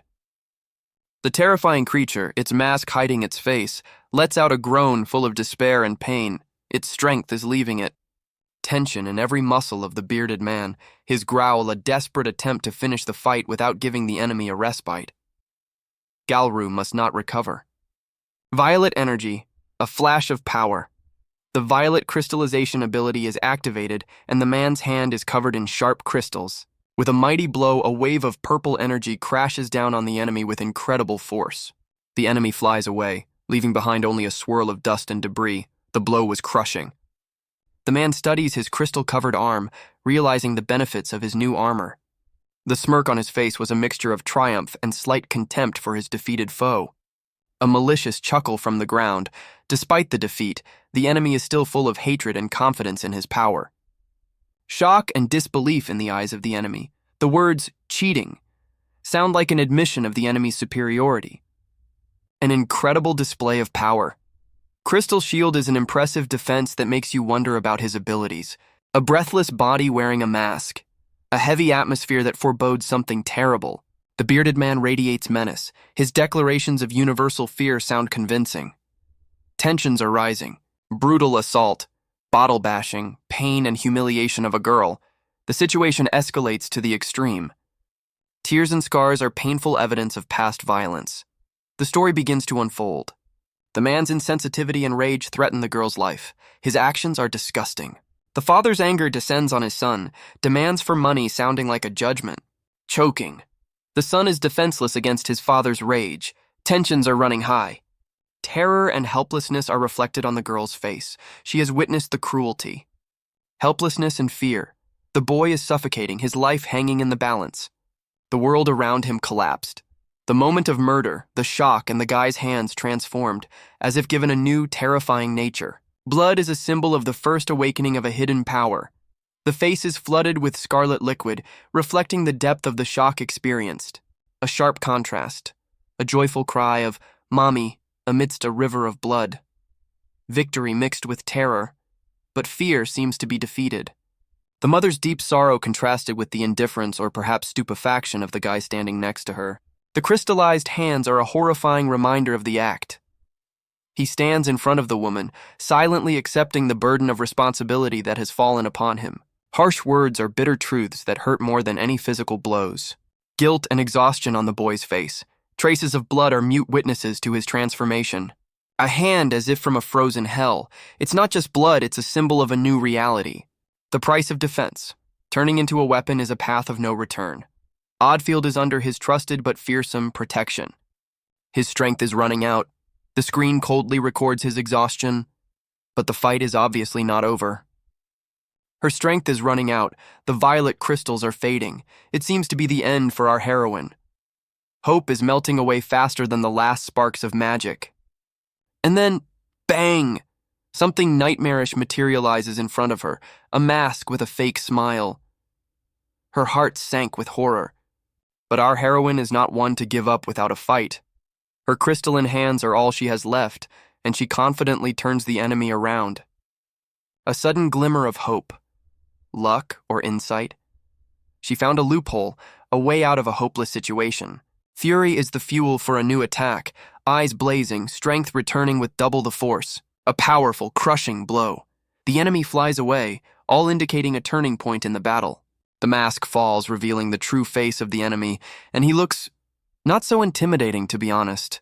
Victory is at hand. The enemy's forces are running out. The weapon is in the hands of the heroine, a symbol of final superiority. The final clash, the final decisive battle. Everything is at stake. A contemptuous look at a defeated enemy. Victory, bitter but deserved. A figure materialized out of the fog, a figure of great fear, a mask with an embroidered smile, sharp claws, a sword in his hand, a real nightmare. The blond man was watching the developments with a sly grin, confidently stating the incredible strength of the mysterious opponent. He seemed to be expecting something. The blond man gave the order, his voice ringing out in the tense silence. "Kill him now!" The situation was escalating. The smirking mask snapped into place, the sword leaving a glittering emerald trail behind it, a quick, precise attack. The subordinate who received the order confidently stated the inaccuracy of the enemy's attack. Apparently he had underestimated the enemy. The face beneath the mask appeared damaged, but only slightly. A cold voice said, "I wasn't aiming at him." There was something more behind it. The blond man collapsed to the ground, pierced by the sword. Blood poured down his clothes. His scream was short and full of pain. The dying blond man, with an expression of bewilderment and rage on his face, whispered, "You rascal! Why, me?" The question went unanswered. The blond man's body lies lifeless on the ground, while the screen displays messages about experience gained and level-ups. A brutal but effective system. Confusion froze on the former boss's face. He pondered, calling what had happened a desperate prank. What had really happened? Tension was in the air. A monstrous monster stood before the hero, and his skepticism was obvious. He clearly doubted his own strength. A sudden explosion of blue light. Evolution! The system confirmed that the maximum level of the shapeshifter had been reached. A glimmer of hope. A giant clawed hand appeared out of nowhere. He realized that the monster was evolving to a perfect form, but he would not have that luxury. Clenching his teeth, the muscular hero with crystals on his hands prepared for battle. Saving Shelley was his only goal. Shelley, full of hope, shouted excitedly, dreaming of the power to save Oldfield. Her faith sustained the hero. Determination was in every word. He was willing to take on any form, even the most monstrous, to gain the strength he needed. The monster shuddered, waves of monstrous energy surging from it. The moment of climax was near. The shadow of the giant creature covered the hero, and he collapsed to the ground like a broken toy. The situation worsened dramatically. The man's face contorted with a grimace of pain and bewilderment. "Unknown mana? What is it?" A silhouette in a bright blue light. Something big is about to happen. Huge claws emerged from the darkness, heralding an encounter with something truly terrifying. And there he is, a monstrous white werewolf with deer horns and a grin that can awaken the deepest nightmares. A sword gleams beside him, the only hope? Confirmation of fears. Before us is the doppelganger, a creature that feeds on fear and steals sanity. Level 50 out of 70. Impressive health and magic stats. Regeneration, cloaking, phantom, and a dream eater? That's serious. The man in black, with horror and despair in his eyes, watches the events unfold. His face is a reflection of the growing horror. Rage, despair, last hope. The man throws himself into the fray, screaming for the imminent end of this battle. The monster grabs something pink, glowing. It looks like a magic crystal. Or is it something even more dangerous? Lightning speed. The werewolf's claws are ready for a deadly strike. A powerful blow. The name of the ability flashes on the screen. Dream Eater. The situation is critical. The man collapsed to the ground, clutching at his wound. The pain on his face is unspeakable. The future looks bleak. A sudden weakness, as if all the life flowed out of him, seized the man. Panic, cold terror, all of it came over him at once. The creature appeared before him, the epitome of a nightmare. Antlers, a shimmering blue glow. The monster proudly proclaimed the theft of his life energy, mana. A creature calling itself a Dream Eater explained its ability to suck out mana and use regeneration to restore strength. It sounded eerily effective. Mutation, extra limbs, even more intimidating. All the man could manage to squeeze out was, "Ugh!" Not a good reaction to the situation, to say the least. Shocked to the core, the man realized. The joke was over. The real battle for survival had begun. Sudden reinforcement. A girl and a guy. The guy, instead of being supportive, irritatedly prods the man into action. Yeah, the help is specific. Tense posture, bowstring tightly drawn. The boy is ready to attack. The tension in the air is thickening. The girl tries to help with magic, creating a protective circle. Her actions are filled with determination, despite the hopelessness of the situation. Alas, the defense was useless. The monster easily blocked the attack by covering his face with his hands. A huge purple hand with a vile eye appeared out of the darkness. And that wasn't all. Something even more horrifying lay ahead. The violet, beady eyes of a villain who controls illusions that inspire terror, a sight that makes the blood run cold. His power over his victim's fear is truly frightening. An arrow pierces the monster, a fountain of blood. It seems victory is near. Or is it? A massive explosion, a firestorm, the aftermath of a collision of incredible force. The girl's jubilation mixed with mild shock. "I did it!" she shouts, not yet realizing the complexity of the situation. The restoration of the monster is obviously a far cry from the end of the story. Horror in the girl's eyes, she realizes that things haven't gone according to plan. The appearance of a new hero, a warrior with crystalline shoulder pads, scarred but unshakable. The shock and bewilderment on the girl's face are unanswered questions. The new character's anger comes crashing down on the heroes, a sharp lunge filled with rage and indignation. "What have you done?" A huge paw with claws is an impending threat that makes your heart beat faster. Galrod, backing away from the monster's furious attack, let out a strangled gasp of pain. The impact was palpable. A few moments of respite allowed him to regain his strength and thwart the minion's attempts to intervene in the fight. A look of cold determination froze on Galrod's face as he challenged his opponent. "This is your end."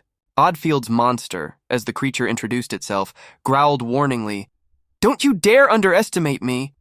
Galrod's mighty blow left deep, gaping cracks in the monster's body. "Do not think of an easy victory." Galrod clutched the monster's arm in a steel grip, preventing it from moving. The force of it squeezed harder and harder. Observing the strange glow emanating from his opponent, Galrod speculated, it must be some kind of illusion skill. Fatigue came in waves, but Galrod stubbornly told himself, "I'll hold out as long as I hold on." Suddenly, out of nowhere, another creature appeared, identifying itself as a ghost. The situation became more complicated. Galrod, clenching his teeth, muttered, sensing something wrong. Another one of his tricks. The man's eyes widen, reflecting the storm of rage and despair ready to burst forth. He's on edge. His father's distorted face materializes in front of him, causing shock and horror. "That's my father? How is that possible?" bursts out of him. "Galrod, how dare you kill me?" shouts the man, his voice shaking with impotent but burning anger. The gloating laughter of the father echoes. "Back from hell, eh?" the ghost scoffs, enjoying his son's misery. A purple hand, clenched into a fist, pulsing with power, burst out of the darkness. "I am no longer the weakling I used to be." A determined voice fills the space. With a crushing blow, a flash of light and an explosion of energy, the man unleashes all his fury on his father's ghost. Standing over his defeated enemy, he declares with icy calmness, "Even if you use all sorts of tricks, no one can defeat me." Out of the void looms a terrifying, shapeless figure, a monstrous predator ready to attack. Horror and amazement fill the man's gaze once more. Tension hangs in the air, foreshadowing something unbearable. On the ground lies the breathless body of his mother. "My mother, since that day," he whispers, voice full of pain and deep disbelief. The stunned look on the man's face, his hands adorned with shimmering purple crystals, speaks of something unimaginable. His growl, "What the hell is that?" reflects a growing horror. Abrupt change of scenery, emptiness, distorted space. Galrod, lost and disoriented, whispers, Where am I?" The young man's face turns blue, his teeth clenched. His rage is visible to the naked eye. "Don't you dare play games with me. Don't even think such cheap tricks will work." A huge, intimidating figure emerges from the darkness. A deep, menacing voice booms out, "Hey, Galrod, how dare you?" The shadow looms. The threat is clear. "Men like you will be torn to pieces and thrown to the dogs." The words are full of icy cruelty. Galrod's powerlessness is obvious. His groan, "I can't feel my power, I can't even use my skills," is drenched in terror. Despair erupts in a desperate cry, "Get away!" Fear is literally in the air. One last push, "Get away from me!" In Galrod's eyes, desperation and the smoldering hope of resistance. A horrifying scene. Galrod is pierced by purple crystals, blood flooding his clothes. The man with the purple crystals lies motionless, bleeding. Silence. Triumph. The protagonist, having reached level 51, defeats the dragons, gaining colossal experience, 2,868 units, a well-deserved reward for a tough battle. Victory leads to the third evolution, granting the hero an incredible power, his own doppelganger. Impressive, isn't it? But there is a flip side to the coin. The doppelganger has the Dream Eater ability, which allows him to suck out memories and control other doppelgangers. And worst of all, the hero has already used it against the most dangerous enemy. The transformation is complete. The hero's new appearance inspires genuine terror. A panic-stricken woman calls out to Galrod, a name that sounds like a harbinger of an impending storm.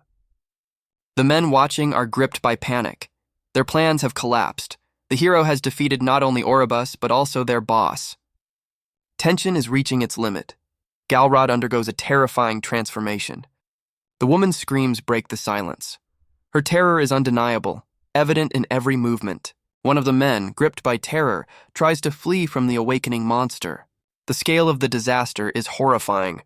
There are many victims, and the source of the disaster is even more nightmarish than one might assume. A picture of destruction and death. The enemies are demoralized. The loss of a leader is palpable, but Galrod, as always, is scheming in the shadows. Oddfield is saved. There's a welcome calm on the children's faces. Though, for how long? Terror grips the girl. Before her is a creature, the embodiment of a nightmare. The atmosphere thickens. Tears rolled down Shelley's cheeks in hail, reflecting the boundless terror. Helplessness and bewilderment is what Shelley is experiencing right now. Her journey is just beginning. The creature, monstrous in its multi-armed and horned form, lurks in the shadows, shocked but alive. For now. A transformation in front of the entire city. Galrod loses his human form. Words are just words. Shelley needs her own experience to understand the danger. It's better to live through it than to regret mistrusting it later.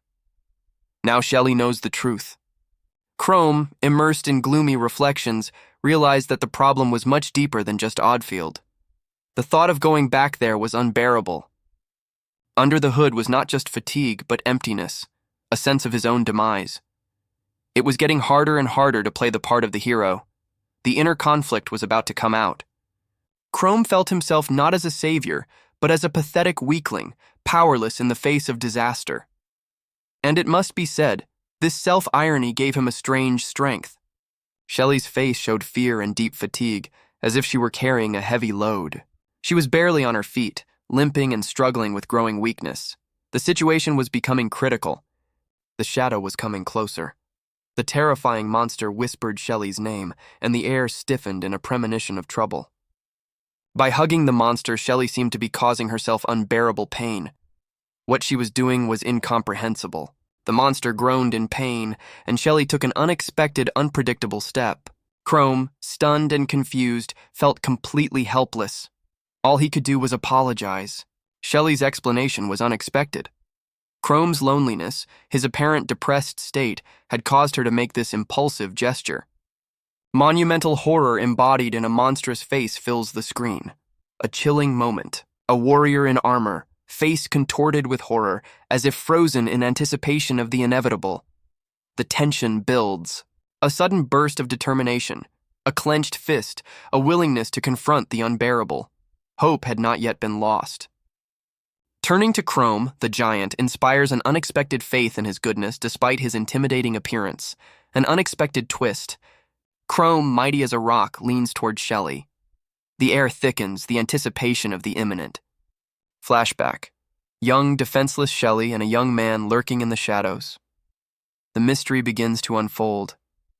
Fear of his own monster-like appearance is the reason for his seclusion. An unexpected explanation. Chrome, overcoming his fear, saves the city.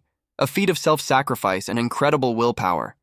Shelley's gratitude, sincere and touching for saving Oddfield, a moment of real relief. the loneliness of a giant despite his power.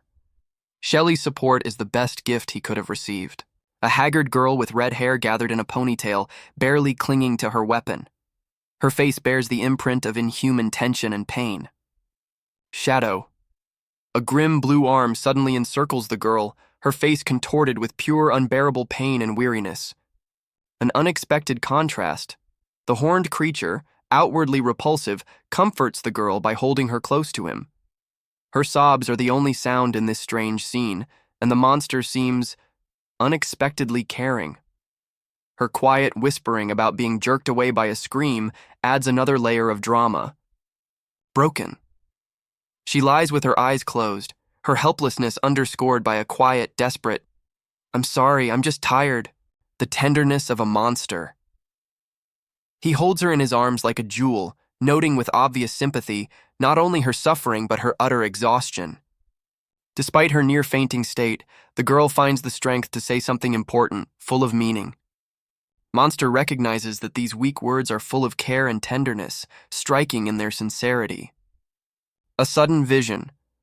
A bright, shining image of a girl full of light and joy appears before the monster. Her beauty is dazzling, contrasting with his gloomy appearance. He notices her purity and goodness. The monster's insecurity. He is troubled by the thought that his presence might bring more trouble on the girl. He feels unworthy of her. Glowing hand. The monster's powerful blue hand emits a strange glow. He explains that this ability allows him to see and even control other people's memories. A heavy longing grips the girl. The thought of complete oblivion in the eyes of another person seems the only way out. But suddenly the piercing realization, he looked so lonely, and that thought changes everything. The idyll is shattered. A nightmarish figure emerges from the gloom, a creature with fearsome horns and a grin that portends trouble.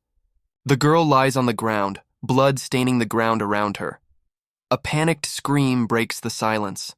A young man leans over her, his relief a wave of warmth in the raging storm of events. He tells of a monstrous roar heard outside of town and how he found her here, unconscious. Memories come flooding back, and with them the cold realization, I did climb into that pit of disaster. The story of the battle with Orobas and the terrifying dragons is wrenching, every word a shard of the horror experienced. Pain pierces her body, memories like sharp shards of glass. The tension grows with each passing second. Shock still grips her, but she begins her search for Chrome, desperately trying to describe his appearance. Shelley lies on the ground, wounded and broken. Two men discover her, realizing that the situation is critical, almost hopeless. The sunset colors the sky purple as a man, possibly Shelley, looks out over the city from above. In his eyes is a struggle with his own doubt, but the determination remains. A deer-headed creature sits on a rock, a sword gleaming beside him. He has a choice to make, and it seems that it is not as simple as it seems at first glance. 2 days later, the city is slowly but surely beginning to recover from the devastation. The air is drenched in the bitter scent of hope and ashes.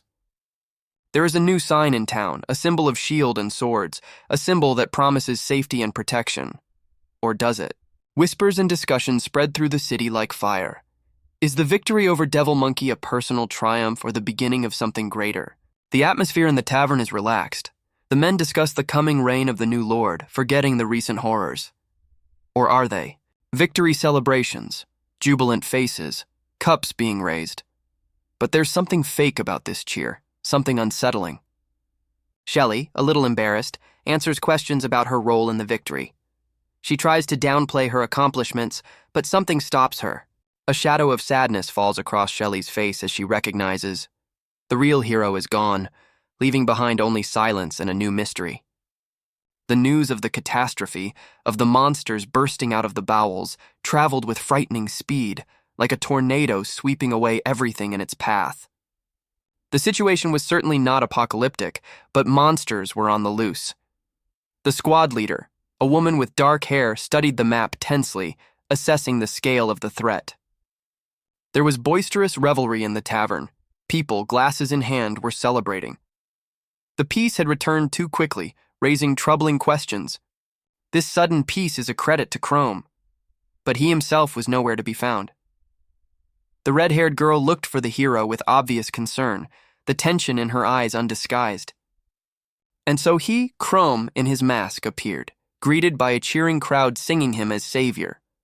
A new poster appeared in the city, a masked man. The hooded stranger, noticing it, froze, plunged into anxious thought. The celebration in the tavern continued. A red-haired girl offered a drink to a mysterious hooded stranger. He declined. The girl laughed, calling him sour. It's a holiday today, the day of the hero's appearance. Her laughter seemed a little out of place. The girl and the hooded man look at the poster again. The same masked man is on it, and then there's the shocking truth. It's a shape-shifting monster. It attacked the child. Silence hung in the air, drowning out all the sounds of the festivities. In the quiet tavern, despite her recent victory, Shelley felt that danger was still close, like a shadow lurking around the corner.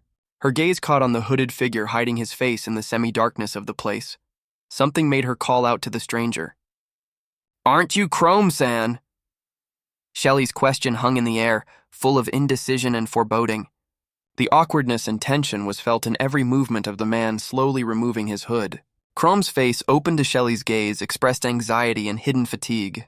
The surprised recognition in Shelley's eyes was replaced by slight embarrassment and apology. The resemblance to someone important was too strong. Chrome's quiet, almost inaudible reply as he left the tavern left behind a sense of understatement. A sudden explosion of energy, a blue glow piercing the darkness. Chrome showed power Shelley didn't even know she had. A ghostly figure materialized out of blue light and reported its inability to stay near humans using its new ability, Ghost. Mystery disclosure. Chrome is a doppelganger, and a recent level up has doubled his power, forever changing his life and relationships with people. It's time for him to go. The mask hides the anxiety, but the voice gives it away. The transformation works longer, but the price is too high. He realizes that this power is a dangerous game fraught with unpredictable consequences. The girl with the dagger is a silent worry, looking for a way to comfort Kalmia. Her anxiety is palpable. A return to his true self and a firm decision, home Rockdat awaits him. The red light, quivering with latent energy, emphasizes the tension of conversation in a luxurious setting. The old master incredulously, perhaps it's too bold, too unbelievable. A graceful man, a representative of the claws, claims to have achieved control of the underground disasters. Confidence or bluff? The surprise and intrigue on the elder's face. The fate of the world is in the hands of this young man. A serious choice.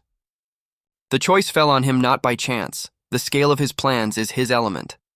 A warning about the frailty of glory and oblivion, the bitter truth about the price of greatness.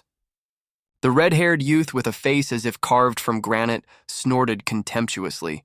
Gratitude? He didn't need it. There was a far more exciting goal ahead. His smile, which bared sharp fangs, promised more than just words of appreciation. Something big was looming on the horizon. The handsome man's luxurious hair didn't hide his concern. Lack of influence was what was clouding their plans. His companion nodded grimly in agreement. A quiet, almost reverent Mizdo-sama hung in the air, soaked in tension and anticipation. The elder, bending low, outlined a bold, almost insane plan. To make Mizdo-sama the ruler of the world. The claws of Devon would be his instrument. The old man's smile spoke volumes. Mizdo-sama had caught his attention not only because of his outstanding appearance. The man, marveling at the power contained within Mizdo, was amazed at his choice. Not God, but the devil. Mizdo only grinned. The difference between God and the devil? It's not important. Power is what matters, no matter how it's achieved. A realistic observation about the incomplete control of disasters brought a note of caution to their intent. Not everything is manageable.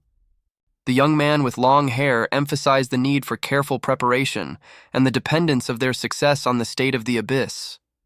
Tremendous resources were required to realize the plan. The gaze of an experienced politician, an old fox, slid over the young man. It is hard to believe, but the chance will be given. Evidence is the only argument. Asher, remaining calm, studied the documents as if it were just another routine check. Nothing betrayed excitement. Hadwin's problem is on the map, a trade collapse instigated by the greedy Rockdat, a simple but brutal economic war. a confident gesture, finger pointing to the source of all trouble, Rakdat, the northern trading giant. Asher proposes a daring but logical plan. Taking over the nearest dungeon is unconventional but effective leverage. The old man's gaze is cool and hopeful. Everything is going according to plan. Or is it not? A small, almost imperceptible smile from the old man. The tension subsides. The plan seems feasible. The silence of the night imbued with expectation. The stars are like silent witnesses to the coming storm. A threat emerges from the darkness. A three-eyed wolf, a serious opponent, level 16 out of 20. What a twist.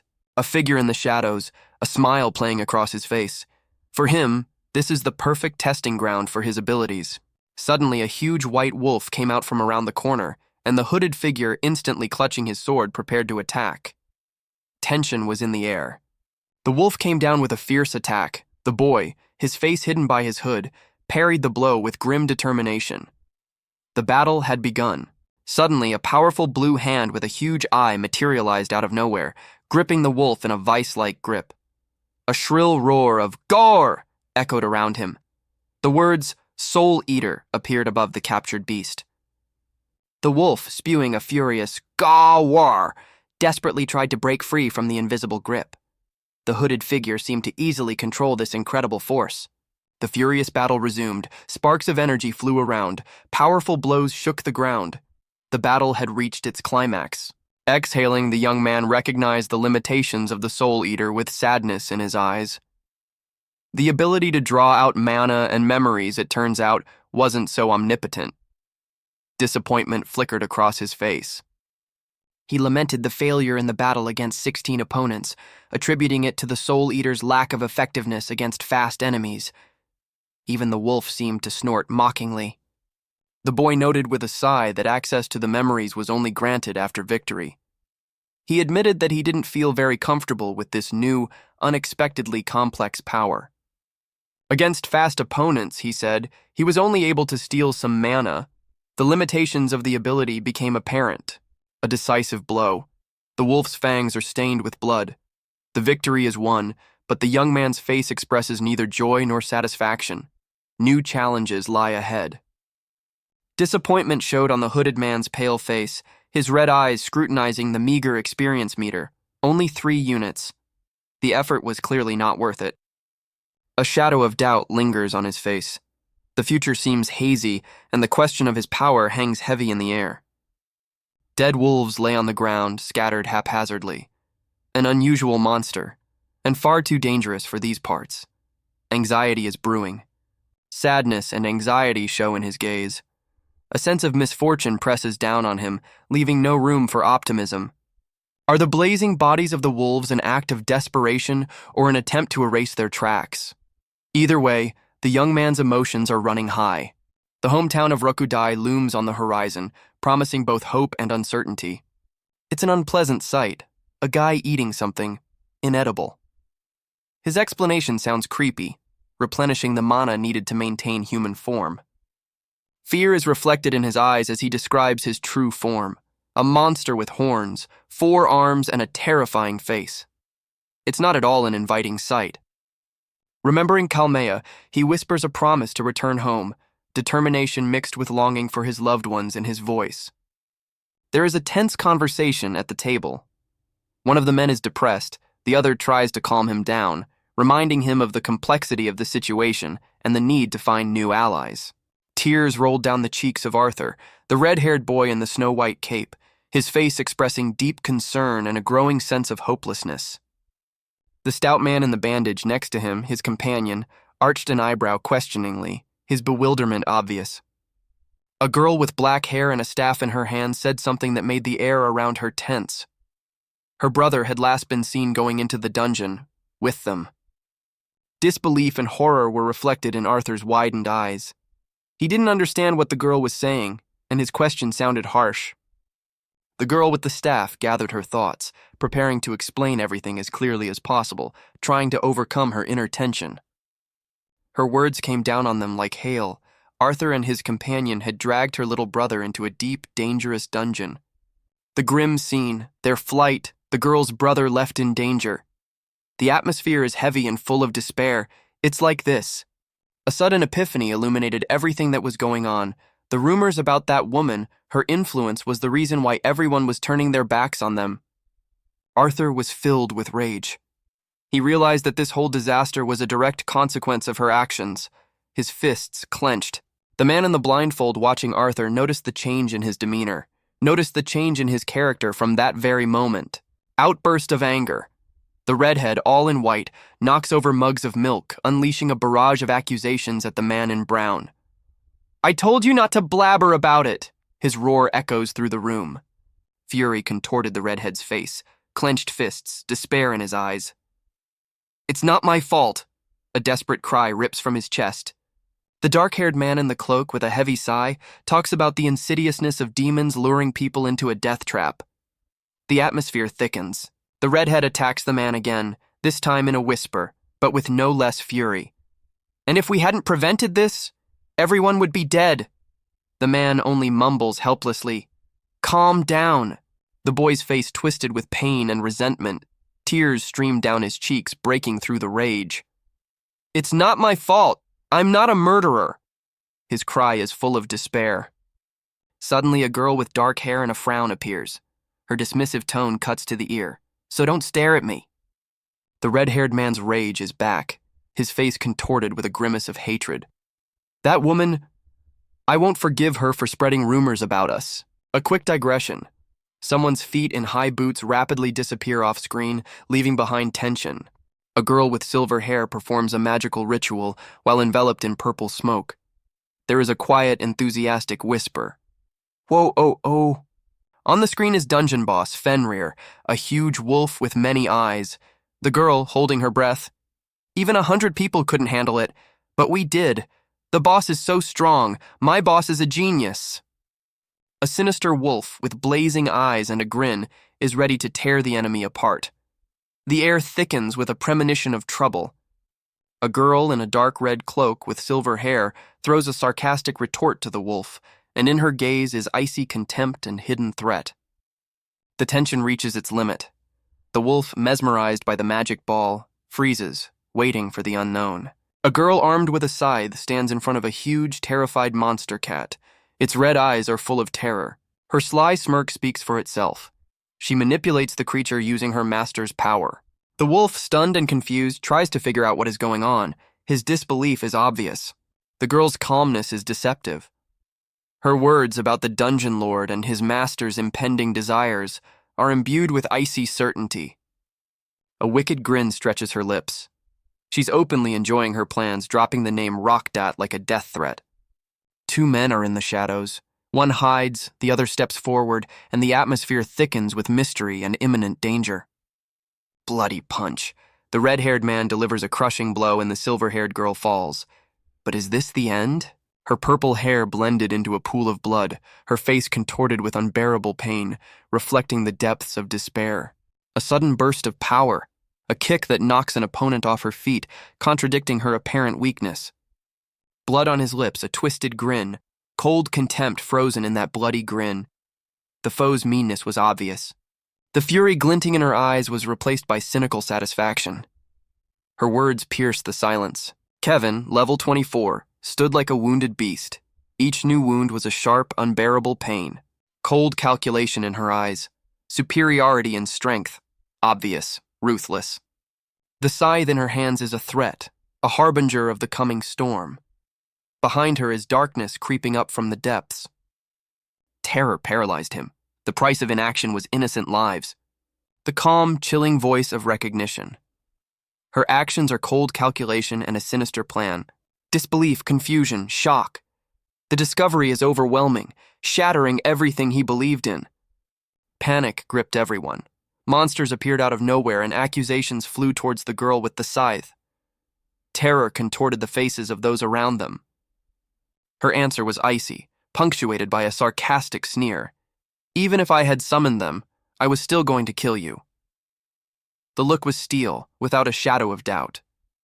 The stunned knight barely audibly mumbled, "But I wounded her." The confusion on his face was replaced by growing worry. The man's determination became a counterbalance to the growing chaos. "It is my duty to protect the people." He clutched his weapon, preparing for the inevitable. The knight's face twisted with tension. I have no right to lose. His eyes were filled with despair and burning anger. Her smile became even more sly, and a wicked sparkle flickered in her eyes. Her confidence bordered on contempt. A quick, graceful dance of death. The girl easily dodges the knight's attacks, her movements a preface to the coming massacre. Shock and confusion on the knight's face. He hadn't expected such speed and grace from his opponent. Fatigue added a tinge of hopelessness to his gaze. An instantaneous fatal blow. Blood spurted, emphasizing the ruthlessness of the girl's attack. Despair gripped the knight. How? How can she move so fast? His attacks were useless against her lightning-fast speed. A shadow falls over the bloody body of a man pierced with a spade. A girl with a sickle stands over him, her face hidden in serene calm. An unexpected chuckle cuts the silence. The gleam in the girl's eyes was the pleasure of the pain inflicted, chilling the soul. A quick, precise movement, and the man is nothing but a bloody stain on the floor. Efficiency bordering on brutality. There's a cold calculation in her eyes. She anticipates the reaction of the city's defenders to the approaching southern threat. Strategy, not madness. Rage boils in a dying man. He realizes that her target is far more than just himself. A new blow, a fountain of blood, and another cry of pain. A brutality without sentimentality. His breathing is ragged, the pain unbearable. The man clings to life, realizing that his end is near. In an unexpected twist, graceful magical flames cover the man's wounds, healing him. Shock, bewilderment, confusion, the man's emotions clash with the coolness of the girl smiling enigmatically. Insight comes to a dying man. A game, manipulation, and rage, ready to erupt with renewed vigor. A red-haired man, contorted in pain, mutters a desperate plea for life, his eyes full of terror. A blinding flash of light illuminates the scene, accompanied by a cry, "Cure!" The word flashes through his mind like a last glimmer of hope. A girl with a scythe bent over him, her face pale and inexpressive, a huge scythe in her hands, the blood on the floor eloquently testifying to the harshness of the treatment. A wry grin stretches the girl's lips. So you don't want to die, and yet you can't die either?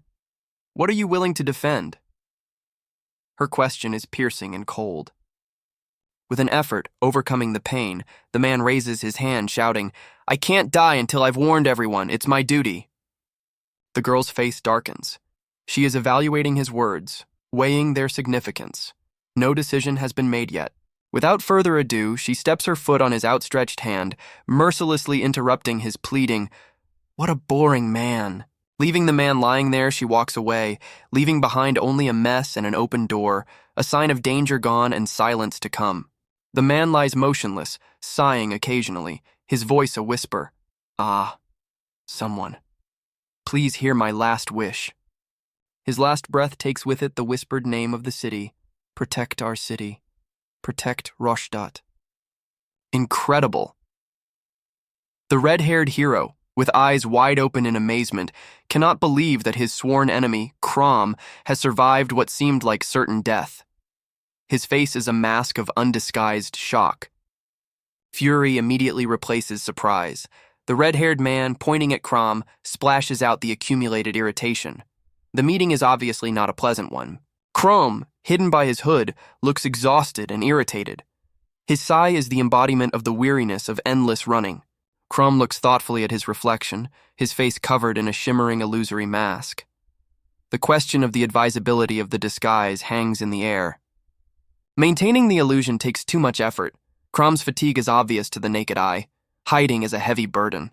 Guilt seeps into his words, and Crom realizes that his carelessness has endangered not only himself, but others as well. The red-haired man's state of shock intensifies. The possibility of Crom's resurrection plunges him into even greater bewilderment. Horror.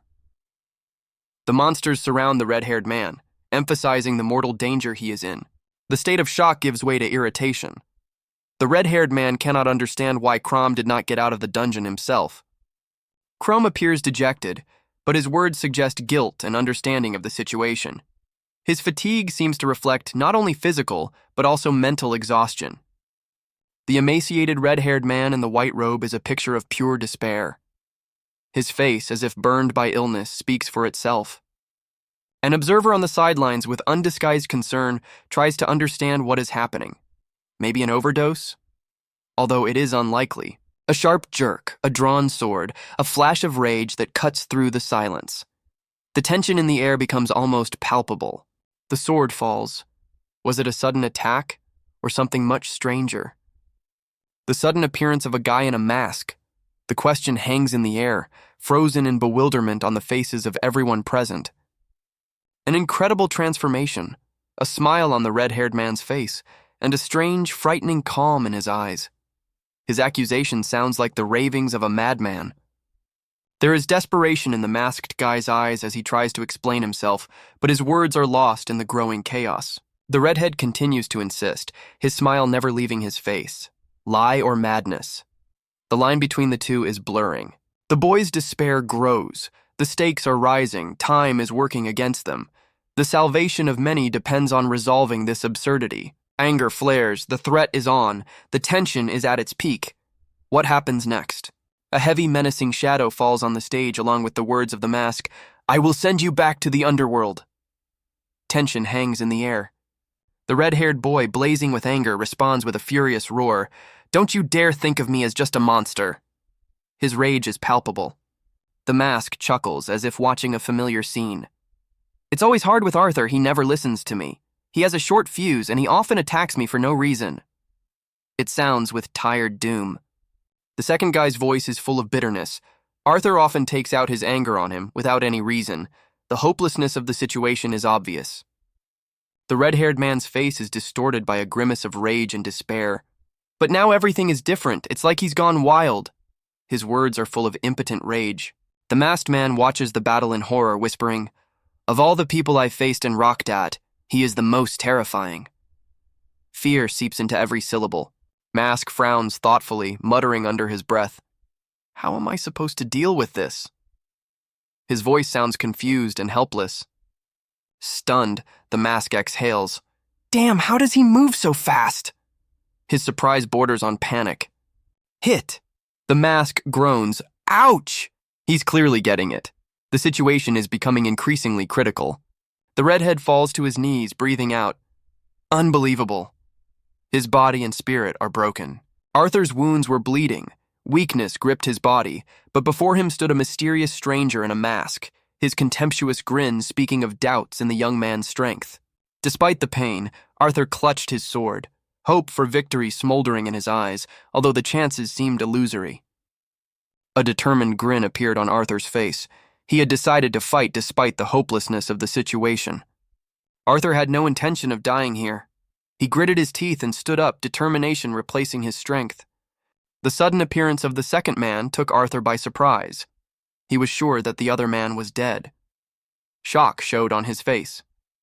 The second man coldly stated the fact that for the first there was simply no choice, only death in the last battle. The stranger's mask was filled with a dark menace, his presence weighing on Arthur. Rage boiled in Arthur. This man's appearance was not only unexpected, but insulting. The cloak of flame flared up. Arthur's sword caught fire, enveloping the young man in a fiery glow. He was ready for battle. A firestorm descended upon the enemy. Arthur's determination knew no bounds. He intended to destroy the enemy at any cost. A quick, devastating kick knocks out the opponent, a spectacular finish to a fast attack. The red-haired warrior collapsed onto the rocks, his sword lying limply beside him. Victory, it would seem, had been won. Anger and surprise burst out of him like a curse, indicating an unexpected turn of events. The victor stands over his defeated opponent, his face impassive. "I am a man," are cold words devoid of sincerity.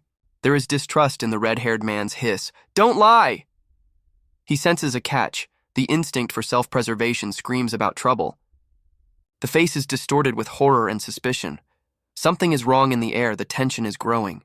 The gray guy understands. Convincing him is not so easy. Dead end. What to do?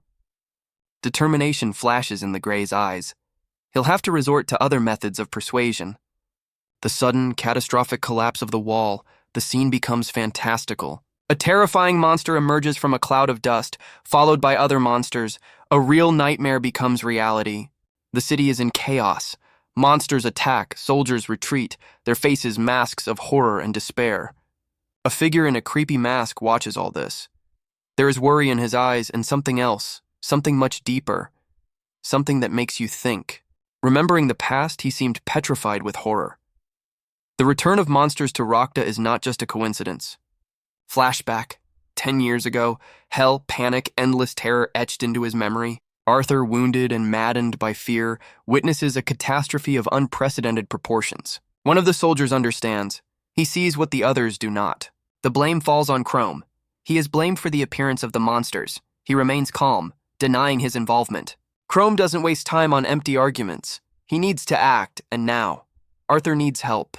He creates an illusion to put Arthur into unconsciousness, quickly and effectively. But one of the soldiers almost uncovered his plan, a hair's breadth from failure. The girl in the scarlet cloak with ash-colored hair has miraculously escaped capture and is being pursued. The order to stop sounds threatening. The knight in white, an imposing figure, studies her weapon with suspicion.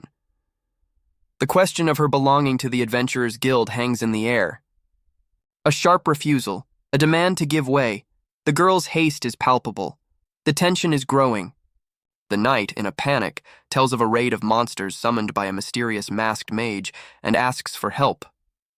The mask hides the face, but a creepy smile seeps through its holes. An explanation about a misunderstanding sounds like a threat. A nerve-wracking blow, the knight reports the death of the magician and his horrific transformation into a monster. The girl's disbelief is palpable in the air. A thoughtful expression, an attempt to comprehend the paradox of the situation. Something is wrong here. The screams of the desperate masked guy, or what's left of him, are a warning to Arthur to stay away from the girl. There's something unusual about her. A burst of rage, an accusation that Arthur was a monster, and a lightning-fast response in the form of a gagged mouth. A lightning-fast and brutal murder. Blood. The moment is shocking in its suddenness and uncompromising nature. With a cry of horror that pierced the night's silence, the young man called out to Arthur, his eyes burning with a wild, mad fire. The gray-haired girl, bending over the bloody body, looked with distrust into the face of the deceased. The young man, deprived of the gift of speech, only repeated, "Impossible." A woman with long white hair and an icy smile emerged from the darkness. Her voice, laced with contempt, dispelled the last of her doubts. "Because it was I who brought these monsters." Arthur, his face hidden by his hood, understood. Horror, cold and sticky, squeezed his heart. She... A dead man lay on the pavement, the victim of a ritual whose blood was destined for some sinister purpose in the heart of the city. With lightning speed, the woman cut the young man off from further participation, indifferently noting, "I don't care about people like you." The horror frozen on the man's face reflected the approach of imminent death. Fear, tangible and real, stood out like a cold sweat on his forehead. Like a predatory cat, she approached her prey, her movements smooth and deadly. Arthur rushed into battle, his sword met with a red, deadly beam, and a furious, unequal fight ensued. The woman, confusion reflected on her face, looked at the young man and Arthur in surprise. "Didn't you just fight?" The shadow that envelops the figure with the terrifying sword barely hides the indifference in his eyes as he stands over the lifeless body in white clothes, surrounded by a bloody mess. Death is but an insignificant event. The sudden appearance of a girl with a scythe, her eyes burning with a fierce fire, changes the situation dramatically. Her question about the monsters that have filled the city hangs in the tense air. The young man, with obvious fear in his eyes but feigned calm, promises to tell everything he knows about the monsters. The tension mounts. The girl's smirk is cold and commanding.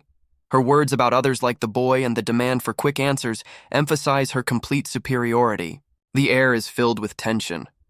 The boy's admission of haste and the hint of pleasure he gets from the upcoming massacre add to the danger of the situation. The girl's icy smile is the answer to his words. The agreement with the need to hurry is just a cover for a hidden threat. The girl's sudden lunge is the moment of truth. The tension reaches its peak, foreshadowing the inevitable fight. A dynamic clash. The guy rushes towards his destiny, unable to leave the girl. The man in white lies exhausted and confused. The question of why he was protecting himself from the guy hangs in the air, making him think. The horrifying truth is revealed. The boy was already dead, and now he's running from terrifying tentacle monsters. Hopeless terror is reflected on his face. An exhausted, sweaty, red-haired youth confesses to the murder. His words about running from brown bears sound like a desperate attempt at justification, but the fear in his eyes speaks volumes. Suddenly, a terrifying sight appears. A decomposing zombie. 5,000 years of the living dead, thirsting for revenge for past grievances.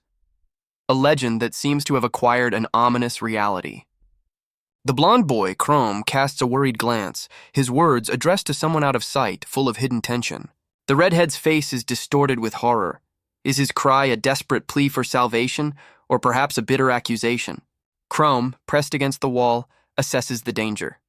Reflections on the speed, strength, and weapons of the enemy paint a picture of a hopeless situation. The appearance of a powerful elder only confirms the scale of the impending threat. Comparison with the leader of evil dragons sounds like a death sentence. And here she is, a girl with a huge braid, level 90, the strongest adventurer in the world of Sparrow Song. Even from a distance, you can feel her danger. Chrome realizes the gravity of the battle ahead. Rockdad is not the best place to meet such an opponent. Despite the horror, Chrome finds strength in himself. He notices the enemy's weaknesses, and this gives him minimal hope. The girl with the huge braid appears in all her power. Her face expresses alertness, readiness for battle. The tension in the air simply thickens. A furious battle. Swords collide, leaving behind traces of magical blue light. Two warriors, like lightning, intertwine in a deadly dance. The masked man falls, his breath catching. Despair is evident in every movement, every breath. A heavy defeat, or just the beginning, the grin of a winner. The girl in red assesses her opponent, not hiding her satisfaction. It seems that the fight was easier for her than she expected. The internal monologue of a wounded warrior. A plan is being formed despite the grave injuries. Saving Arthur is the #1 priority. A dazzling golden light envelops the girl. A powerful healing skill. The power of magic is on her side. The guy's shocked face. An unexpected turn of events. Healing is something he didn't expect at all. The opponent's sly grin. She enjoys the drawn-out battle despite her haste. Interesting. The enemy understood the girl's strategy. Not vulnerabilities, but exhausting tactics backed up by healing. Sparks fly as the swords clash again, and the battle continues despite the fatigue of both fighters. A hard realization. Both have healing, but time is against them. The cost of a drawn-out fight is too high. Arthur, wounded and barely able to stand, experiences the inability to fight at full strength under the watchful eye of his alter ego. The mask hides the guy's face, but his concentration and gloom speak for themselves. The ghost technique is unavailable. The situation is complicated. His opponent, radiating confidence and a predatory smile, carelessly parries his attacks, demonstrating a complete lack of fear. The strategy is clear. Repeat the success against Galrod by studying the enemy's weaknesses and hidden fears. Soul Eater in his hands. The boy's gaze is full of determination. The memories of defeating Galrod fuel his confidence. The surprise on his opponent's face is the first sign that his plan is starting to work. Flashes of light, a steel whirlwind, the dynamics of the battle are off the scale. Every second is filled with tension. The enemy turns out to be predictable. Her actions are easy to read by the guy in the mask. A small but important victory. However, without obvious vulnerabilities of the opponent, it becomes incredibly difficult to attack. Disappointment slips into his actions. The mocking words of the opponent emphasize the high energy intensity of his technique. The question of survival comes to the fore. Arthur, in a white hood with a blue sword radiating determination, held back tears, but in his eyes burned the icy fire of vengeance. His opponent, the purple-haired woman, was enjoying the anticipation of victory, her smile full of cold confidence. Focused and furious, Arthur charged at his enemy, the blue light of his sword growing stronger, foreshadowing a powerful blow. The woman's powerful blow pierced Arthur, his body shaking from the force of the attack. Arthur's sword seemed to give way and crumbled into pieces, leaving him defenseless. The woman, maintaining a smug expression on her face, stated Arthur's defeat, her words sounding like an ominous prediction. Horror was reflected in Arthur's widened eyes. He realized something incredibly important. something that turned his understanding of the situation upside down. The sudden appearance of a huge blue-clawed hand was an unexpected turn of events. Everything became clear. Arthur's friend cleared the air by explaining that the destroyed sword was just part of a plan, an elaborate trap. A powerful blow fell on the woman. Blood gushed from her chest. Her last words sounded like a curse. A powerful, unknown force is trying to break into the most secret, into other people's memories, demanding their disclosure. The girl, who finds herself in the center of this invasion, is seized by panic. A figure emerges from the shadows, a young man in a hood and an unusual mask, his face distorted with anxiety and tension. A sudden realization: he is inside the girl's mental space, but the reality surrounding him, it is completely unlike anything he has seen before. The strangeness of the world around him amazes him. Instead of the usual ruins or dungeons, there is emptiness, endless and disturbing. Misunderstanding and confusion are reflected on the young man's face. He has never seen such pure, white emptiness. The mystery of the girl's personality and her hidden desires fascinates and intrigues him. But the hope for answers is fading. He understands that answers will not appear, and he is overcome by bitter disappointment. A girl is sitting on the floor in a pool of blood. Her state is one of complete despair and hopelessness. The young man watches what is happening, his anxiety growing stronger. The girl's desperate attempt to heal fails. Her scream of pain is piercing. The young man next to her whispers in bewilderment, "It shouldn't be like this." The red eye burns into the soul, a look full of chilling horror and something much deeper, primordial. Bloody scissors and a bloody knife with dead rats scattered around them, a picture worthy of the darkest nightmares. The girl with purple hair, with an eerie calm, shows the result of her work, 2 sewn rats. Her words, "And I tried so hard to make them 2 heads," add to the horror. The boy watches the scene, petrified with horror. Streams of sweat run down his face, reflecting the depth of his shock. A sudden movement, the girl's face contorts, rage, or something worse, rages inside her. The situation is getting out of control. The boy falls to the ground with a scream, clutching his head. Unbearable pain pierces his skull. His thoughts are a continuous scream. "My head is splitting! What the hell is happening?" The boy closes his eyes and whispers, shocked to the depths of his soul. She's not afraid of anything. I've never encountered such cruelty, such lack of emotion. Unthinkable. The girl, sickle in hand, watches him, smiling faintly. "I had no idea what you were capable of," she remarks, "but it's a rather unpleasant skill." Horror grips the boy. His weapon is broken, his hope is gone. He understands. This is very bad. A blood-red burst of violence. The girl attacks. The fight has begun. A sharp pain, a scream, a fall. Everything happened instantly. His face was distorted by a grimace of unbearable pain. The cold confidence in her eyes was the icy gaze of a conqueror. Her smirk foreshadowed the inevitable end. Powerlessness. Complete, utter powerlessness. His breath was ragged. His hope was fading with each passing second. Despair gave way to a decisive decision. The last chance, the last card. The risk is incredible, but there is no choice. Arthur, his friend, the only one who knows the truth. But helping a friend now is a deadly lottery. The city is suffering, and he risks making the disaster worse. Horror at the realization of the possible consequences was reflected in his eyes. Her concern is not hidden. She sees that Arthur is in danger, and this danger threatens her as well. Rage burning from within. The thirst for revenge has eclipsed everything else. The consequences of his actions are no longer important. He understands that he is next, that she will not stop until she finishes him off too. There is chaos and death all around. The removed mask did not bring answers, but only increased the feeling of hopelessness. The hero's face is twisted in unbearable pain. His body is at the limit of its capabilities.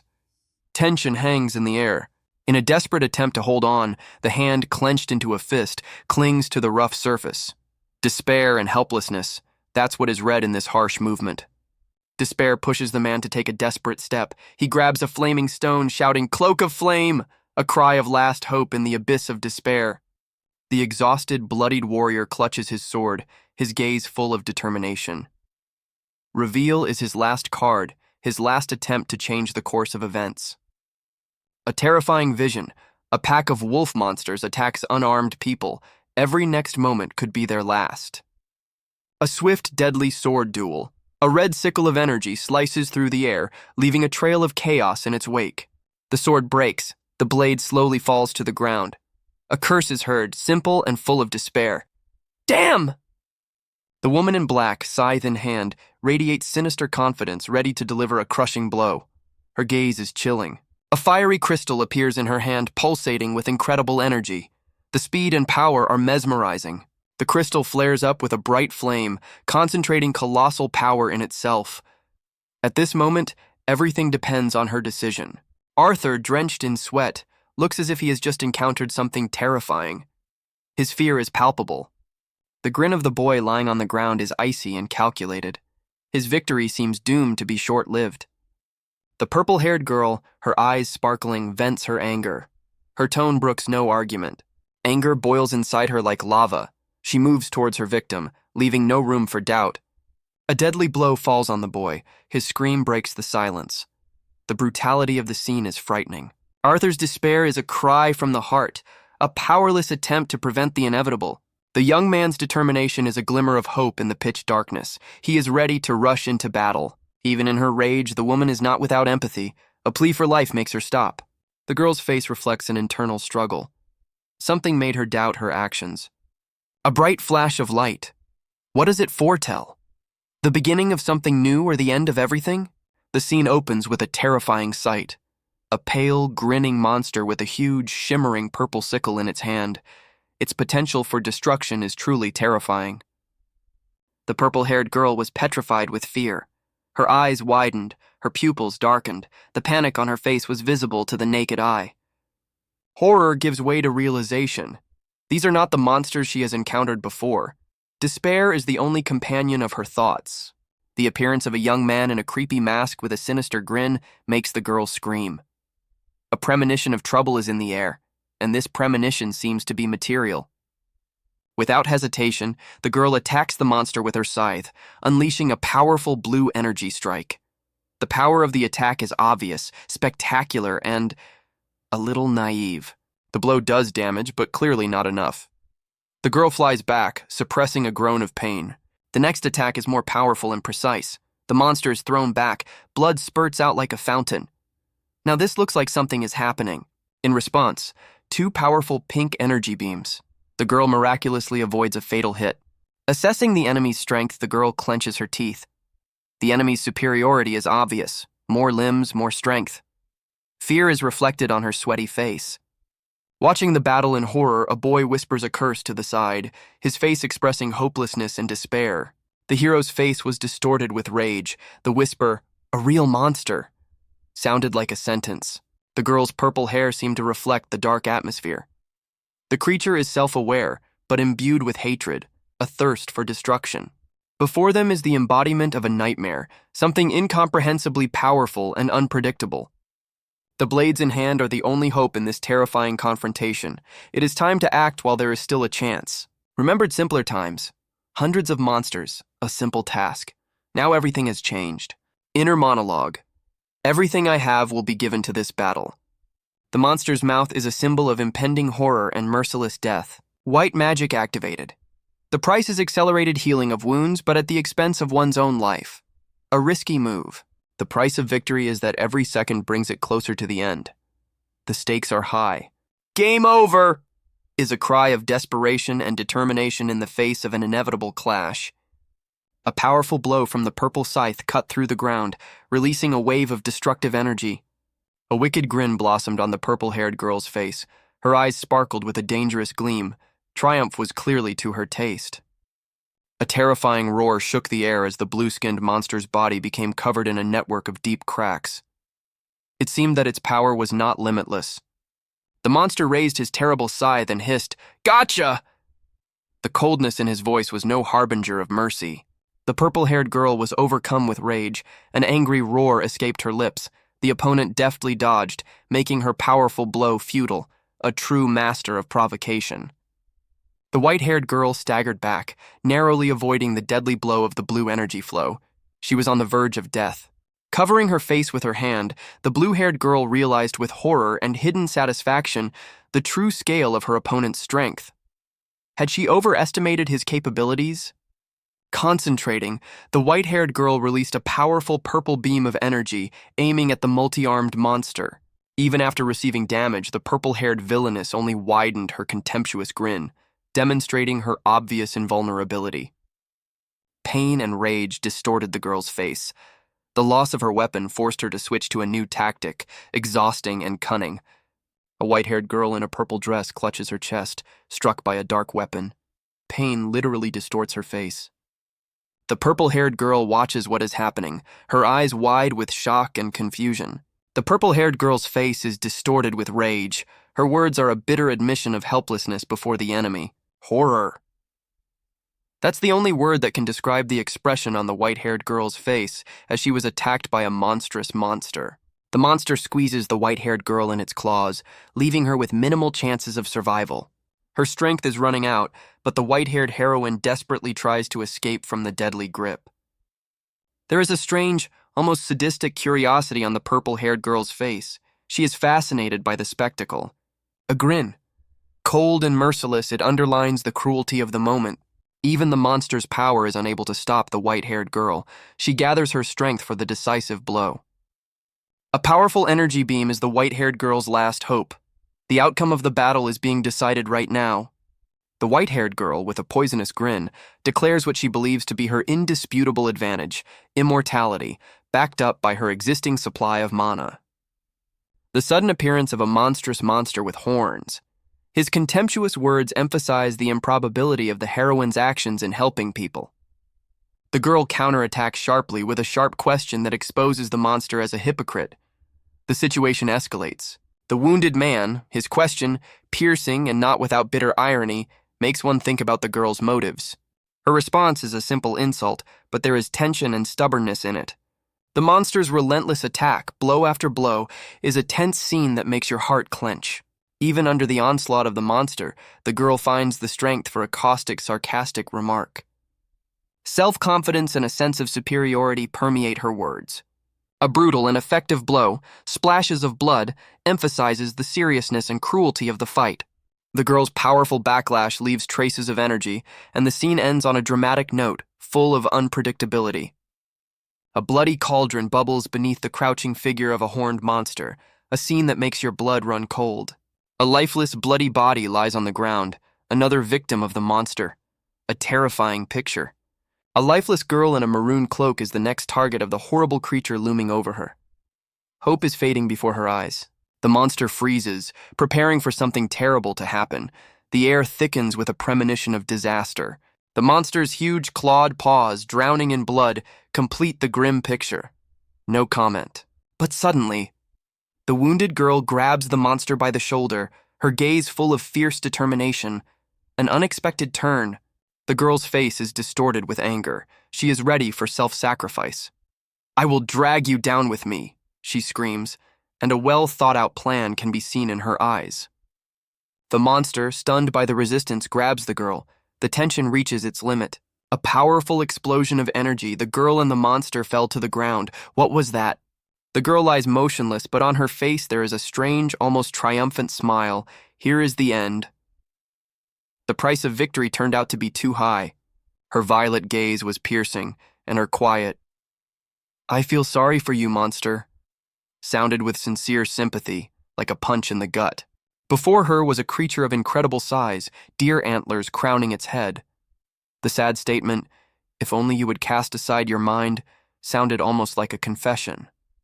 A powerful hand, gentle but powerful, fell on her head. Sympathy, bordering on despair in his gesture. The prophecy of impossible love sounded like a sentence. A grin, blood on her lips, an icy gaze full of despair, and a strange, frightening determination. She accepted her fate. The calm, it's normal, is indifference, icy and frightening, with an abyss in it. An instant explosion of violence, a giant paw, claws, blood. It all happened too fast. The monster's thoughtful monologue, "My deepest desire is not to become a hero." There is hidden pain in his words. And to reduce human suffering is a goal that overshadows everything else. a determination bordering on fatalism, a quiet relief in the shadows of the night streets. Luckily, no one saw a secret hidden in the darkness. A wounded man at his feet, blood, understanding and bitterness in the words, "I knew it." Inevitability, a predicted tragedy. The red-haired youth, sweating and frightened, shouted out an accusation in despair that sounded like a sentence. Fall. Before him is the embodiment of a nightmare, a monstrous creature with menacing horns. The youth's despair takes on visible outlines. The horror on Chrome's face as the monstrous paw reaches out to him. Powerlessness and fear are all that remain. A powerful paw comes down and pain contorts Chrome's face. The sound of his groan echoes chillingly. Sudden transformation, solitude, white cloak, glowing platform, endless darkness. Where did he end up? Disorientation. Chrome looks around, lost and confused in this new, unfamiliar space. Two purple abysses look down. The word ghost is a cold and ominous omen. The atmosphere thickens. A muffled cry of pain and despair escapes from Chrome's throat. His torment is visible to the naked eye. Helpless Fall. Whispers for help are lost in the abyss of this dark and frightening place. The mysterious white-haired youth appears. His concern and regret hide more than just sympathy. The difficult decision that had to be made, changing someone else's memories. The choice was not a pleasant one. An emaciated face, deep shadows under the eyes. Stress literally burned him out from the inside. Horror in the eyes. This is not the person we knew before. Fragility on the edge. The punishment, though deserved, turned into a disaster for all of Kalmea. The price was too high. And then he touched it. Dream Eater. A gift capable of terrible things. Two warriors make their way through a nightmarish forest of tentacles, every step a mortal risk. Damn it! The demons had led the enemies right to them, trapping them. Attack! A whole horde of monsters with sharp fangs fell upon them. A powerful energy shot is a desperate attempt to break through this hell. The stunning discovery is that all these monsters are just limbs of one giant beast. A monster burst forth from a blue portal shrouded in darkness, a nightmare of claws, fangs, and a terrifying grin. The two warriors watched the horror, frozen. One of the warriors, his face distorted with panic, shouts to his companion, "Run! This is a chance to escape!" Even the monster understands that not all heroes want glory. They ran, leaving behind a terrifying scene, as if trying to escape their own nightmares.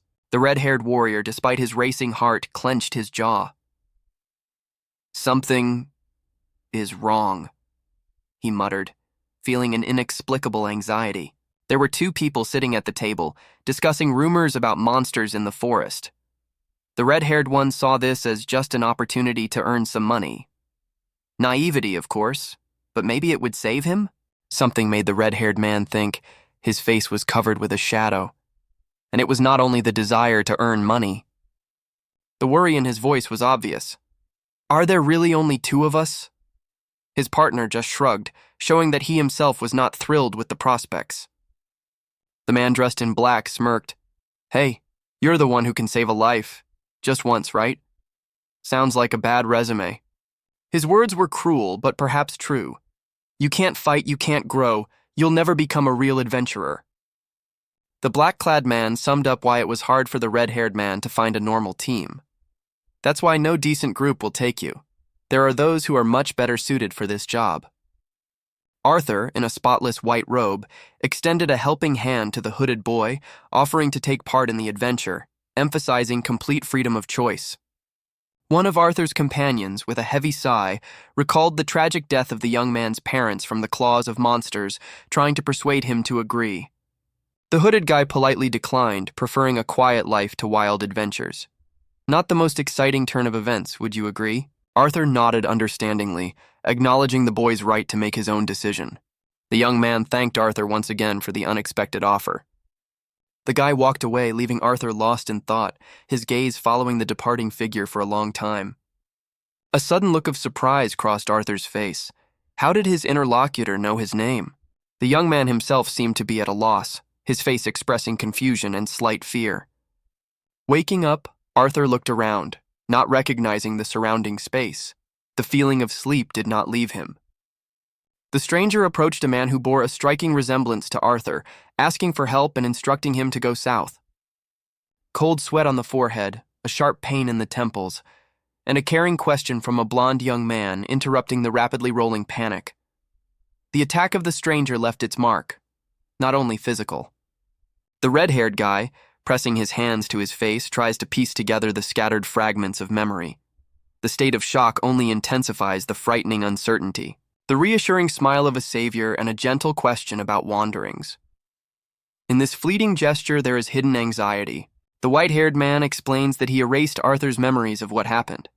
A neat way to rid himself of a painful memory, but how ethical is it? Reassurance in the redhead's eyes. The tension subsides, giving way to long-awaited calm. Or just the calm before the storm. A sudden transition to a frightening reality. A bloody stain on the ground, numbness in the eyes of two men, witnesses of the horror. An anxious question, breaking through the growing fear. Helplessness in the face of uncontrollable events. Powerlessness, pain, and an inexpressible sense of guilt that bind Arthur. He cannot change what happened, but he longs for redemption. The blood spilled on the ground is evidence of the tragedy. The white-haired man contemplates Arthur's serene face, deprived of the memory of his guilt. But is the guilt itself gone? The white-haired man reflects on the fragility of the psyche and the gravity of what he did. Did he really manage to ease Arthur's suffering, or just hide the problem? The white-haired boy with blood-red eyes looked extremely worried. His quiet muttering, "Will I have to team up with monsters?" reflected his complete confusion. Suddenly, a huge, terrifying paw appeared in front of the two men. Red-haired Arthur, cowering in fear, realized the seriousness of the situation. The white-haired man instantly changed his expression and put on a mask with a frightening smile. The cold, "See you later, Arthur," and the sinister gleam in his eyes spoke of a decisive step. Arthur, despite the gloom of the situation, looked collected. His face expressed readiness for the coming fight. The three-eyed wolf, threat level 18 out of 20, charged with a menacing roar. His menacing appearance was terrifying.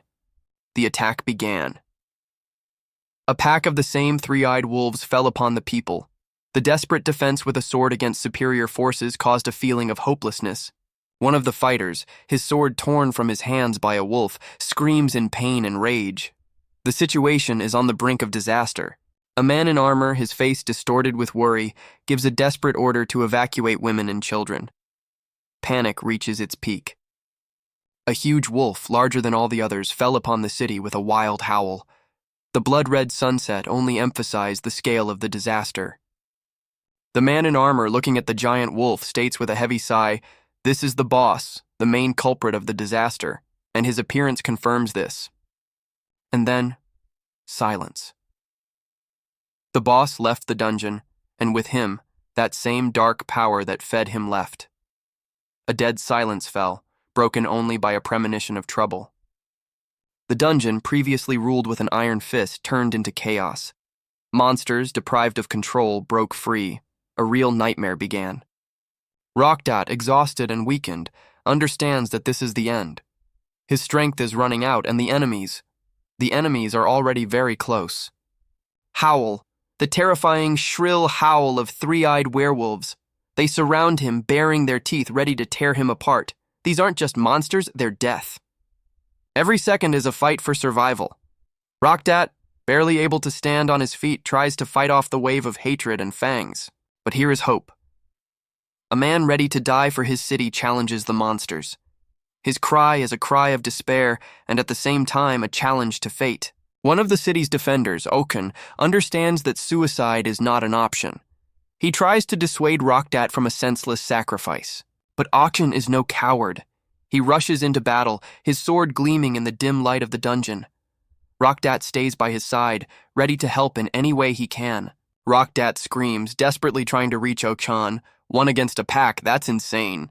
The werewolves attack. Okan fights, but his chances are slim. What happens next remains behind the scenes. A quick dash through the air, leaving a glittering trail behind him. The guy in the cloak is a real wolf-killing machine, cutting through their bodies with inhuman speed. Two huge corpses on the pavement, and on the screen, a pleasant notification about the experience points received. It seems that the training was not in vain. The knight, frozen in stupor, mutters something damned, his face distorted with horror and disbelief. What kind of demon has befallen this city? A pack of white wolves, eyes burning with malice, surrounded the boy. The air thickens with a premonition of trouble. The growling of the beasts is an icy harbinger of battle, calmness bordering on defiance. "Come to me," the young man says, adding with a slight grin. "A little order in this restless city wouldn't hurt." A pile of mangled bodies bathed in blood, a horrifying but fascinating picture of efficiency, the relentless dance of death. Another wolf split in half with one precise blow, disappearing in a bluish glow, just an aftertaste of speed and power, as if it had never been there. The pursuit continues, but the young man's face shows only cold determination. He does not give up. A throw of the sword, a bright flash, a cry, and another beast fell. Silence, a brief respite. The wolf cub, enveloped in blue light, disappears, leaving behind only a measly 6 experience points. The pale young man in the cloak concentrates blue energy, activating regeneration. It seems he is preparing for a long battle. Dream Eater, a shining sword, appears in his hand. The tiredness on the boy's face is a trifle compared to the anticipation of victory. A powerful blow. Dream Eater pierces the wolf, and 5 precious experience points are added to the score. Another swift cut. The sword greedily absorbs mana, replenishing the fighter's resources. The efficiency is off the charts. The hero proudly demonstrates his superiority, talking about the incredible synergy of regeneration and Dream Eater. A monster of impressive size appears before him, a menacing monster with frightening horns and claws, a real nightmare. 2 soldiers watching the battle are amazed by the strength and skill of the unexpected savior. One of the warriors notices familiar boots. Could it be Chrome? What an incredible coincidence. Rumors of Chrome's return spread quickly among the soldiers. Disbelief and amazement mingle in their voices. In an instant, the sword cuts through the air, leaving a bloody trail on the snow-white fur. A spectacular, swift blow. The man furrows his brow thoughtfully. The enemy's strength clearly exceeds everything he expected. Incredible power. The young man's cold, focused gaze. His calmness is alarming. Behind this mask, there is a storm. The girl is filled with admiration. Her delight is sincere and infectious, even despite everything that is happening. Tension hangs in the air as the young man braces himself for a confrontation with an unknown force. A monstrous wolf emerges from the darkness, inspiring fear in its sheer size. Hope quickly fades. Panic-filled whispers cut through the silence. The dungeon boss is the reality they are about to face. Sinister eyes, an approaching mouth, the monster's face expresses pure rage. Bloody trail of victory. Many have fallen, but the battle is not over. The price of victory is too high. Sharp fangs growling, a harbinger of mortal danger. An attack is imminent. The air shook from the incredible force of the blow, which illuminated everything around with a bright flame. The red-haired girl screamed desperately, calling for unity, believing that this battle would be the last. The white-haired youth, whose face showed unwavering determination, declared his intention to fight the monster alone. Horror was reflected on the red-haired girl's face, her cry of recklessness echoing across the battlefield. An ominous growl, a harbinger of impending danger, cut through the silence, huge red eyes flashing in the darkness. The terrifying Fenrir appeared before them, its level and rank indicated on the screen, inspiring fear. The white-haired boy, coldly assessing the enemy, noted his relative weakness compared to the previously defeated enemies. It looks like it won't be an easy walk. A bright flash of energy accompanied the lightning strike, forcing the monster to retreat. The wounded creature, its many eyes burning with rage, tried to respond, spewing out a stream of rage and pain. In defense of his friend Rockdot, the boy vowed to put an end to Fenrir, his voice sounding firm and determined. A huge wolf, the embodiment of a nightmare, growls, its blood-red eyes burning with fury and its fangs dripping with saliva. A terrifying sight. The soldiers' faces are distorted by a mixture of horror and undisguised admiration. One of them quietly whispers, "Incredible." A lone silhouette against a crumbling building. One man against a monster. The odds look slim. The tension is in the air. The wolf's power is palpable. The ground trembles under his weight. An attack is imminent. Wounded but not broken, the warrior activates his ability. The glow of regeneration illuminates his palms. His last hope? The roar of a wolf is the roar of death. It seems that hopes for salvation are melting away before our eyes. Blue flashes of energy cut through the air, creating a mesmerizing and deadly spectacle. The battle has reached its climax. Despite the damage, the warrior is confident in his victory, cold calculation in his eyes. He will not give the enemy a single chance. Even a battle-hardened beast recognizes the strength of its opponent. Victory will come at a high price. A powerful blow, pain and horror on the warrior's face, but he still stands. The outcome of the clash is still unclear. Panic gripped one of the warriors. "Oh no, it'll escape!" His words reflected growing anxiety. His partner, tense with tension, only nodded in response, understanding the seriousness of the situation. Before them stood the horror itself, a huge wolf bound in chains with eyes blazing with red fire. The beast's roar was the embodiment of pain and furious resistance. The camera freezes on a powerful paw, bound with chains. The claws, huge and sharp, inspire genuine fear. This creature should not be free. But the wolf was also monstrously strange. Its body seemed to be covered with additional eyes, each of which was watching the audience intently.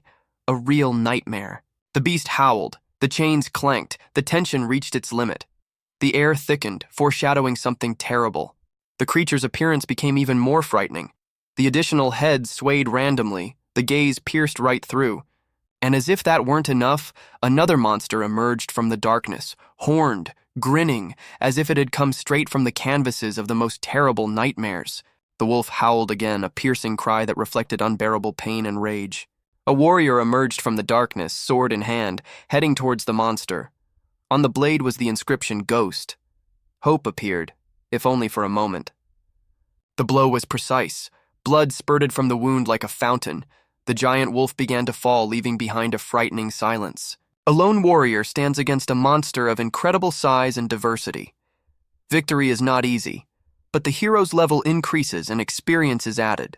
The soldiers, stunned by the scale of the victory, watch the young hero, silently expressing their amazement. His feat goes beyond the ordinary. The mask hides part of the winner's face, but a slight grin betrays a sense of satisfaction. However, his words about the fading disaster sound more like a premonition than a certainty. Something doesn't add up in this victory. A feeling of anxiety, barely perceptible, paralyzes the hero. He feels that something is missing. The sudden appearance of a woman with a sly smile destroys the illusion of triumph. Her words turn everything upside down. The hero, shocked by the revelation, is left with questions. The mystery of the woman and her motives remain unsolved. Whispers and whispers among the soldiers. The question of the hero's identity hangs in the air, giving rise to rumors of his greatness. Despite his personal victory, the hero realizes the scale of the disaster and makes a decision. His actions demonstrate responsibility and determination. The warriors, realizing the gravity of the situation, submit to his plan. There is a mixture of fear and determination in their eyes. The group sets off on new missions, but the hero's sadness and fatigue remain unnoticed by others. His own mission is just beginning. The feigned calm of the guy in the mask, barely hiding something dark, makes you wonder, how sincere is his delight at returning home? A figure appears behind him, the embodiment of tense vigilance. The meeting clearly does not promise anything good. The man in the headscarf watches, his gaze full of doubt. A ghostly resemblance, or is it really him? Crumb? Two sides of the same coin, brothers separated by an abyss of differences, united only by common genes. A difficult decision has been made. The truth about Chrome, even if it is him, will remain a secret for Arthur for now. Arthur is broken. His depression is a harbinger of the coming storm. He is incredibly vulnerable at this moment. The night city is shrouded in a mysterious veil. Every corner of it keeps its secrets. A horrific picture. Two bloody bodies, victims of a cruel choice necessary to prevent an even greater disaster. The girl's gaze lingers on the woman's lifeless face. Something is bothering her. Something is giving her no peace. The girl with purple hair feels a strange, inexplicable connection with the deceased. This feeling weighs her down. The future seems foggy. The first meeting turned out to be a strange cocktail for him, an inexpressible attraction, instantly replaced by excruciating nausea. Even now, in front of the silent body, that feeling returns, reminding me of something terribly wrong. Horror contorted his face, mixed with disgust that went right to his bones. It wasn't just fear, it was terror of the unknown. Something vague, ghostly, and disturbing hung over the girl's body, making her freeze in incomprehension. Without a shadow of a doubt, this is the source of the eerie feeling that haunts him. This attraction. Could this really be a trick, a bait, with which she lured victims to this city? He faced a difficult choice, but one thing was clear. He could not leave everything as it was. The panorama of the city appeared in all its tragic beauty. Panic swept through the city. Screams were heard. Medicines were handed out in a hurry. Doctors tried to save as many people as possible, focusing on the most severe cases. The girl with the box in her hands, her face distorted with despair, was frantically searching for someone. Her brother. He was nowhere to be found. A determined look, words full of conviction. I am telling the truth. The tension in the girl's eyes only enhances the effect. The story of the blonde adventurer who dealt with his boss like a fluffy kitten shocked the listeners. One of them even slid to the ground. The story seemed so incredible. The girl's accusatory tone only added fuel to the fire. Her blue eyes, full of hidden pain and determination, pierced straight into the viewer's soul. What is she hiding? The boy, hugging the crying Kalmia, makes a promise full of hope and youthful maximalism. Someday I will become a hero and will protect you. Hidden behind the mask, he whispers words full of regret and hidden pain. Sorry, Kalmea. I promise I will become stronger and come back. A heavy atmosphere hangs in the air.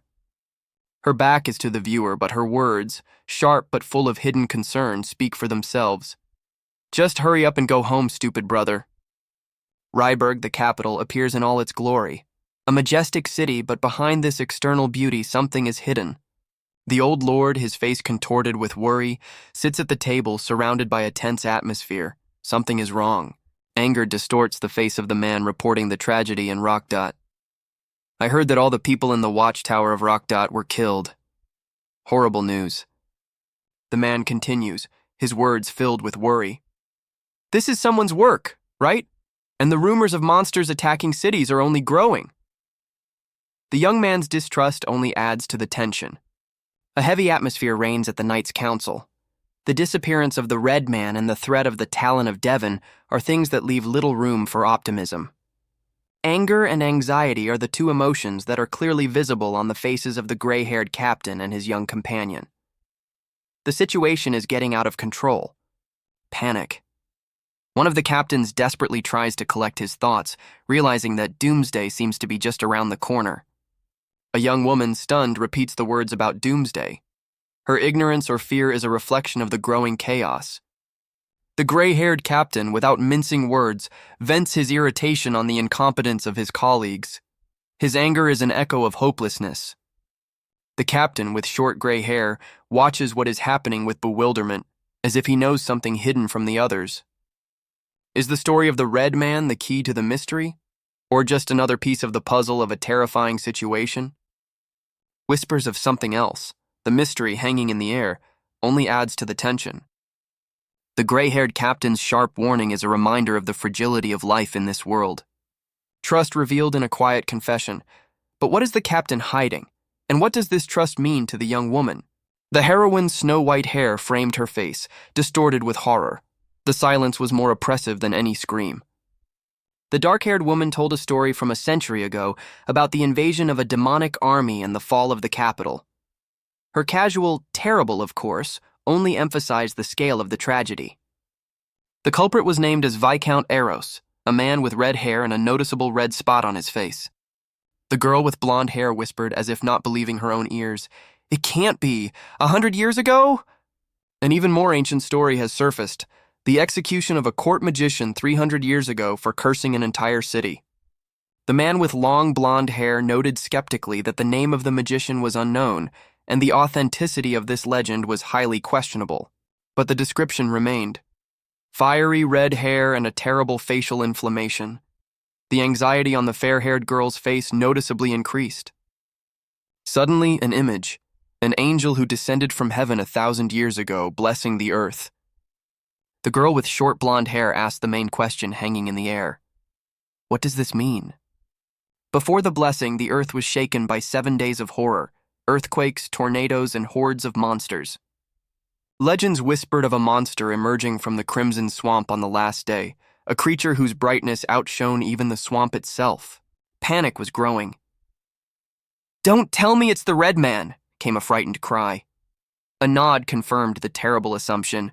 Belief in the legend lived in the hearts of many. The heavy atmosphere thickened. The monster attacks intensified with each passing year, threatening humanity with complete destruction. The situation seemed hopeless. On the screen, there is a wanted man. The Red Man has been declared the #1 national priority. His capture is the only hope for salvation. Someone's exhalation of delight. The plan to catch the monster seemed to be ready. Hope was breaking through the darkness. A sly glint in the old man's eyes. Confirmation. Rockdat is under attack, as Asher Dono predicted. The plot thickens. Fatigue and disappointment on the man's face, followed by relief. A quick victory over the monster. Too bad it was so quick. But the promise was fulfilled. The old man laughed, generously promising Asher Dono all the necessary research funds. The price of victory is enormous. The old man's ambitions spilled out, ruling the country, the world, global plans against the backdrop of a recent victory. And here he is, the Red Man. Wounded, terrified, his fate remains unknown. The horror frozen in the old man's eyes as he asked only one name.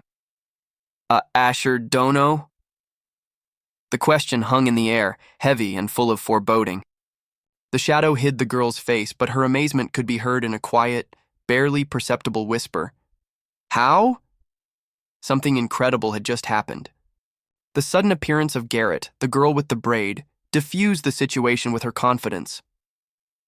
"No one will dare betray me." Her words sounded like a promise and a threat at the same time. Power literally hung in the air. The fiery-haired beauty was lost in dark thoughts. Someone powerful enough to oppose Fenrir and manipulate events from the shadows? The mystery was compelling. Her suspicions fell on the knights. If it was them, then the crystal with her blood was the key to their actions. The stakes were too high. The girl with red eyes and disheveled hair refused to believe in the Order leader's involvement. Such power would not hide in the shadows. Or would it? Unconventional actions, that's the conclusion the girl came to. It didn't change much, but it opened up new, frightening perspectives. The old man's eyes widened in surprise. "Unconventional actions?" he repeated, reflecting the growing tension. The horrifying truth was revealed. A monster, the creation of a false god, damning the world. Icy horror gripped her heart. Her hand touched the floor, ready for action. The silence foreshadowed a storm. Count Mirdo, radiant and self-satisfied, thanks for the support, anticipating new horizons of research. The idyll is shattered. A shadow falls on the Count's face. His man was killed in Rockdat, and his plans are in jeopardy. Mirdo, clenching his fists, demands help. Research funds are no longer enough. Now we need other resources. The frame changes to a mesmerizing landscape. A serene pastoral, peaceful and deceptively calm. A young man, dressed in simple clothes, contemplates a bright pink stone. His face is a reflection of anxiety and hidden strength. The stone, close up.